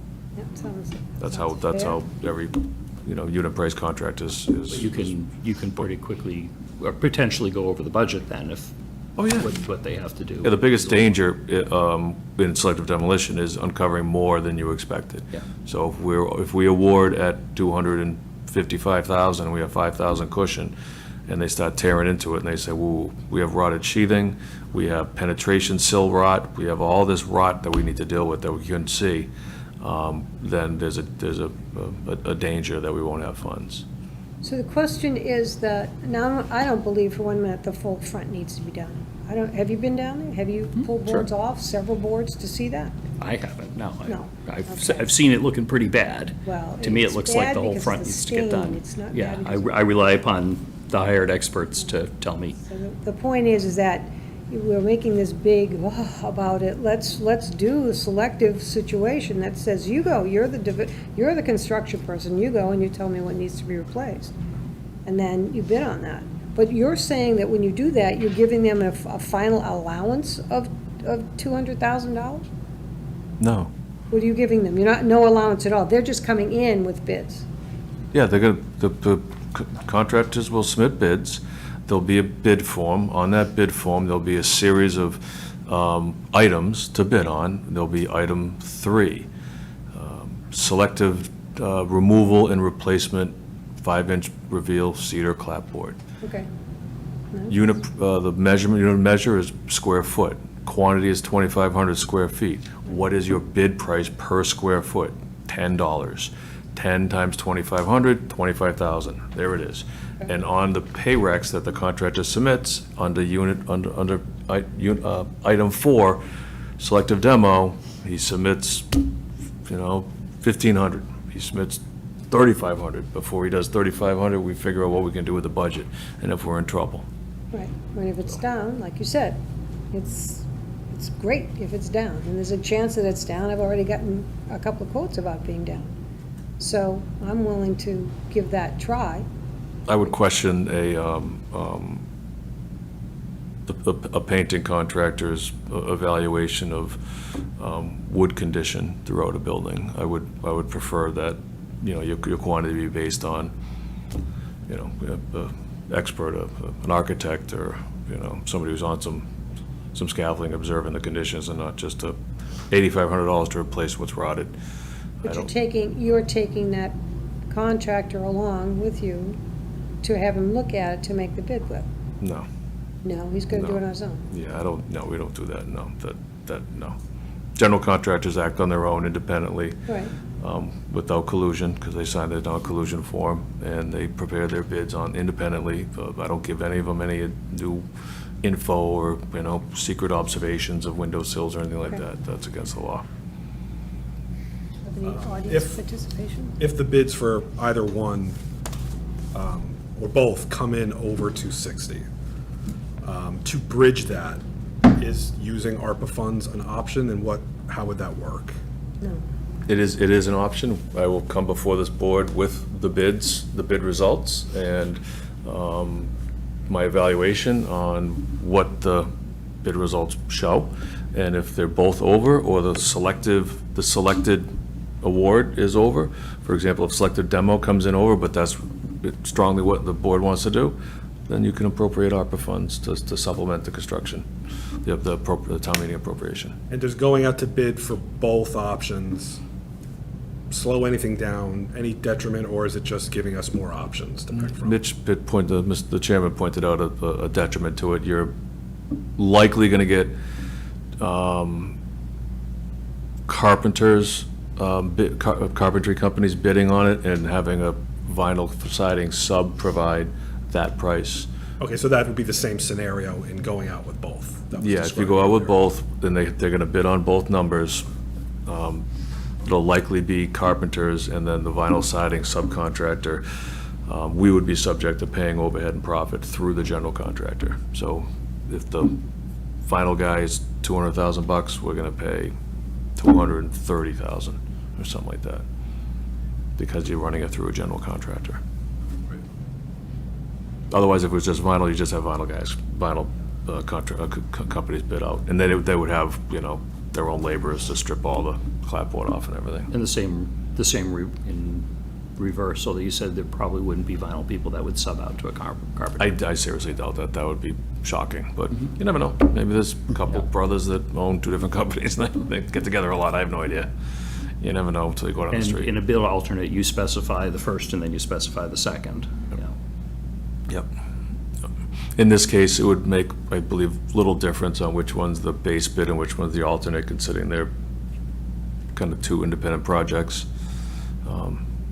So. Well, the vinyl would be more defined Yes. than the selective. So you might go vinyl with the alternate on the selective. Yeah, yeah.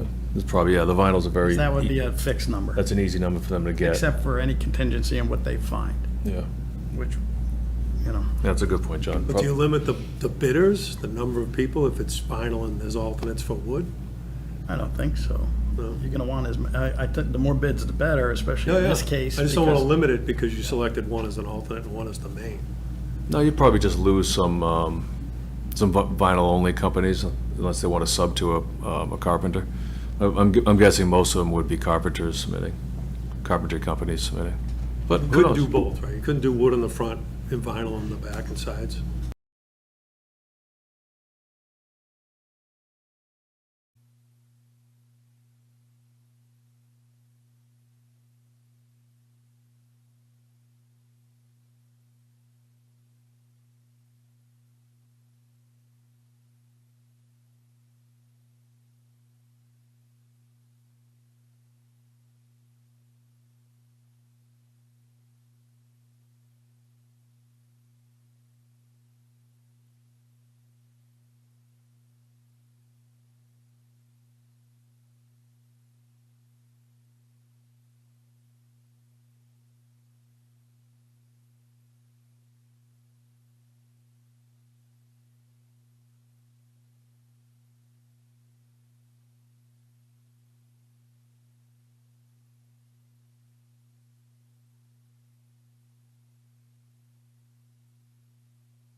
think, all I'm saying, it's all being recorded, some of it just hasn't been live broadcast.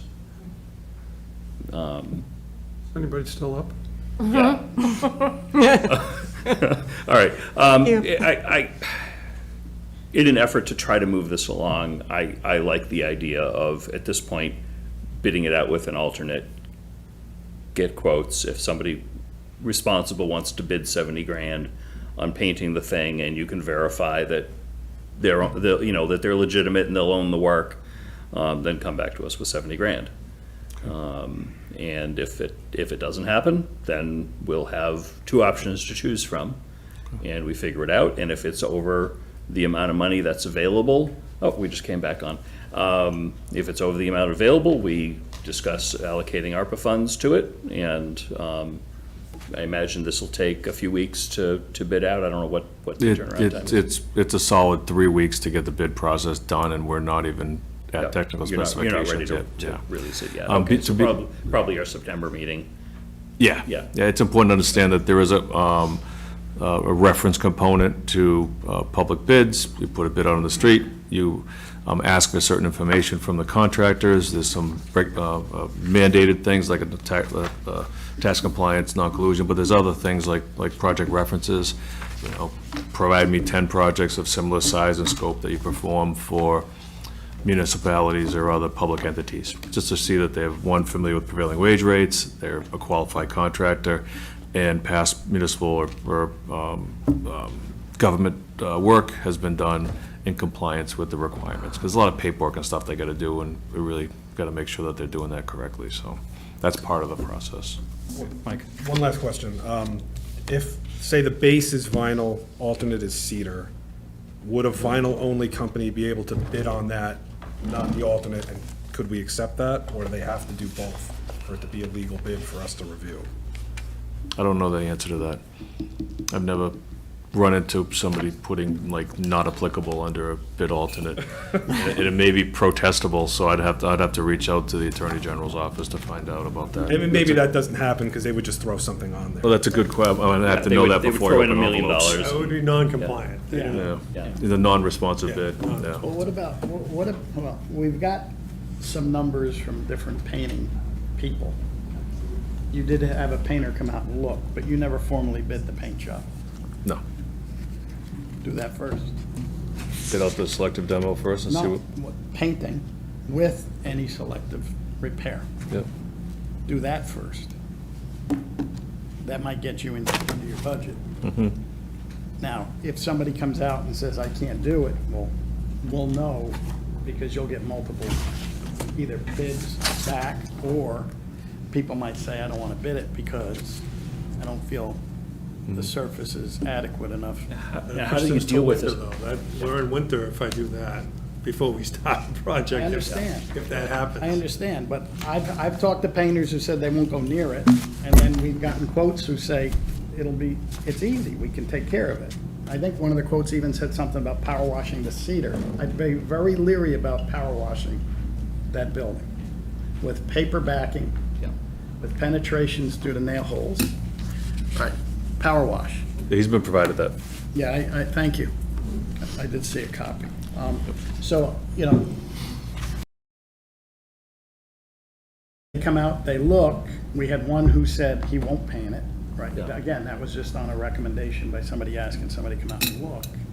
But if you put that out first, again, if So how do you deal with a situation where, say, somebody bids 50 grand to power wash and paint this building?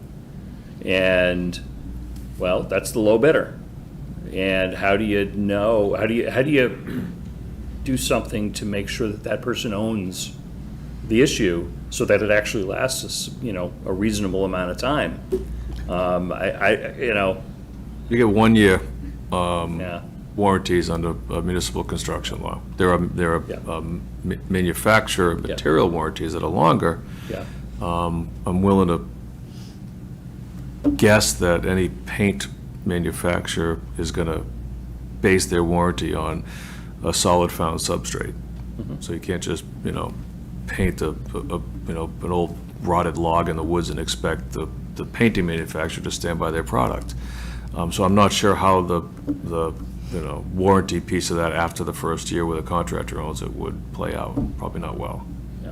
considering the conversations we're having I guess I now. worry about someone bidding on just the painting, and, Right. and somebody could paint it, Yeah. and they'll make 50 grand, and it'll last a year, or they'll patch it in a year, and then we're doing this whole thing again in 18 Right. months. Well, I'm pretty sure the paint manufacturer will probably look at this video in the Yeah. past couple of meetings and say, oh, the wood was Yeah. determined to be rotted, and we Yeah. didn't replace it, so, I don't know.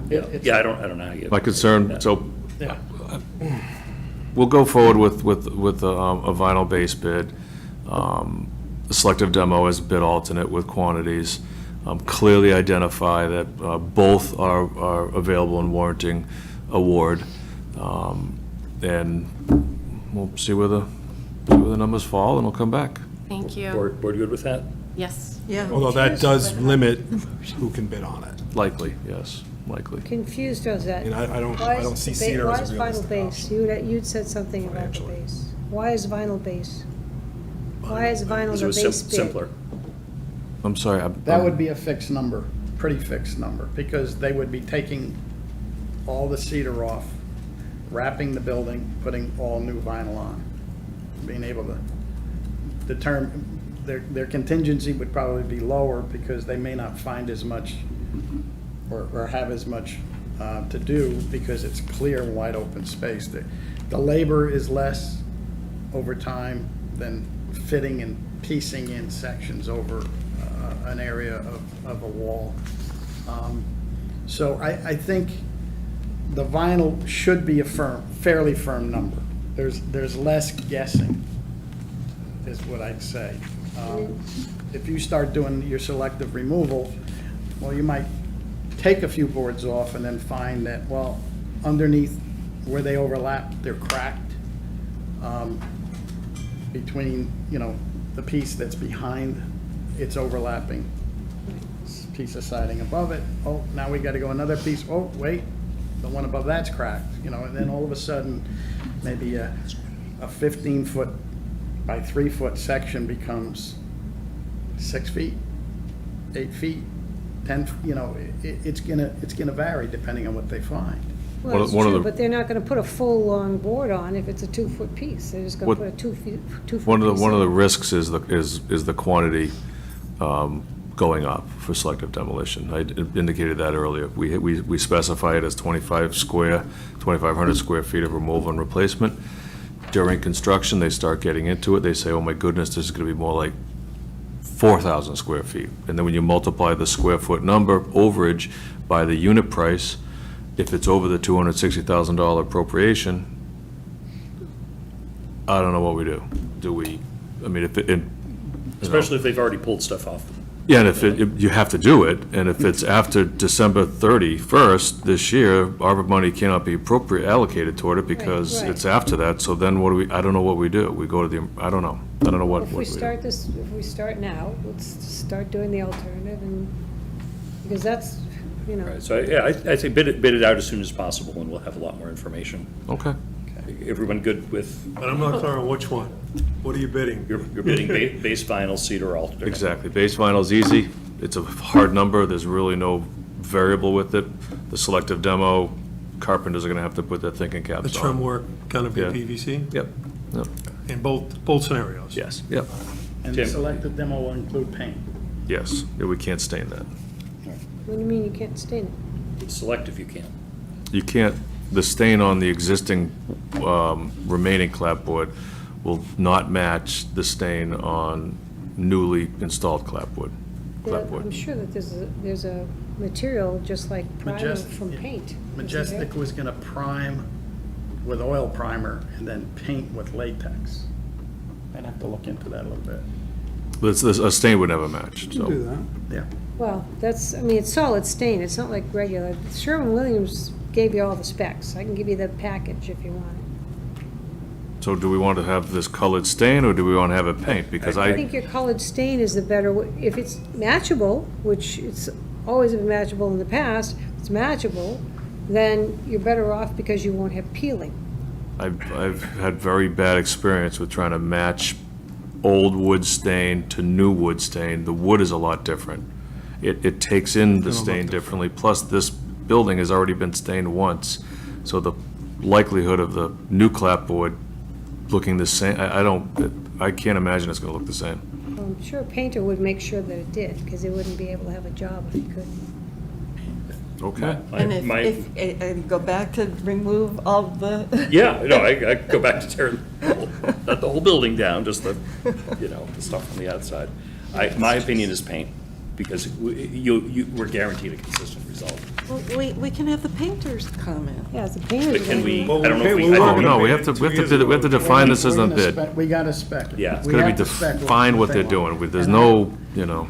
I will talk to a couple different paint manufacturers. Okay, Okay. thank you. I will, Thank you. are we okay leaving it?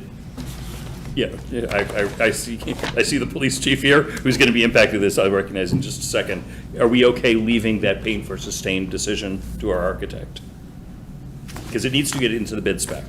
Well, but you understand that if the painter, if you inquire with a few painters and they say they can match the stain, no problem because of this oil-based primer, then I think that is preferential, because isn't staining, you don't have to do it quite as often. I've had mixed on a couple of painters I've spoken to. One flat out said I wouldn't use any kind of stain I'd paint because I don't think I can match the colors. Uh-huh.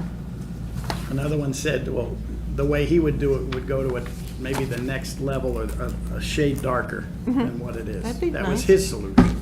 Uh-huh. Maybe that would help. So, there's a few different ways. That's why I wanted to talk to him. Okay, all right, are we? And read a spec. Okay, yeah, the question for the board is, are we okay deferring that decision to the architect? Yes. The paint versus stain. Laura? Yes. Mike?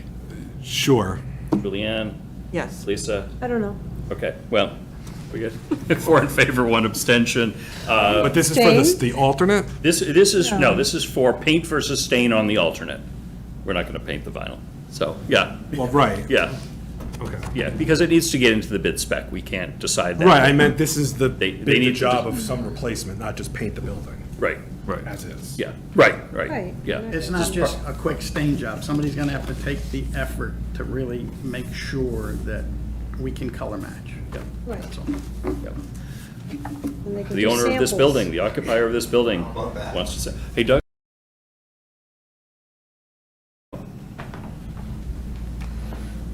I'll be the quickest one tonight.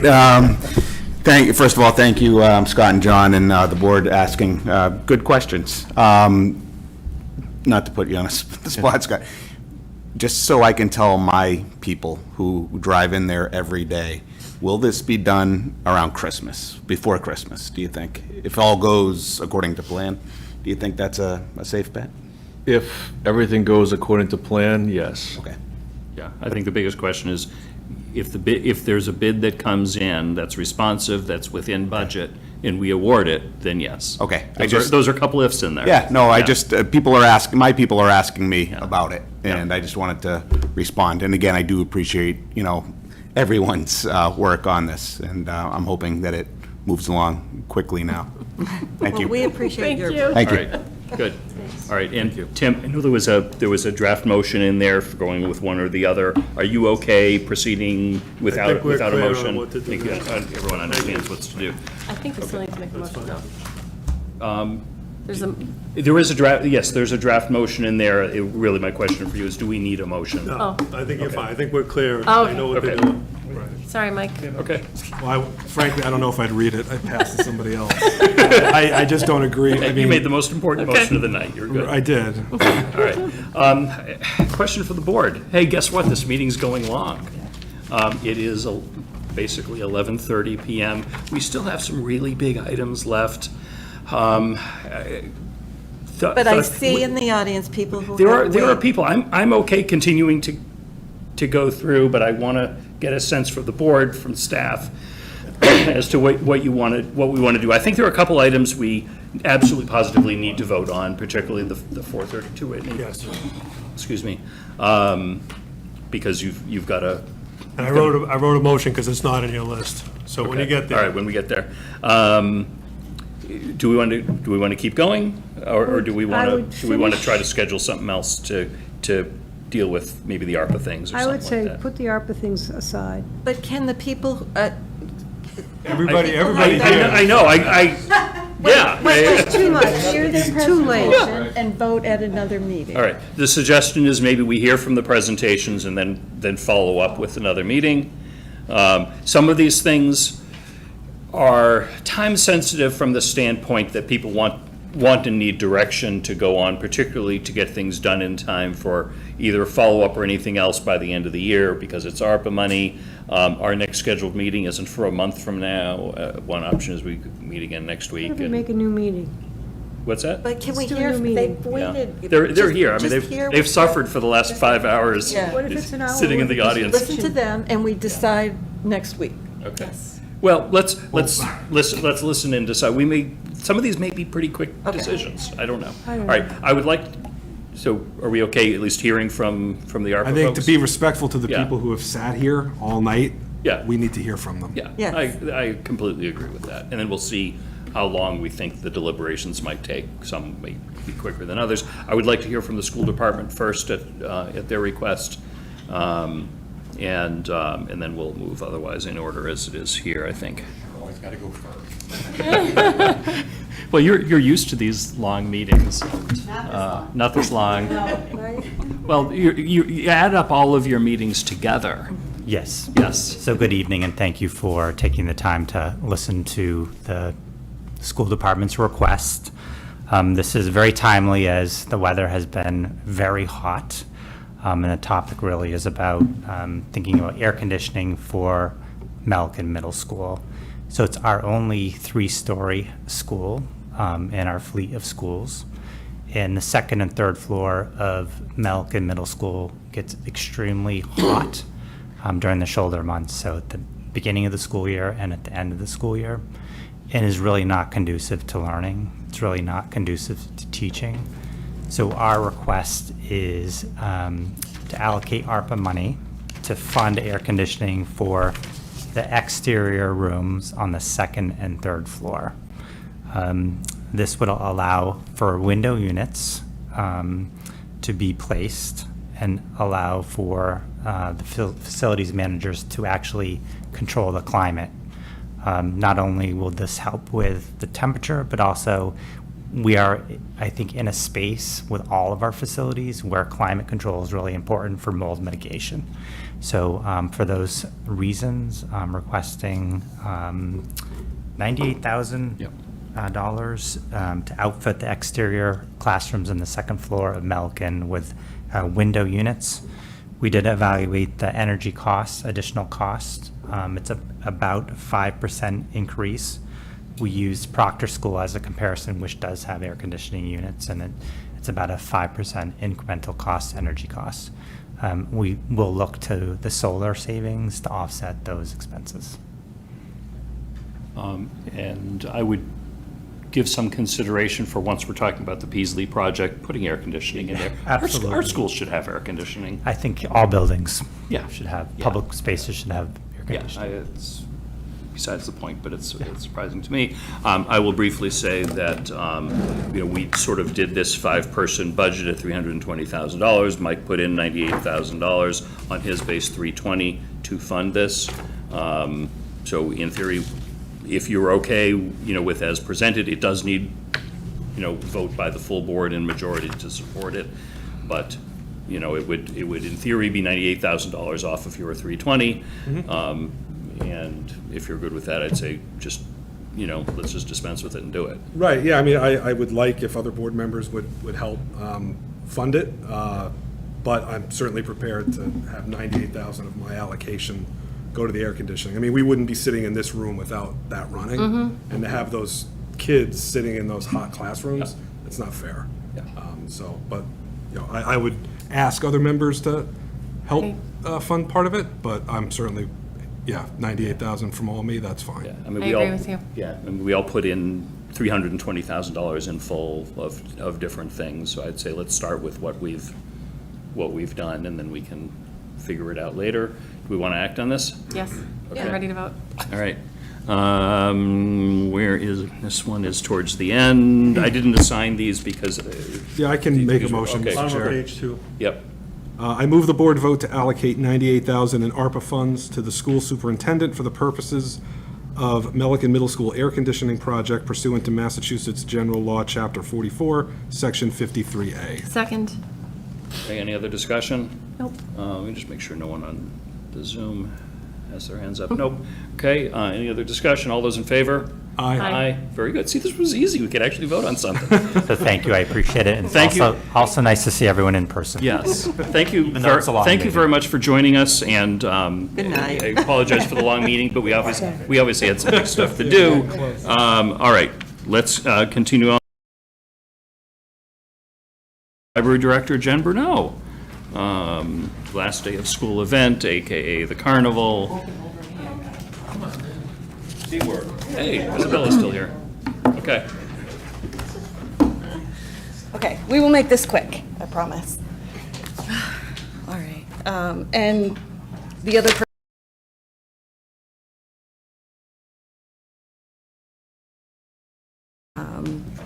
So we are requesting $8,675 for the purposes of holding the end of the school year, last day of school carnival event for the 4th year in a row. For the last 3 years, it's been growing and growing in popularity. We have well over 1,000 people at the last one. Our plan for fiscal year '26 would be to try to work this into the annual budget under somebody's department so that we can continue doing this. It has become one of our favorite events of the year. I think the community really looks forward to it. I know all the town departments that participate and the community groups that are invited to participate as well find a lot of value in connecting with residents in sort of this unconventional new way. So that's my spiel. If Do you have anything you wanted to questions. add?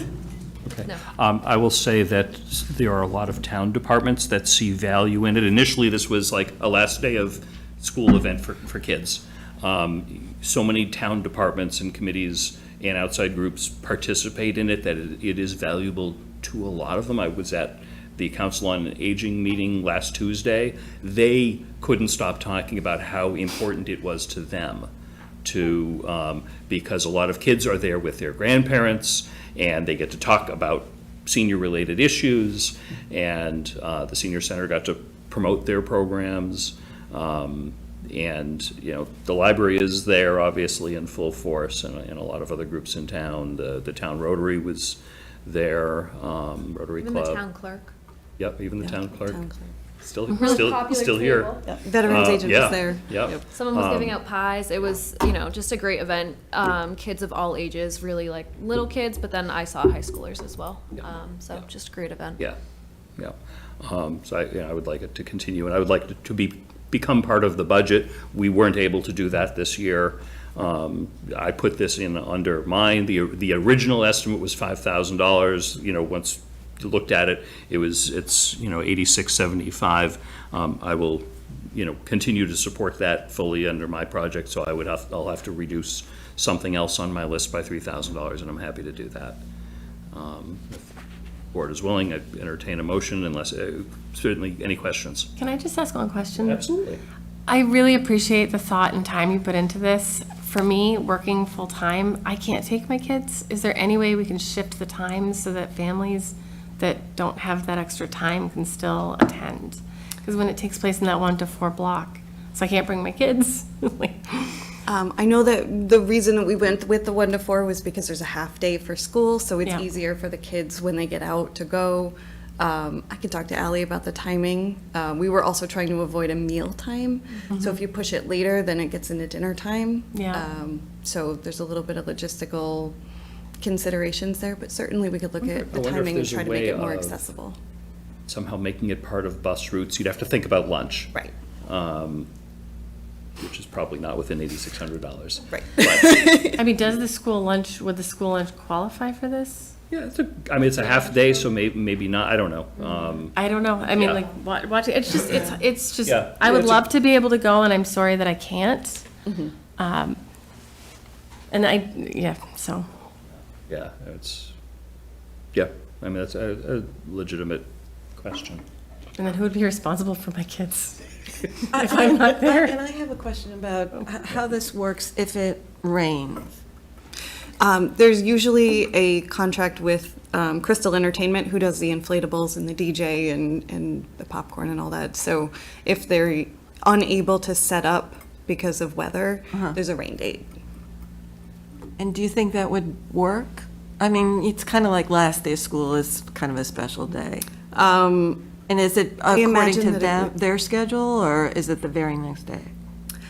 Usually Ally would work with them and set up an acceptable rain date. So whether it's the next day or another day during the week, they just kind of work based on their availability and what we think would work. So like we try to avoid a rain date of a weekend so that we're not paying overtime or anything like that. So fortunately, we haven't had to have a rain date yet. I do think it would probably affect the attendance if we had to go on a different day because it's easy to remember the last day of school. Yeah. But the other option is to not have a rain date, and then if the weather prevents you from being able to hold the event, you cancel it and you don't have it for that year. Could you have it like in the Algonquin gym? I mean, it's huge. I don't know if that's ever been discussed. And I don't if know it's if we've feasible or ever not. discussed trying to do it indoors. Yeah, I think don't we've I don't just- know if you can anchor down the Yeah. the inflatables the right way. I mean, obviously Right. you wouldn't be able to stick nails in the floor. Yeah, and just the size of Yeah. I don't even think Okay. really have chairs in the gyms at Algonquin. There's rules. Yeah, it's the end of school, whatever. I'm only kidding. Okay. Yeah, I mean, the 4 years it's taken place, the 3 years that's taken place thus far, I mean, Do they go to the bouncy no, they, castles and everything? neither of my kids don't go in the bouncy houses anymore, but they just go and hang out with friends, and they get the snacks, and they get the giveaways and doohickeys, and they had a blast.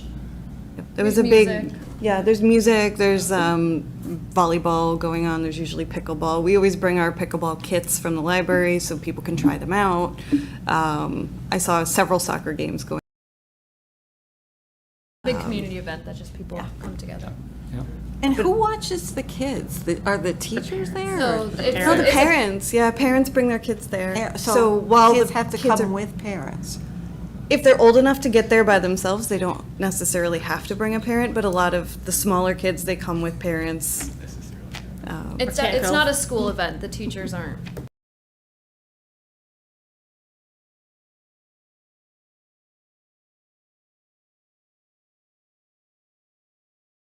Yeah, I think the school event happened the day before. Right, yeah, I thought, Don't each individual schools have their little events before the end of school? The elementary schools do their field days, I think it's like a week or two before the end of school. Was that long, that far in advance? It's usually like the last 2 weeks. I mean, yes, they scatter by school. And what was the difference in cost? What happened? Why did they go from 5 to 8? I think 5 was just an initial rough Yeah. rough guess. I think 5 was the rough guess based on just the inflatables being funded. Could you reduce some of the inflatables? Aren't there 8? I think with 1,000 kids there. Yeah, we You want all you can basically get. need the whole package that they offer. So I think if we reduce that, it would be not enough. Okay. Would someone like to make a motion? This is the first ARPA item at the top of page 2, 8675. I'll Yeah, make I it. mean, they're not assigned to anybody. Okay.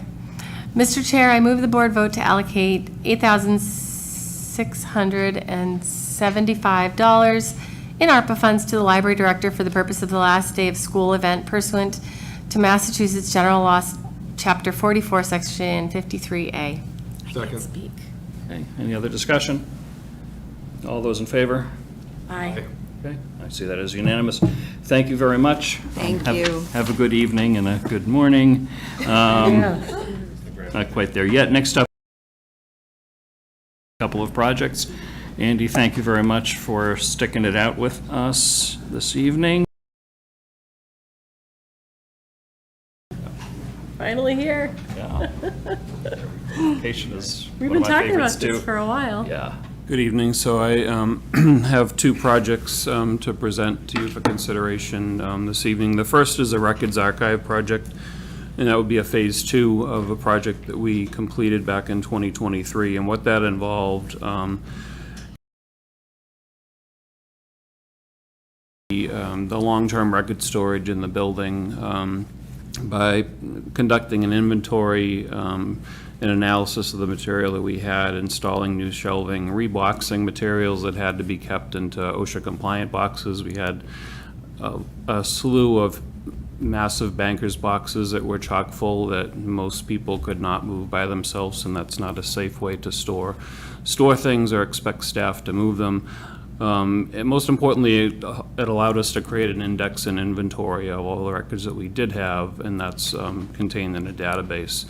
Probably the best thing that came out of that initial project was the ability that we were able to discard a large volume, a very large volume of records that we did not need to keep. If any of you were in the building, probably last summer, there were stacks of boxes in the hallway down outside of Recreation that were waiting to be destroyed, and that's, of course, in compliance with the records retention schedule that the state provides us.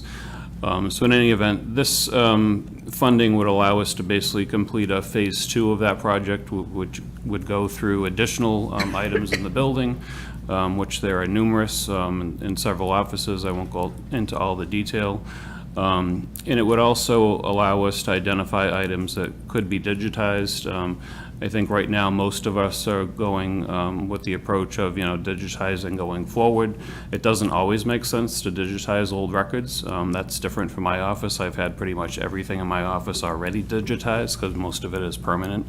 In any event, so that would allow us to add some more shelving, complete that project, hopefully get rid of another mound of things. And that's important, regardless of what happens to this building and where we're going to be housed in future years. It just allows us to get a handle on the materials we have and also to know what we have, how to access it, and then to properly get rid of the things that we don't need to keep. So that request is for $50,000.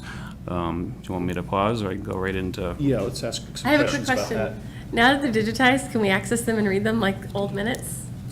Old minutes, yeah, we do have a lot of old, more town meeting records and things like Okay. that have been digitized, but It'll be easier than having you have to go to a basement archive to pull up papers. typically, we don't have to go down there very often, because if Okay. we have it in digital format, we're just pulling it up on our PC. So we're Sounds good. lucky that we can search a lot of materials now that way, so good question. Is there the possibility of making some or all of this available online so that residents from a web browser can search and find this information rather than take a guess as to what might be available and have to go through you? Certainly. To be honest, a lot of the materials are probably things residents would have little or no interest in. It's just a lot of the basic documentation that we have to, prepare over the years, and some of which we have to retain for long periods of time. Not necessarily something that would be of interest to residents, but certainly if there are items identified within that make sense, we could make it available, online through the website. Or maybe you have an index to everything that you We have? do. Okay, at least put the index available Certainly. online, and that way people would know what's there. And maybe Absolutely. from that, you might realize, this category of thing, not that everybody would be interested in it, but there are certain nerds that are interested in some obscure things, and there are a few more like me out there that, maybe some of it would be there too. Sure, that makes a lot of sense. Any other questions on the project? The funding of this one is a little different than the last two that, we saw this on the initial list that came through Tim. I put a portion of it, I put 16,000 of the 50,000 in my base 320. No one else did. Mike, you put it as on the Dream $1 Million list. You funded it, and no one else mentioned that project. So at this point, we do not have. If I have room in mine, Yes. I'm happy to support that. If you want to attribute Yeah, I it. mean, if you want to put the other 34,000 in from yours. So wait a and minute. And then you can decide. Do you mean 25? Because it's 50? It's a total of 50. I put 16. But 17's for the recodification. Right. That's a separate- I put just a portion Okay, of it perfect. on there because that's all I had in the hopes that somebody else might. I think I had enough to cover the other half of digitizing. Yeah, I mean, it would be upon you to reallocate Yep. your funds. if Sounds you're- good. If you're good with that? Yes. Okay. Unless anyone else wants to Thank you. volunteer some of their budget? I'm not giving up. Yep. If we all chipped in, it would only be 10,000 apiece. A lot of these become small amounts if we're all. Yeah. I know, It's- but I had a little bit extra in mine. There And was a actually, you'll buffer. have more because we both Yeah. fully funded the recodification. That's what I'm really excited Yeah. about, so. All right, Can I so. make a motion? Yes. Mr. Chair, I move the board to allocate $50,000 in ARPA funds to the town clerk for Phase 2 of the Records Archive project as presented and for expenditure of such sum pursuant to Massachusetts General Law, Chapter 44, Section 53A. Second. Okay, motion made by Laura, seconded by Julianne. Any other discussion? All those in favor? Aye. Okay, great. That was easy. Can I just make a motion? I want to hear about this. I'll be Yes, I'm real very quick, I excited guess. about it. I'm sorry. First of all, I appreciate it, and I believe it's money well spent. So the second one, as was mentioned already, is a recodification of the town code. And I defined in my quick memos, oftentimes we say the town code, well, what is that? It comprises our town charter, our bylaws, and other procedures that are codified into one document. Basically, it's the operating manual for the town, the constitution for the town. In any event, it was originally adopted back in 1970, our charter. In the last recodification, which is basically when you materials, sorry, I'm losing my train of thought at this late hour. That hasn't been done since 1997, so it's long overdue. Our own bylaws do speak to the fact that it should be done, I think, every 5 years. We talked quite a bit over the years about doing this, and it just never happened for some reason. But in any event, we're way overdue to do it. It's important, to go through everything. There's many things in the current bylaws that are outdated. I'll give you one example. Tim mentioned, it says you shall post meetings with 24 hours notice to the public. I mean, that hasn't, the state law requires 48 hours, and that's been the case for years and years. So there's a lot of inconsistencies in there that should really be cleaned up. And other things like changing it to gender-neutral language, updating the name of the select board. And of course, all these changes would be reviewed and adopted at town meeting if necessary, depending on the type of change that was made. So that's the basics of it. And there'll be lots of opportunity for, for folks, especially on boards and committees and other departments to have input as to, what needs to be changed and during that review process. Perfect. Lisa? I do want to, I like the idea of doing it, but I do want to have it updated and things that we've waited and not changed yet, that we expect to change. How long is that process for you to get? Is that like a year's process once we've started it, where we would have meetings for the ones that we wanted to update? Yeah, I think, I don't have an exact timeline, but my guess is it would be at least a 6-month or longer process of review. And I can certainly update the board, with that information once it becomes available. Okay, and then each board that had something to do, they could all have a meeting and discuss it and put things forward so that it would be as current as possible. Of course. So the intent isn't to change the end result of what takes place, really, but just to make sure that everything is up to date. Yes. Yeah. Exactly. Good. So as far as funding on this, both Laura and I fully funded this on our budgets. So my proposal is that we each split, we each pay for half. Yep. Unless anybody else wants to pony up some more money, Yep. but yeah. You can flip for it, whatever works. Yeah. And I just know this is something that we've all been really looking forward to for a long time, and I know that it's something that you've been wanting to do since, for a lot of I think, years. 97, so. The amount specified is a rather odd 17,530. Is that a quote that you have in place? So it's I got okay a if we quote from the vendor that currently hosts our code online and is, one of the likely, bidders on a project like this, so. Okay, so you're comfortable I allocating am. exactly that amount? Yes. Okay. Can I make a motion? Yeah. Mr. Chair, I move the board vote to allocate $17,513 in ARPA funds to the town clerk for the purpose of recodification of the town charter as presented pursuant to Massachusetts General Law, Chapter 44, Section 53A. Second. Motion made by Laura, seconded by Julianne. Any discussion? All those in favor? Aye. Aye. Aye, I see that as unanimous. Thank you very much, Andy. Thanks for joining us late, and we, Quickly here. yeah, Jason's Jason. keeping track. yeah. Just make one other point before, because I know where you're gonna get to. I know you're worried about your pockets of money. Some of our constraints deal with timing, and the reason why we kinda got all these people in the room at one time is these administrative hurdles, procurement, bid specifications, all that stuff that we wanna meet. So there's things we're not gonna be able to meet, and Scott's gonna go through some of those in terms of what you wanted on your list, that we probably won't meet from a timing standpoint. So just so you remember that we have to get things under contract by December 31st. Right. And then it has to be spent a year after that. 2 years. So some of those time horizons are really important to pay attention to. 2026 is when Yeah, they we have have to two, be. 2 years to spend it from the end of this year, yeah. Yeah, okay. Oh, I'm sorry, I thought you said 1 year. Okay, sorry. Yeah, Okay, gotcha. 2 years. yeah. But to get it under contract before the end of this fiscal, so we have 5 months to do that. Yeah. Right. So entering into tonight's meeting, we had just under 1.4 million unallocated, if I'm reading. 1.7. Oh, 1.7, okay, 1.4, which would include all of, I don't know. You gave me a spreadsheet 2 seconds before the meeting started. But we have enough money to handle all of the requests tonight. I think these totaled up almost about $1 million or a little over. Yeah, So we still have money? at the 9 end? and change. yeah. Right? What's it? It wasn't. Yeah, but you We'll forget I wait didn't for put my my number. numbers in, so. I've got your numbers a few days ago. Haven't seen mine yet. Scott's beer. Okay. All right. All right. And that's why I'm keeping track of this relative to the 320, because we knew the 320 was 320 from each of us is within the amount of money available.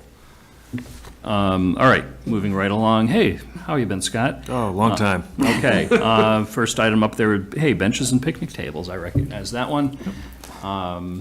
So we have prepared a memorandum, provided to the board, identifying what I believe were DPW-related projects. Some of them are very quick and simple, picnic tables, 25,000, others are a little more long and, well, long. So,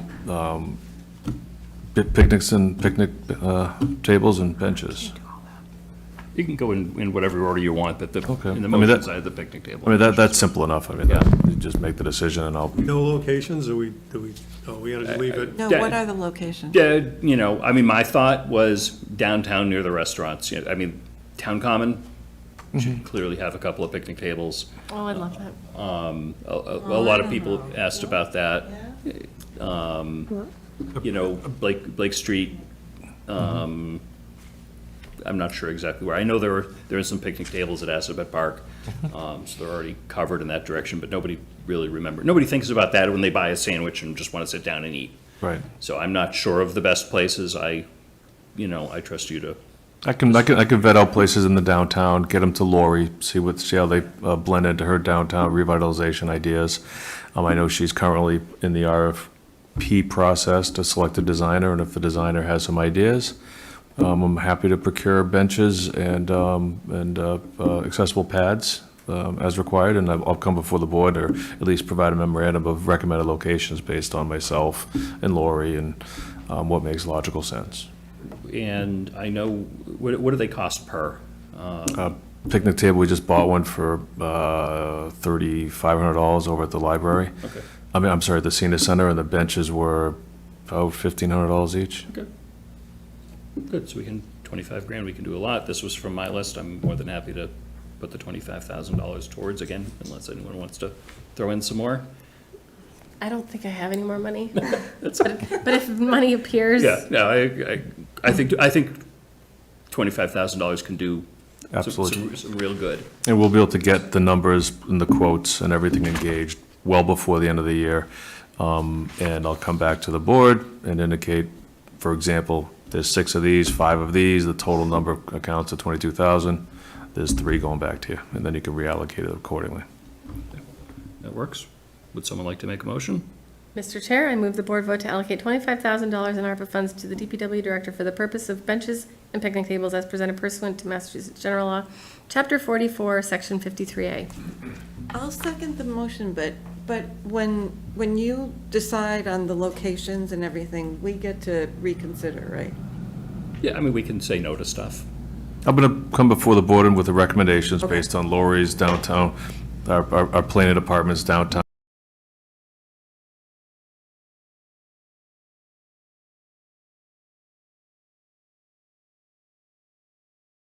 Center Drive, and municipal parking lots, then those are locations. And we put them in, and, you know, if they end up getting moved based on the design, well, they're long-term viable picnic tables and benches, so that can be done. Okay. Yeah, All right. and if you come up with more ideas than there is budget for, then we can whittle down or allocate more, you know, later. Okay, motion's been made and seconded. All those in favor, aye. Unanimous. Next up on my list is sidewalks. This may be a little bit more complicated. Yeah, so this is one of the longer ones, obviously. The request was made to just improve sidewalks, close some gaps. I met with our planning director, focusing primarily on the downtown area, as well as some of the targeted projects identified by the board. The targeted projects were Allen Street, Maple Street, Allen Street from East Main to the bridge, Maple Street from Ridge Road to Bartlett, and then Davis from Lanthorne to Hamilton. That came through a resident's request, came to the board, we added it to it. That specific one, while it's off the beaten path, will get the Indian Northgate neighborhood and the associated schools, or school, there's only one in Northgate. So what I did is I went out to an engineering consultant. I said, please provide me with sort of a shopping list, an itemized list of each one of the target projects. There's a small piece from Hudson Street, on Hudson Street between Center Drive and basically Cumbies. And part of these some of these projects included pedestrians within the downtown pedestrian scale lighting. So this is not to install the lights, this is to design the layout of the pedestrian lights and install the conduit and pull boxes under the sidewalks. So one of the master plan curbing and concrete sidewalks in the downtown target area. What we don't want to do is put in brand new concrete sidewalks, then 3 years later rip them up because we want to put conduit under it for pedestrian scale lighting. So I asked the engineers, give me a price to do survey and 30% design on the sidewalks and 30% design on the pedestrian scale lighting. With the goal and objective, coming back to the board, this is what's required, pick out the projects you want to go forward with construction funding, and then we can get that implemented under the current paving contractor's contract. So Hudson Street, like I just described, including pedestrian scale lighting, conduits and pull boxes. South Street is that section of cement concrete sidewalk from West Main Street / Main Street down to Gale. There are existing concrete sidewalks, they're in bad shape. Remove them, replace them, put the conduits underneath for pedestrian scale lighting to be installed in the future under the downtown revitalization projects. Gale and Monroe is one of the more complicated sidewalk connections just because of property lines on the West Main Street side where the old Bank of America was, and the grades on the Assabet Playground side. So again, this is within that same downtown target area. So we have pricing for survey 30% to sidewalk design, and then the last three don't have lighting because they're outside of the downtown target area. They include survey and 30% design, so we can get quantities. Land survey includes topography, features, utilities, and property lines, most important. The goal is for me to come back before this board with each one of these project segments and say, here's what the construction costs are, and here are some of the limitations and risks. One of the risks would be along Maple Street, if we need easements to put sidewalks on private property. We do not have time to secure the easements, so we would enter into a memorandum of agreement with an abutter that says you're going to allow us to put a sidewalk on your property, pending, and then we'll get an easement granted at town meeting at a future date. They can pull the trigger on that and say, no, thank you, at the later date. They can change their mind. We go forward, we get a change order with the general contractor to put in the sidewalks. Before the end of the calendar year, they sign, they want to do their sidewalks. They get out there in the spring, they do their sidewalks. The resident says, no, I don't want to grant you the easement. And then we're now encroaching on their property, and we need to remove the encroachment. So there's a risk associated with those. But we'll go over the risk when I come back next time. You see all the prices there, it's like a shopping list. Totals up to $249,950, so $250,000 for 30% designs and cost estimates and limitations associated with each project. It obviously doesn't get us any actual construction. So 30% design means more design work would need to be done. No, my goal is to get these designs done on the easy ones, so absolutely no way Maple Street can be constructed, one, because the cost is going to be far prohibitive for what's available in ARPA, but we'll know what we're getting into. And there will be additional design money for that because there are wetland impacts. We have a aqueduct crossing. There's going to be substantial drainage improvements needed. Allen Street, no, that's easy. It's already been built for the work. There'll just be some easement risks, I'm thinking there. Davis Street, that's going to be a challenge. Those lawns are dead flat. When you turn the corner from where Davis goes by Thayer, the lawns on the right-hand side, those things are dead flat. And we're going to put a 6-inch wall in front of their homes. So instead of them draining slowly to the road, there's going to be a huge puddle there. So we got to think about design and how to manage the drainage in that area. Absolutely not. For construction, we would need final design. The rest of them, I think we can get there. Gale Monroe will be the one big challenge, but the other ones, they're not bad. They're pretty benign designs. 30% design will be good enough to get pricing from the contractor and them to do the work. Can we mix and match some of these things? You mean fund the design of some but not others? Well, yeah, because Hudson Street sidewalk from Center Drive, would that not be a short run, and you'd be able to get a sidewalk in as well as a design?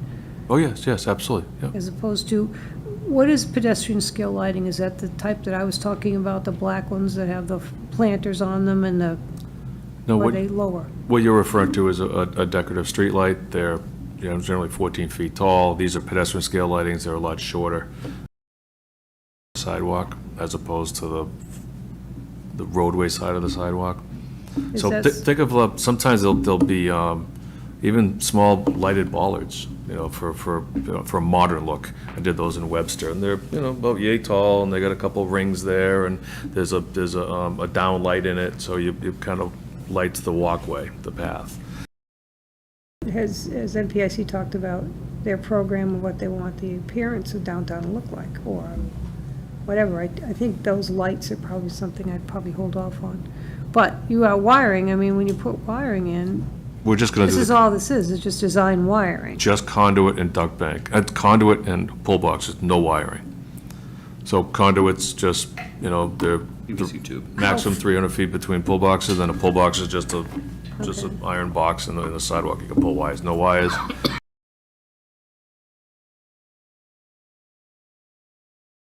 Can lighting be?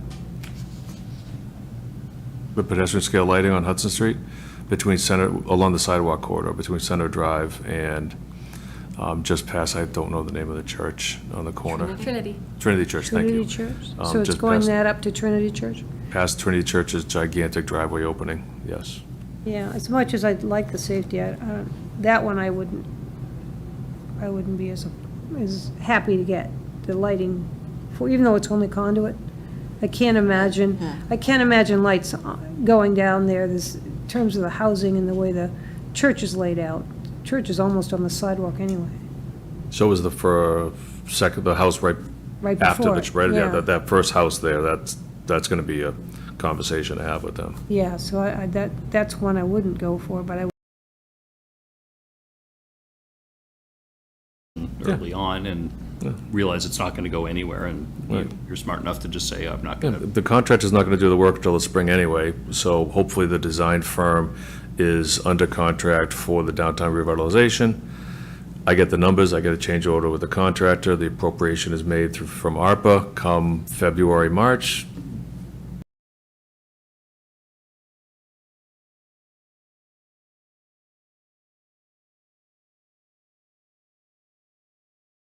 We're in February. They're not putting in concrete sidewalks within that time of year. And there's no streetlights there? There are. Is there redundant lighting? I'm putting in what the planning director and the downtown revitalization folks wanted, so I'm indifferent when it comes to pedestrian lighting. I mean, I think some of that's the cart before the horse. We got some other things that we could be Might getting be a done. board time for Right. now. So maybe later That on. design can be done later, I think. I mean, the biggest time frame here is the survey. I gotta get the survey done. Yeah. Gotta get out there and do the survey, because I can't do anything without survey. Well, I mean, the surveys are great, because I want to do some RRFBs and a couple of sidewalks, too. I want to talk about the funding for this one, because this one's a little bit more complicated than the ones we've already funded. So almost everyone put in sidewalk money, but different amounts and sometimes with specifics. So I want to mention them. And so the total of sidewalks out of all of our 320s was $641,000, which obviously more than funds the design and only funds probably a small piece of construction if we want to do that later. I had $40,000 on mine for whatever without specifics. Laura, you had originally 302 for Allen Street. I'm flexible. If there's sidewalks, Okay. you can reallocate however you like. That's what I wanted to find out. That is my most important Yeah. Julianne, priority. you specifically mentioned Patty Lane, Pierce Street, crosswalks and signage. Lisa, you had Maple Street, Allen Street with 185,000, and that adds up to the 641. So we would have to pretty quickly decide how we were going to divvy that up if we wanted to approve this. And it's not unless everyone is like sidewalks are sidewalks, That was my intent on mine. Okay, in which case, I would suggest we do it proportionally, that if we funded the Not just full survey and 30% design. 49. $250,000, we figure out how that divides into each person's amount. So Well, that's just I mean, per above all, location. the sidewalk on Allen Street, complete. Yes. Put in, not a present, not a way of thinking Well, we don't- about it. Right. Well, we have no idea what that will cost. Yes, yet. he gave us quotes for that. Okay. Yes, and we have, that's why I put 185 in, is because I know Allen Street was already, didn't you have prices for Allen Street to have it done? For construction, no, we rebuilt Allen Street in 2016 with the understanding that a sidewalk will go in there eventually. And I did speak with the neighbors where I believe easements are going to be required. They were in favor of the sidewalk, so it has been laid out for a sidewalk. Do you know, but didn't you and when you did the complete streets, you had a list of different streets of which this was on. Yeah, and There those was are amount of money, not, like those are not, 400,000 or those are something. not estimates. Those are just order of magnitude budgetary ideas. They're not even close to estimates. So how do we get an estimate for Allen Street You to have the sidewalk put in? you authorize $33,000 for land survey, property line survey, and a 30% design. What And is then- your, would you venture an amount to do the sidewalk, to build the sidewalk? I could try.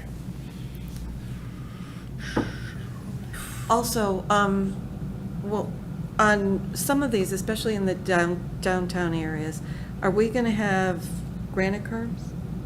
Downtown has been decided to be granite curbing with cement concrete sidewalk. Outside of the downtown would be asphalt. Bituminous with granite.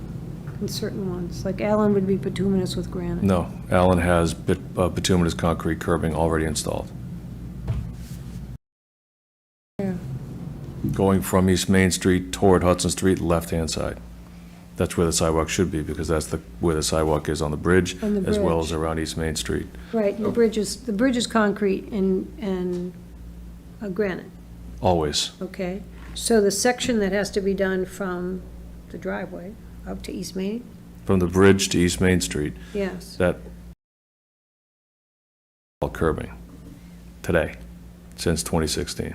But the asphalt curbing doesn't have a sidewalk, No, it does not. so you'd have to take it off. No, we would not. We would excavate behind the curb and install new asphalt sidewalk behind it. But it'd be raised. No. The curbing has a 6-inch reveal. So it'd be up 6 inches then. The sidewalk itself, the reason I like the granite, especially on that corner with all the trucks and the buses and everything coming, that's an important corner that would need the protection of being up higher than. Will not be on the roadway surface elevation. It will be 6 inches higher. Right, that's what I'm Yes, the gonna say. curb is 6 inches higher than the roadway, and the sidewalk would be behind it. I believe at the intersection of East Main Street, there's a crosswalk there. Is there a crosswalk there? No. I'm trying to think. I think there was a need for a wheelchair ramp at the end. Regardless, no, there's a 6-inch reveal asphalt curb on Allen Street between the bridge as we speak, and the sidewalk will go behind it. Oh, I have another request, kind of. I do want to make, Lori Connors has raised her hand. Are we okay if I bring her in to, she may have something on this as well.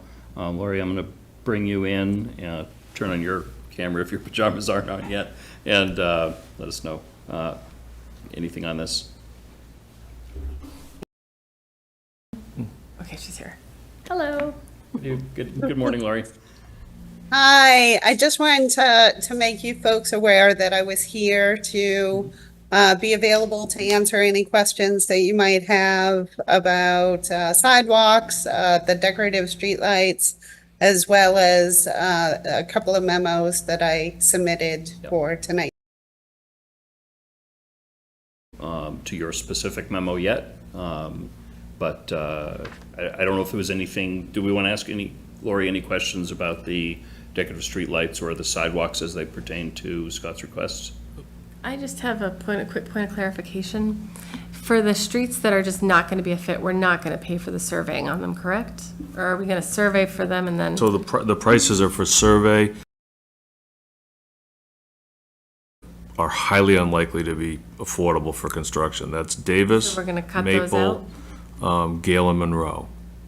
We're not going to do those ones, or are you just going to get this? Those are in the 249, right? Correct. They are. So we're just going to do that so that in the future, we'll have the necessary information. You would have the necessary information to To put determine sidewalks. if it's Okay, viable and if it's something you're interested in doing. got it. Sounds good. Thank you.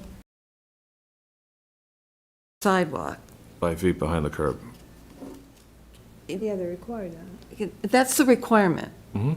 What is, can we talk about at some point in the future, making those wider? I mean, like when I walk down South Street on that sidewalk, and it's especially the sidewalks that are really close to the road, I feel like a wider sidewalk is,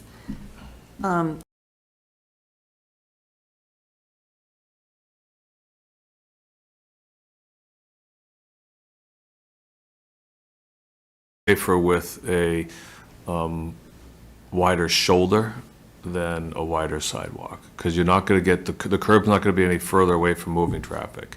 So instead of having 6 inches between the solid white edge line and the face of curb, have 18 inches. So you're 1.5 feet away from the travel way. That makes you feel safer, just generally speaking.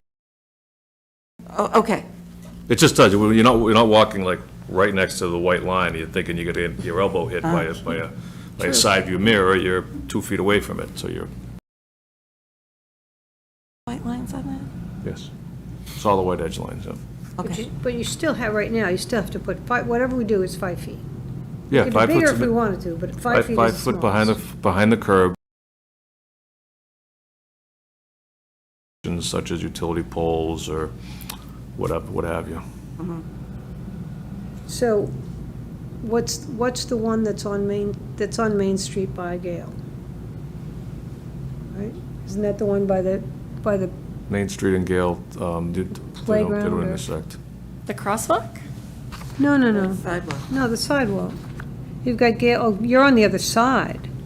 Oh, I see. Because we had talked about fixing, there was part of it that was broken on South Street.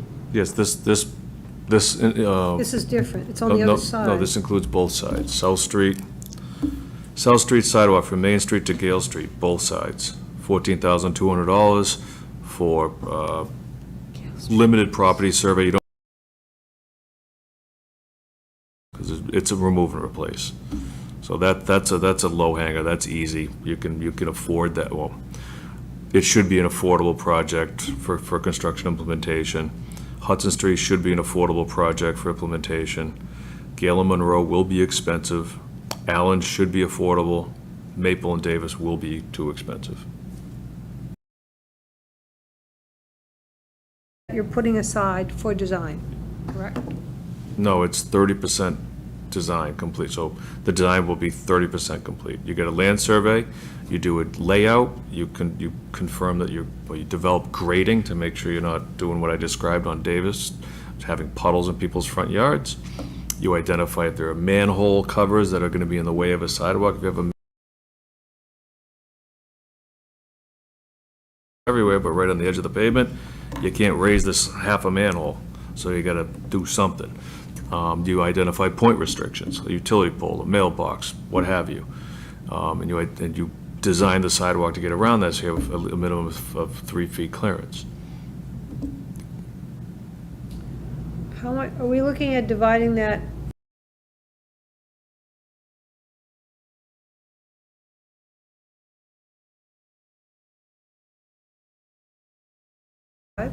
Is that how we're gonna break it down? No. So each person put in a certain amount of money for sidewalks.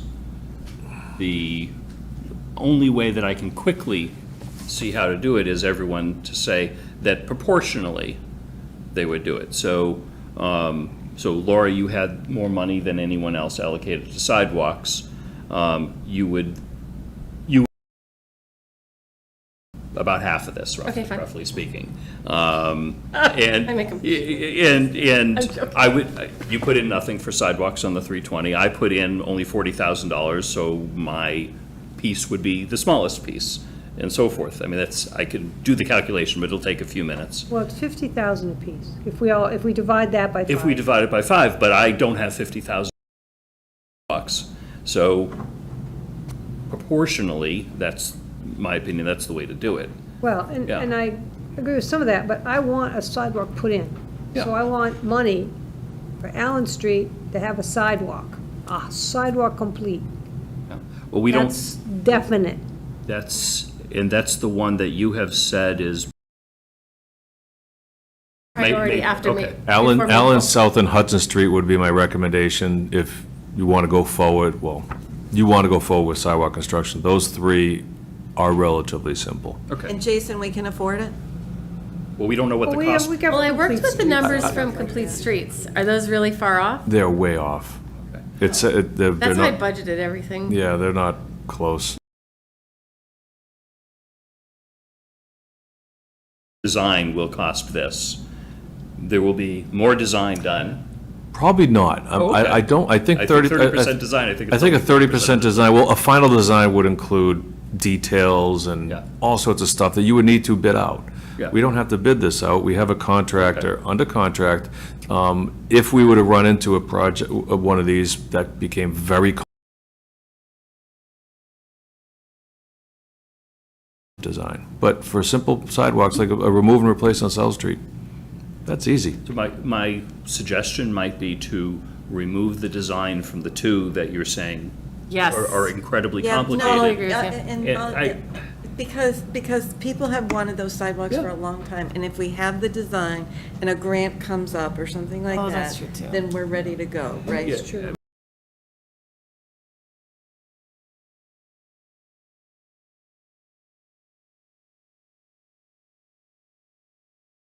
This is not going to be a shovel-ready Maple Street sidewalk. This will identify all the easements that are required, the utility restrictions, and how we get a compliant sidewalk from Ridge Road to Bartlett Street.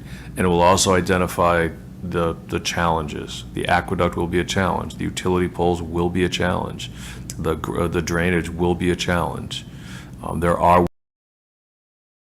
permitting challenges there as well, so this will not. I interrupted you. Yeah, no, that's right. I mean, my thought of removing those two that are the biggest challenges is it frees up $100,000 that, if used for sidewalk, could be used towards actual construction. For Allen Street. You could use Of sidewalk wherever we want to put it. in December, if those 3 design tasks could be appropriated at that point, because I don't believe there's any expectation that this board is going to be able to appropriate ARPA funds to construct those 3. So that was the time constraint here, is that we needed approval to move forward with survey, 30% design, construction cost estimating, pricing from the contractor.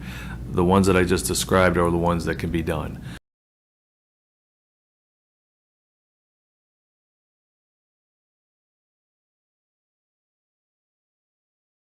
I would suggest moving forward with that one, because that's a gap that should have been closed decades ago.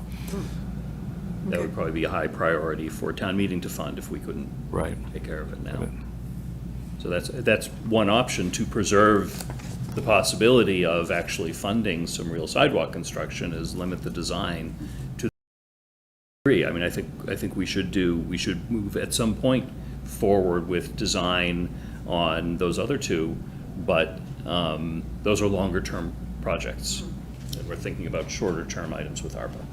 Well, I mean, I would hold on Davis and move forward on Maple, because Maple's got to get started. So Fair there'll enough. be other grants, and what about mass grants or whatever we could get to do? I love that for the safety reasons too. We've got Right. so many Because you students get going a up and school, down that get road. 2 schools to connect, so.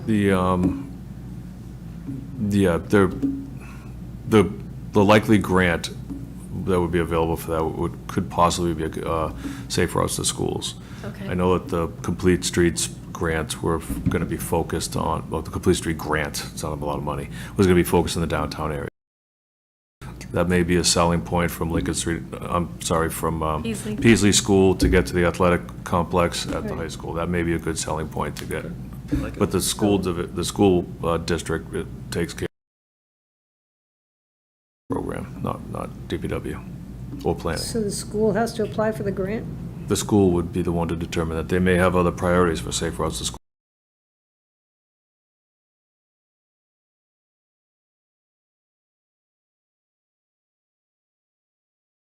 We should have held hostage the air conditioners then. I mean, let's talk. We'll do a trade. All We're right. doing a trade. All right, so I'm hearing some consensus for removing the Davis Street item of 46,000 and Yes, please. change, but keeping the others on the list. Just for right now. Oh, yes, I'd like to save that money towards the sidewalk. Okay. Are we okay with that proportional allotment? The- It's- For me. Well, and I still don't know about, Laura, what kind of lighting are you gonna put on Hudson Street for pedestrian lighting between Center Drive and Main Street? I would really like all of the pedestrian lighting in the downtown to match. So I would imagine that the style of pedestrian lighting as part of the downtown streetscape project, and then it can just be carried through to the other locations. Are you looking at short lights or tall lights? I was thinking maybe 12-foot. So nothing you can So hang plants there is an on? option to include banner hardware Oh, so there's a tall enough. inside the LED lighting.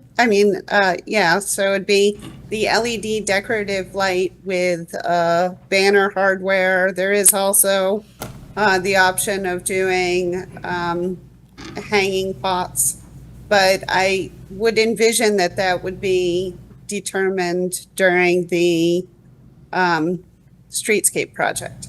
And in so doing, would you be putting that on the west side of the street or the east side of the street? Or northbound versus southbound? Hudson Street would be on the east side of the street, connecting Center Drive past the Trinity Church. So it's on that, it's just on that sidewalk, which, again, doesn't give you enough space to be able to put those on, does it? Across the street you could, but you're right against, the building is right against the sidewalk. I think we might be getting into That goes into design details. piece, right? These are details that could get fleshed out during that design as to whether what fits in where. Yeah, but we have to vote for Yeah, the I money. mean, generally, talking you about Money for the would design, we're not talking about choose. any. But pedestrian.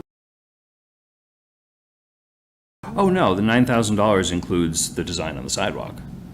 It's not gonna, so they come in and the sidewalk, the survey's done, the sidewalk layout is done, and they look at it and they say, there is no room to put a 12-foot tall pedestrian scale light here. You Right. could accommodate a 4.5-foot tall bollard light only.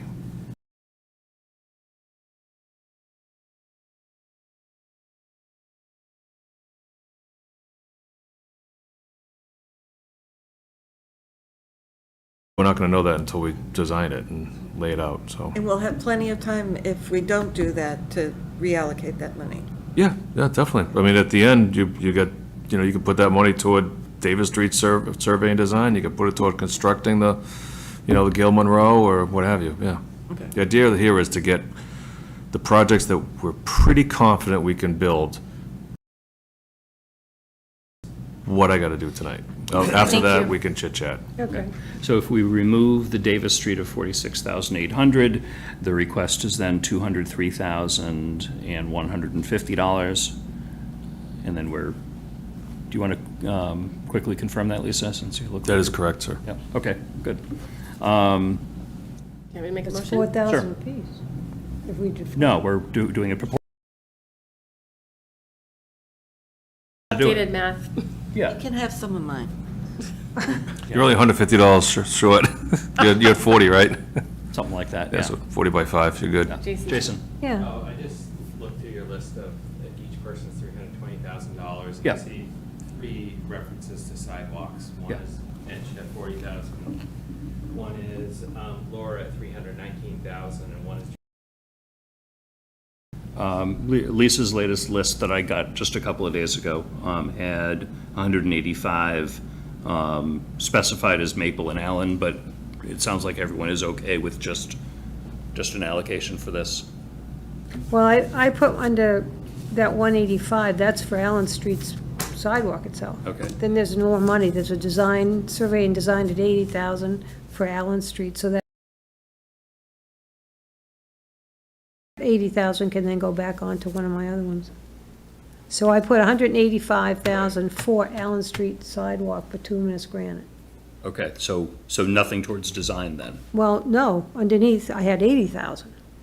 So I can give you 80,000. Okay, so you're, okay, I didn't see that in what I got, but I'll, yeah, And you can't spend any more money, so you're done. right.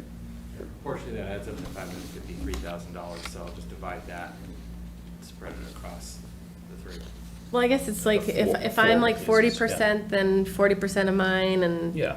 10%. I don't, whatever We you have decide to is fine. get so- I am totally.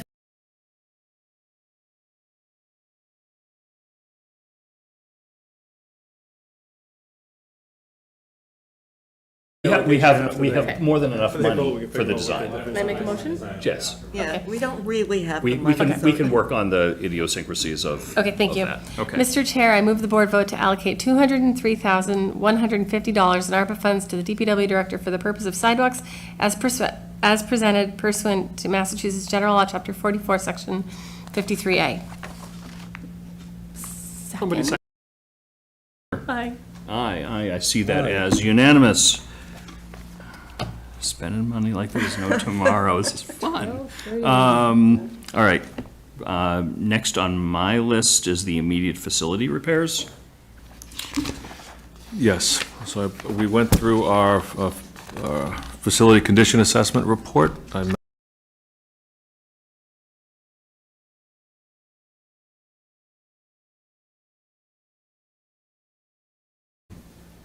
prospective projects, and you see a list of 5. I don't have dollar figures with those. It would be a prioritization approach, I believe. Priorities being, in my opinion, number 2, repairing the gym floor here. There's protruding nails. We had a substantial injury probably 10 years ago with a child. Loose. It's just a bad condition floor. So a rec director did get a quote for the repair. It's an old quote. It was in the $9,000 to $10,000 range, but we'd have to get an updated quote. But that's order of magnitude number for the gym floor repair. You're aware that we've all been in the great room there, and you look up at the tray ceiling, you see molds. Once we're done with the HVAC work, we're going to need to remediate that mold and paint. The town meeting appropriation was HVAC. We cannot use that money to paint or to remediate the mold. I don't know what that number is. I'm happy to come back with actual quotes because we can engage these services.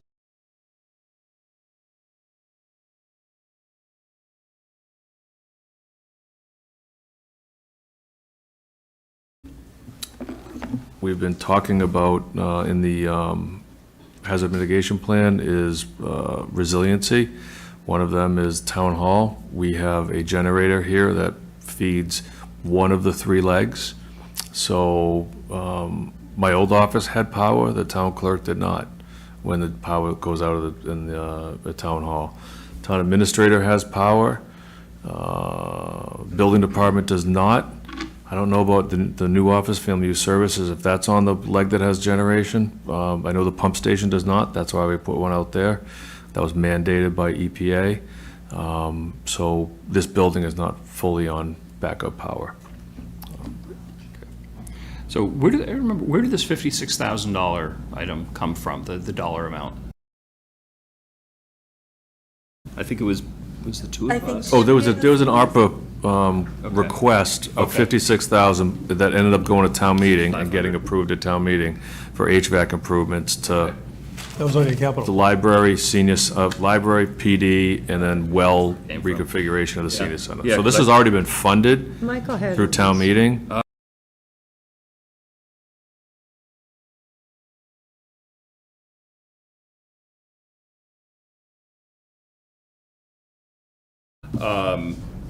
All right, so based on the budget, I put in 56,000 from my list, and Julianne, you did exactly the same. So if we gave you $56,000, we would share that.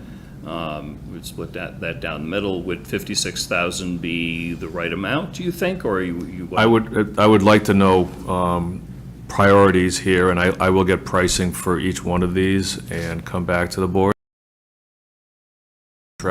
Contracted services before the end of the calendar year.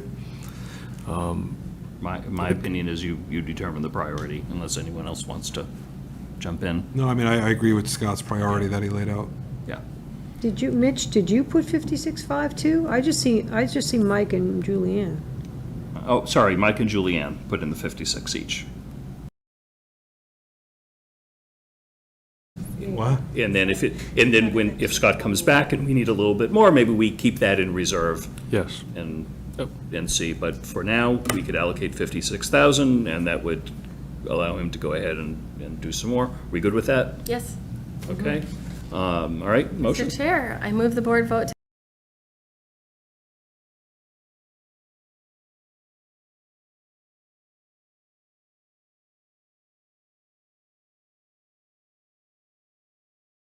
repairs as presented pursuant to Massachusetts General Law, Chapter 44, Section 53A.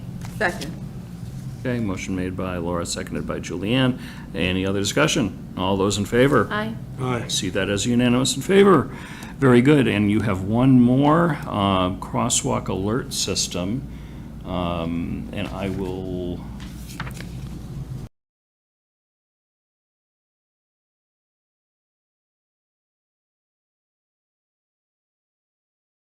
Not to say we wouldn't. Yep. But we would have to come up with the money if you want to give us a quick overview. Yep, so the Traffic Safety Committee has received requests from residents for crosswalk improvements. It's something we've been implementing through the operating budget in a systematic fashion. We have enough in our operating budget to do one. Both Lincoln Street schools and across Northgate at Proctor School. And so there was, and then one at the Lincoln Street and West Main Street. There's the weird crosswalk that's like off the intersection, and it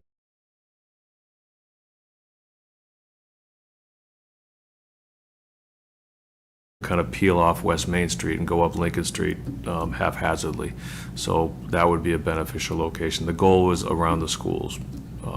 So they identified 7 locations. I secured a quote from an engineering firm to do the design. So you need to design the wheelchair ramps. There are grading anomalies, and they need to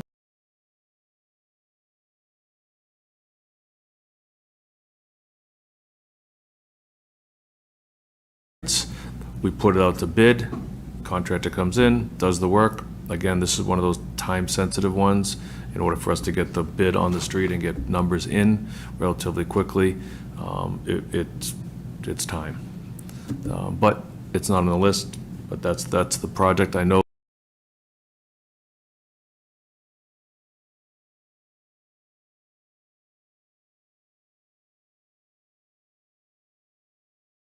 you're the liaison for the committee. Yeah, I have that on here. Well, I put money aside for the lights. I put $104,000 aside for Oh, that's what that 10 or is. 12. Okay, I didn't know what those initials were. Okay. And you have 28,000 and I have 28,000. So with this is for the actual lights. Is this 250 for designs? No, that's everything. That's design, lights, wheelchair ramps, tactile warning strips, curbing, everything needed to make these 7 crosswalks compliant with rectangular rapid flashing beacons. All right, and that's going to be that DPW is doing the labor to install? No, we're not.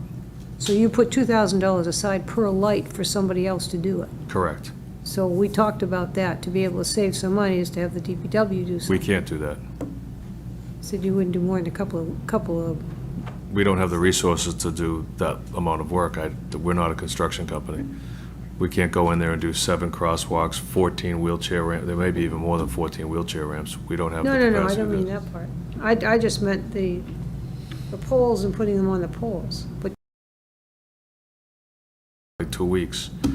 We've got hazard trees, we've got people to bury, we've got roadways to maintain. We don't have the resources to do that, like personnel-wise. We have the skill set. We can put one in, and what we do is we go in the garage and we set it up, and it takes us about 2 weeks to build it, because the guys who are building it are also doing their day jobs, and this is just, oh, it's a rain day, let's, get over here and spend 2 hours doing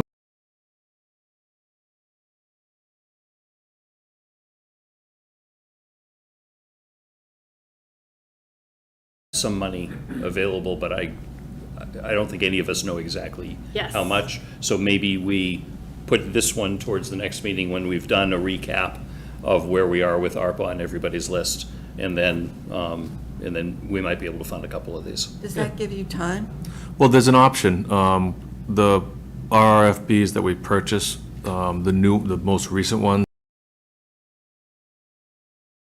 we could purchase them directly. We would then only need to secure the concrete flat work for the wheelchair ramps, which is within the scope of services for our current paving contractor. So we do have time if we were to do this in the August meeting. I don't have to go on the street to bid it if time allows.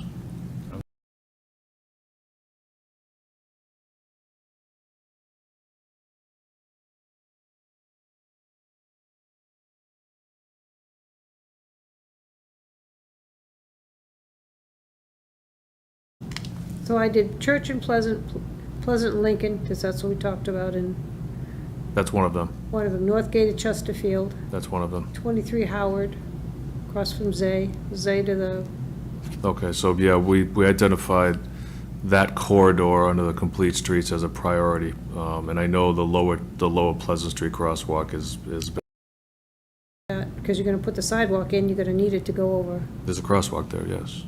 That's a Right, wheelchair this is ramp the I was lights. referring to. Yes, I understand So that. these are all the lights. There was, on we were talking about the sidewalk earlier, there's a crosswalk there, yes. All right, and then I put down 3, 1, 2, 3, 4, that would actually go on 20. Route 20 in Maple, 258 West Main. We do them on Route 20? We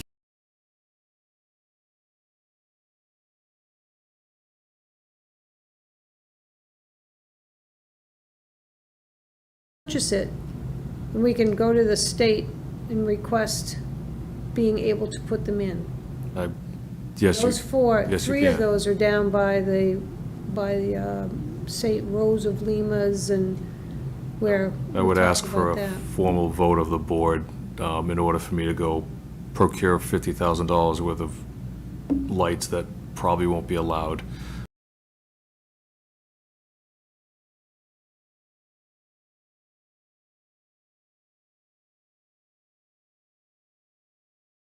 There aren't any in Northborough. Not in Northborough, No. but there are in other towns. Oh, okay, well, we've solicited we've requested them from the state several times on Maple Street, and they've I always know. said no.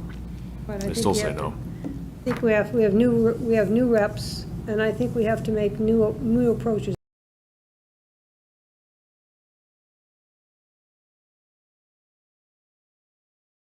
To okay them, maybe through the discussion that we're going to have with them about the fire station project, maybe we can bend their ear and get something done. I like the idea, but we've got to get the okay before we buy the things. We're tabling this one anyway. Yeah, I think we're going to table this one. And Lisa, by the way, I did reread, and there are just different names that each of you,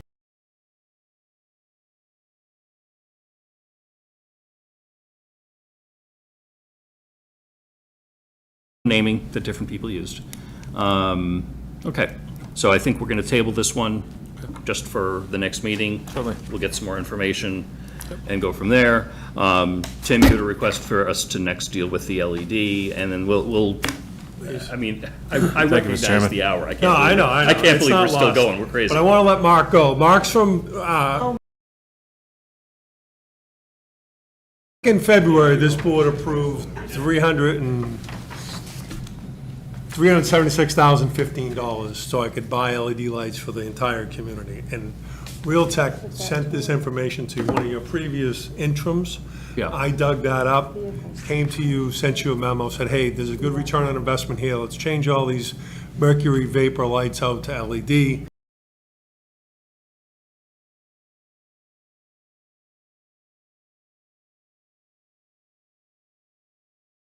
Early spring, late winter, I went back to Paul, who might be our counterpart, our boss, however it might work, and I said, hey, you sure this is still the right number?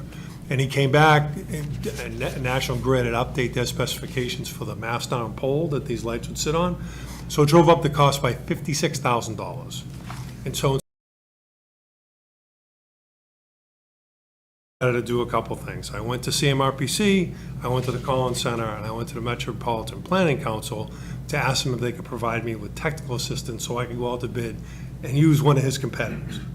Nobody had capacity in which to do that. And then Scott, who left, also solicited from other folks that could.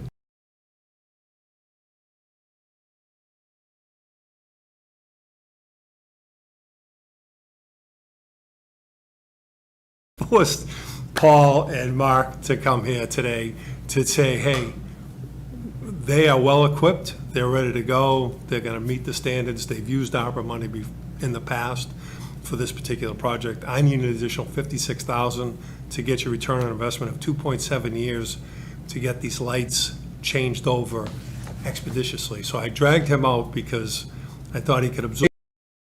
You should sling any arrows at him.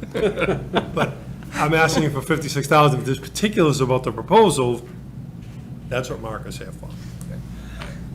Mark Carter, RT Energy, and I'm glad we finally got to the meat of your agenda here.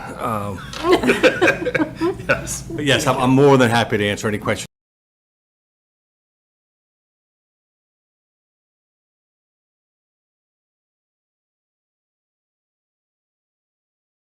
Upgrading your lights from high-pressure sodium mercury vapor up to LEDs, so. You know what? I'm wide awake. I have a question. Sure. So there's this whole movement of dark sky thing. International Dark Skies Association. So yes, Yeah. there is a very large movement, and that's one of the things that we would work through on the. If you think of a big box retailer, you think of a very bluish, white, harsh light, all the way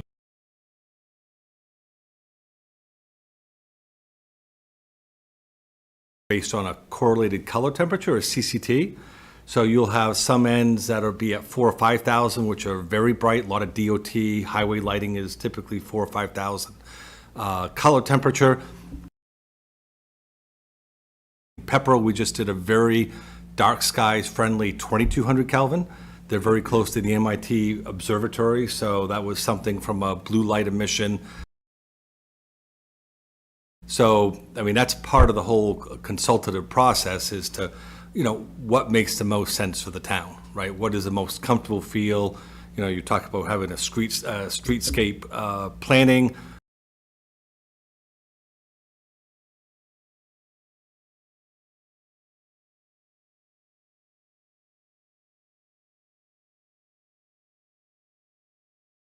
Consideration and help to advise you on. Oh, good. And we can control them with the phone, right? With the app, I can. Well, we wouldn't give you control, Tim, but. Police and fire, maybe. Yes, yeah. So one of the options was to have smart controls, so they're monitored. You would have the ability to monitor the energy usage. You could set up dimming schedules. It could actually notify you of that. It also has a supercapacitor, kind of what they call a last gasp. So if you lose power, it still has 10 to 12 seconds to send out that SOS message that I lost power. So now you have some more intelligence that it wasn't a failure in the radio or the light. It was actually a power outage.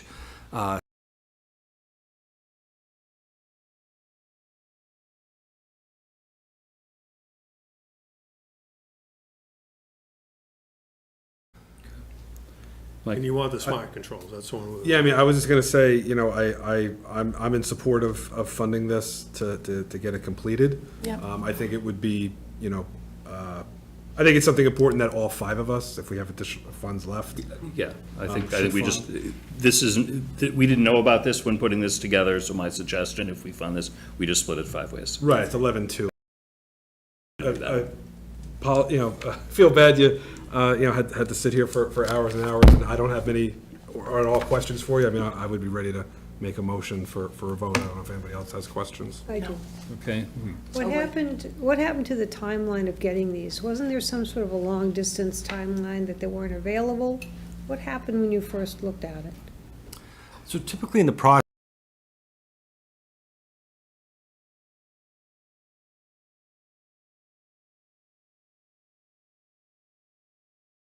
first thing we do is an audit, right? So we'll have somebody in the field, and we're taking the measurements and properties of about 19 different data points of each street light. So what's the height of the street light? What's the mast arm length? What's the setback, the road classifications? And that's all used later on how do we determine what wattage light and what distribution type use. So we also want to reconcile with the utilities inventory, which is never correct, right? It's over years and years. There are some lights got taken down after storms that never got put up. Some got put up and never on the registry. So we want to actually true up your inventory. And so that'll take a week or two to get the audit done. And then we go to a photometric design. So we have a certified photometric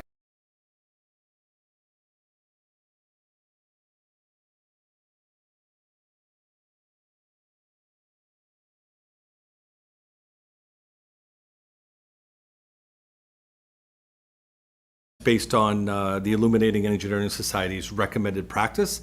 And that's really going to be your one time to cure a lot of the sins of the past, because lights installed in the 1960s may have a much different look and feel and a design than what was put in the 90s or 2000s. So now when you go down to one street, it should have the same visual comfort as every other street of the same road classification.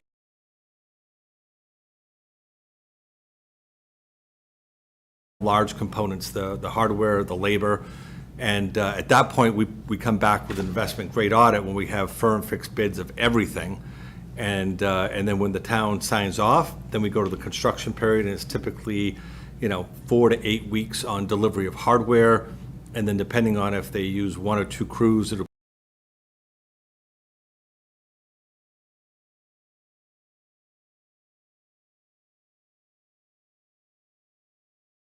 then we do the billing changeover with the utility and all that. So beginning to end, it's usually 6 to 9 months. But you have materials. What prevented it from going forward the first time? Nothing, other than the fact that they revised their prices because National Grid changed their specification for the mast arm pole. So their design spec changed even earlier than that. From the time I made the request to when I said revise your proposal to me so I get the right number, that number changed. So there was no, the only delay would be is if I had to find another vendor to do this work. And that was the whole, the prologue to this was I had to go to these 3 other organizations.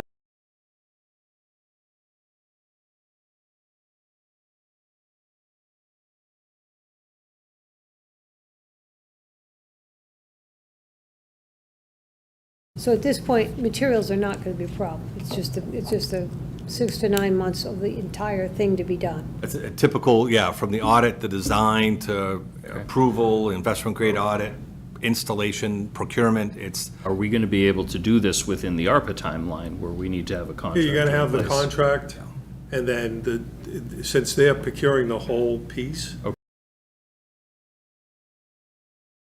then we're Work that going to out, be able to okay. get it done by this year. What's the timeline on what you're doing? like I said, typically total from the time it's fully installed, months. Yes, but what's the start? When will you start? Oh, I'm doing it? sorry, when you sign a professional services agreement, a PS.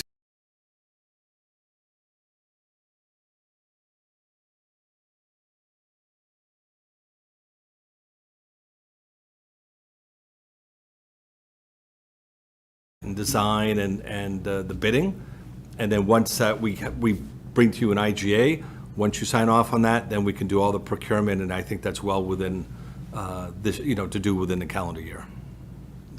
So, I mean, We're if we talking do about it right now, Talking about next spring. We do procurement, we'd issue purchase orders for procurement by the end of the year, and then if you bad years, they typically have to push off due to weather. Okay. 6 months just to get, All right. Are we ready to move forward on this? yeah. Okay, I'll entertain a motion. Did you see the motion in there? Yeah, I'd like to make a motion. I move the board vote to allocate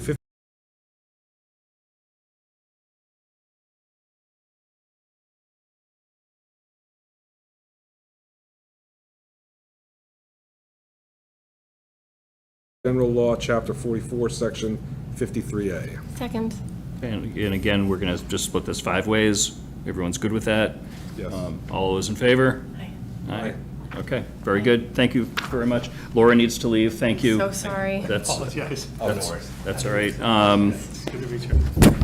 Let's see.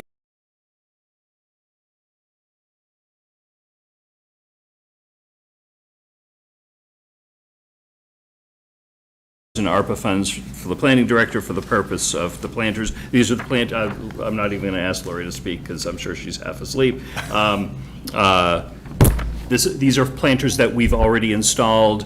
Some temporary money was used because the timing was right to go ahead and do them a few months ago, and the intent was to come back with ARPA. Somehow that was left off of the original list. I will volunteer to put this out of my budget.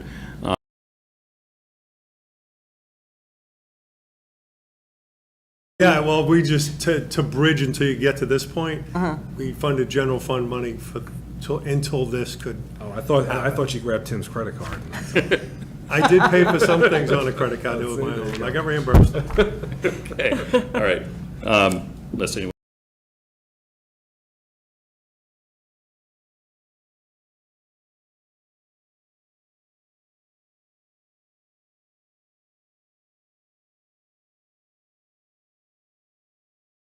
$547 in ARPA funds to the planning director for the purpose of planters in the downtown area pursuant to Massachusetts General Law, Chapter 44, Section 53A. Second. Motion made by Julianne, seconded by Mike. Any other discussion? All those in favor? Okay, I see that as unanimous in favor. Thank you very much. Chief Griffin? This is the most important one you're ever going to do, so that's all I'm going to Save say. the best for last.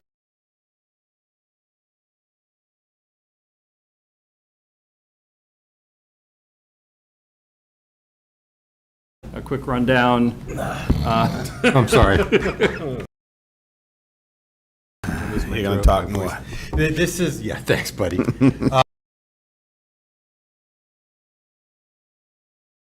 The fire service, the police department, as towns grew, we just kind of piecemealed stuff up. The only place this didn't happen was in the southwest and out west where they had county government, and they did an incredible job. So we would find dead spots, throw a voter in here. We'd find an area where PD can't hit, put a repeater in there.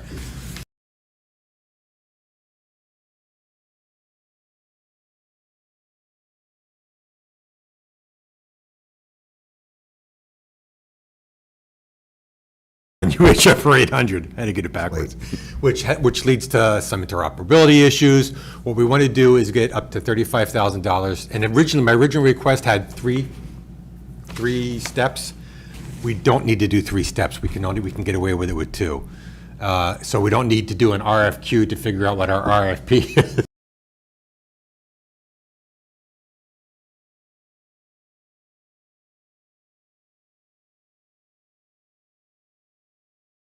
Oh, well, up to $35,000 to do a study. We've already got one, thank you. Yeah. And we have 2 more pending. Okay. And as soon as we get those quotes, we'll be able to kick off immediately. Okay. So in your memo, you're requesting between 25 and 30,000? So if we... 30,000. 30,000. I think and this is 30,000 the we can get by. design, Do it. And the procurement later, rough guesses as far as what that is? Want me to be honest with you? Yeah. So, Yeah. Shrewsbury all right. just did theirs at about, Shrewsbury was about 5 million, Marlboro was about 4 to 5 million, Right. and Boylston, I think, Okay. was around 3. Okay. Yeah. So So- obviously, we're looking at a major town meeting article. It's a major thing, and it's also Yeah. something we may be able to, one of the reasons we want to do this is so we get that roadmap. Yeah. That says, okay, you need to do this right now, because this stuff is 20 years old. Yeah. And then you need to do this, and then you need to do this, and then you need to do this. This. Okay.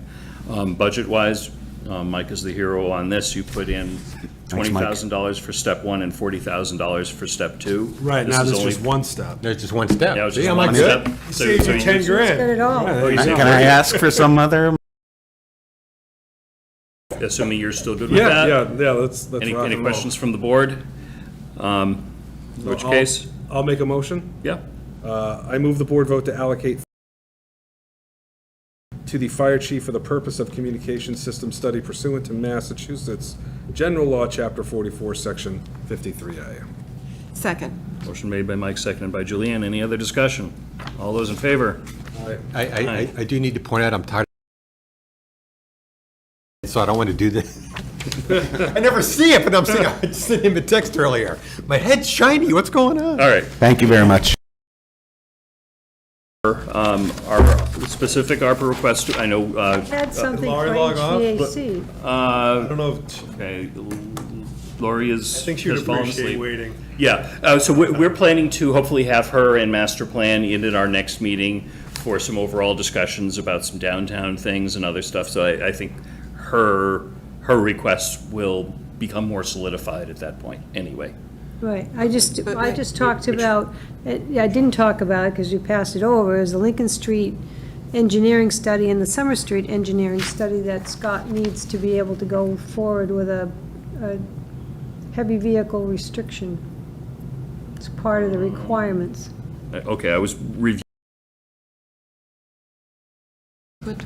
I put 15 for both, 15 where- each, so 30,000. Okay, where is it in his? I don't know if he even put it on. I don't remember seeing it. I don't think that was on the I don't think that made it to his agenda memo. piece. Yeah, we will, I mean, we still have more ARPA money. We will be continuing ARPA. We, you know, we.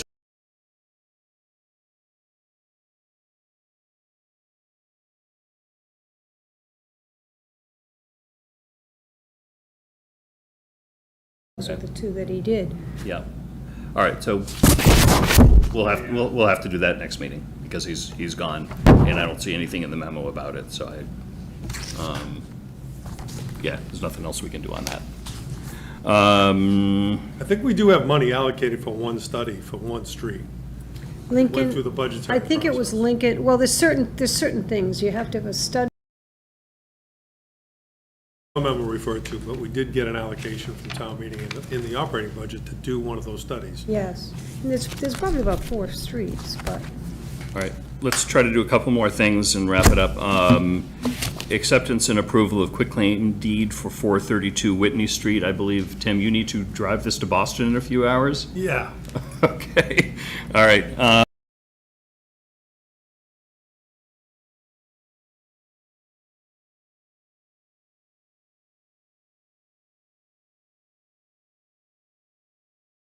Motion? Yeah, I have it, I don't know. I was Just gonna you give read it out loud and somebody say so moved.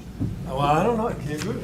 Yeah, all right, Julianne will do If it. you can read my writing, if you can't, I'll be right here with you. Bad breath and all. I move the board vote to accept and approve deed for 432 Whitney Street as provided by council. Okay, unanimous in favor. Laura has left the building, so she won't be signing this, but that's okay. Only my need God. 3. I see 2 pages. We don't need to sign this page, right? This No, one? just For a nothing? second Yep. page with your signatures Okay. on it. Okay, it's okay that Laura hasn't signed, right? That's fine, Okay. four is.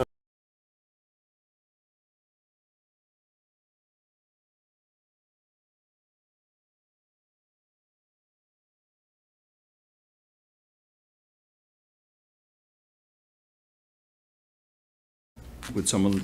I mean, me and Julianne are a good judge of character. Yep. Take our word for it. Yeah, none of these were competitive. Right. If you would like to make a motion. You want to for make a the- motion and read them all? No, just say the appointment says, go ahead and, Read them we don't have anything to and refer to. Read them into the record? Yeah, just read them. I move the board vote to approve Kelly Martson for appointment to the Conservation Commission for a 3-year term to expire. Scholarship Committee for a 3-year term to expire on April 30th, 2027. I also move the board vote to approve Victoria Johnson for appointment to the Council on Aging for a 3-year term to expire on April 30th, 2027. I also move the board vote to approve Victoria Johnson for appointment to the Elderly and Disabled Taxation Fund Committee for a 2-year term to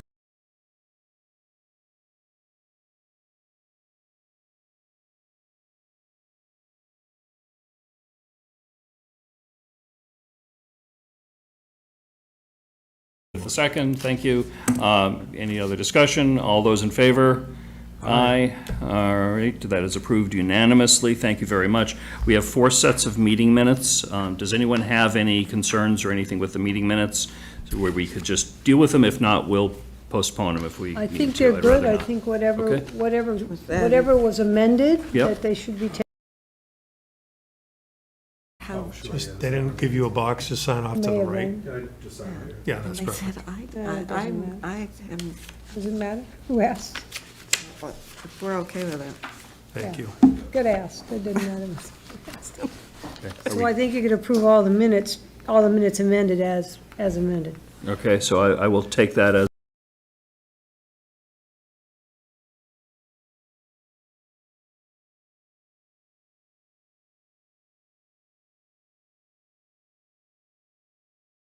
presented. Is that what your motion is, Lisa? I'm pretty sure it is, because I didn't see any problems with Well, it. I'll second that. Okay. So, sounds good. Motion made by Lisa, seconded by Mike. Any a motion. discussion? I need All a those in motion. favor? Aye. Aye. Reports. Oh, Yes, I God, have no. some reports. I'm sorry, I have reports. Really? Yes, I do. All right, Lisa.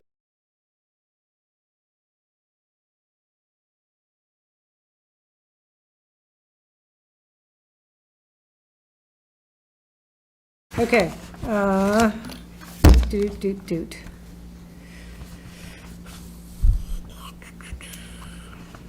Okay. Talk at the Traffic Safety Committee. I'm gonna just read it. Select Board created Traffic Safety Committee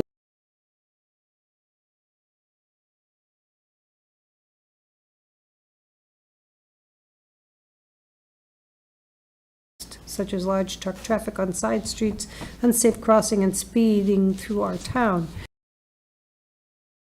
The traffic study, I noticed that during the several traffic safety committee meetings, not much relief has actually been granted yet.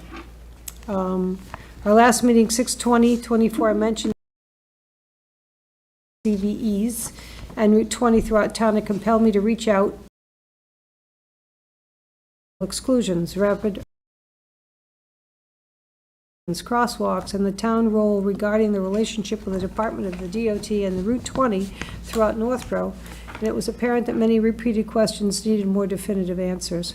On June 25th, I spoke with a rep from the DOT and asked the following questions. How do we go about increasing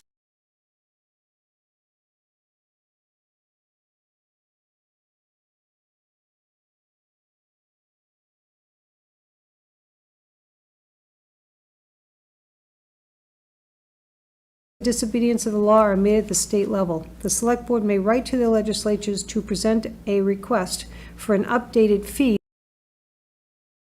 90. I asked earlier if we could see a difference in pricing. Oh, it's too bad the police chief left. For heavy commercial vehicles, right now it's $50. In Manchester, it's $350. It says right on the sign. But we have to ask our reps to go forward with that. And I'd like to either put that on the next time we have the. Has traffic safety discussed that? Yes, we've discussed that, and those are the next Yeah. levels. So we could produce the letter, or produce the letter to So the traffic reps. safety should write us a letter with the request, then we forward to our state reps. Or can they just do it directly? Why? Because I'm the Well, select I person. want to make sure that they have voted on doing that. So typically, the chair will write a letter to do that. I mean, ultimately, if the committee wants to do it, If we want to do it, we do Yeah. it too. With selectmen get the right to do that. The traffic but I- safety come to us and say, what do you think? We go yes or no. yeah. So why do we have to take that step? Yeah, yeah, exactly. So I want the traffic safety to, we have given them the responsibility to look into that stuff. I want to make sure that we don't do anything outside. Them say, this is what we want to do, have them look at any categories that they want to update, maybe what they want to update them to. They send us a letter. I would imagine we would simply say, yes, that's a great idea, and then we would ask Tim to go ahead and send that to our reps. It's not on the agenda, we can't act on it tonight anyway. I realize that. Yeah. I want to get it on the agenda. Yeah.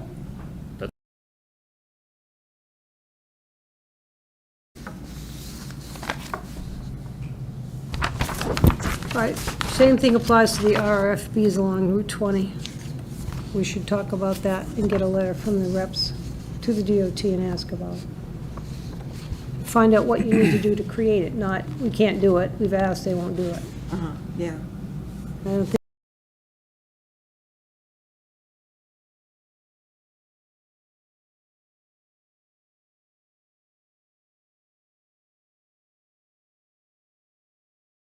That you're referring to, tell me again.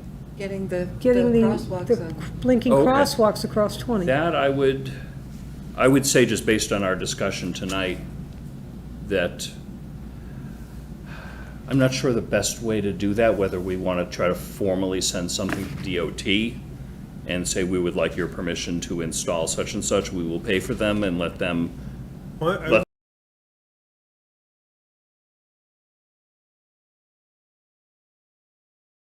paying for it, all right? But I think at the time, we even offered to pay for it.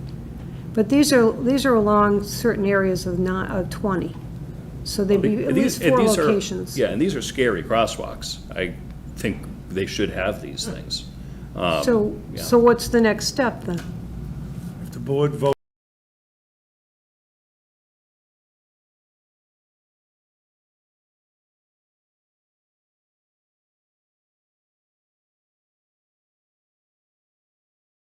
I think I don't know if you have to apply, put an application in, or you just send a letter and then say, well, how do we go about doing this?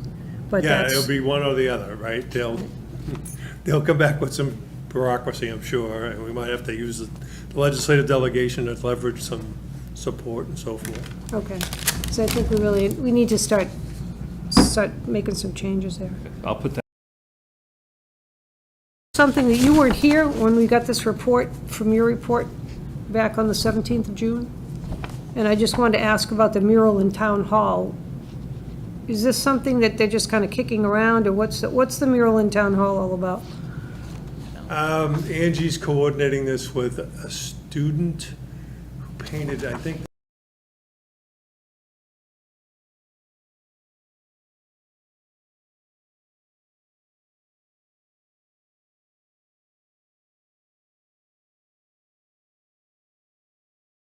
well, I envision that being a mural. I don't know what, any other detail other than I asked Angie to kind of coordinate that and see if it could happen. So you don't know what the price is? I know no details other than asking Angie to see if she can coordinate it. Because, I mean, if it's a couple $100, I guess it's not a big deal, but when you go on, I mean, there's a lot of other things.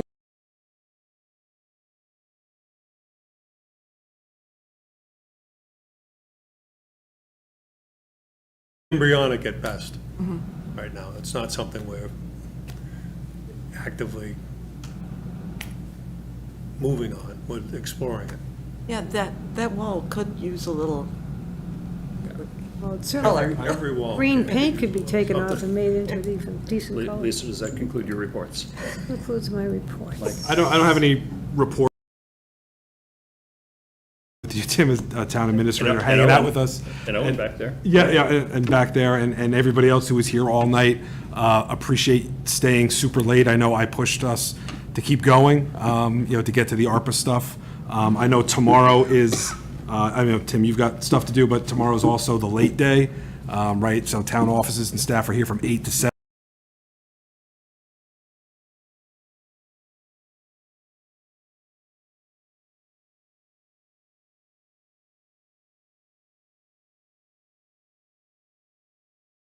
In general, maybe some more consideration for our meeting lengths, comment lengths, things that we discuss in relation for town staff, the police chief, the fire chief, having to be here that late. So maybe something, I will say that before you went on vacation, you and I spent a lot of time on this agenda, and I spent more time with Diane. We couldn't come up with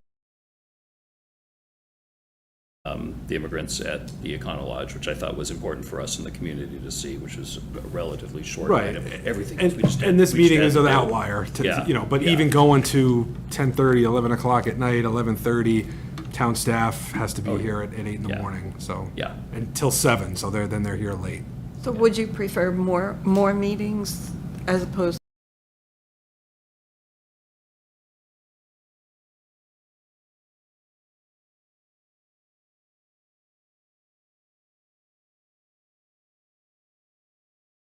The town staff was here so late, I just felt Part an of obligation to say Part of me thank thinks you. summertime, we should have 2 meetings a That we should month, have but I know mentioned that to- makes it harder for people to schedule their summer vacations, which they absolutely deserve. So I think it's something to think about as we enter next summer, to think about whether. Yeah, I just wanted to make mention But of that. yeah, this was. I agree with This you. was a weird one.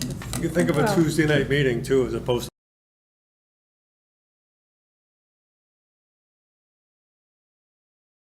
for you, because they're your staff, so. Well, right. But so it's something to again, it's consider. for another day. Yeah.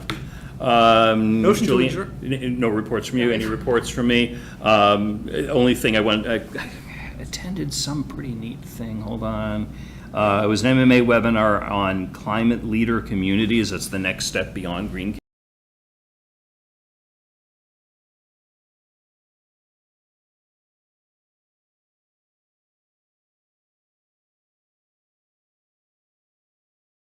Yeah, I know, I'm excited about that one. Timing. Yeah. That was the only item I have. Laura has no reports. With that, any other business before us tonight? I'll entertain a motion to adjourn. So moved. Second. Motion made by Julianne, seconded by Mike to adjourn. All those in favor? Thank you all.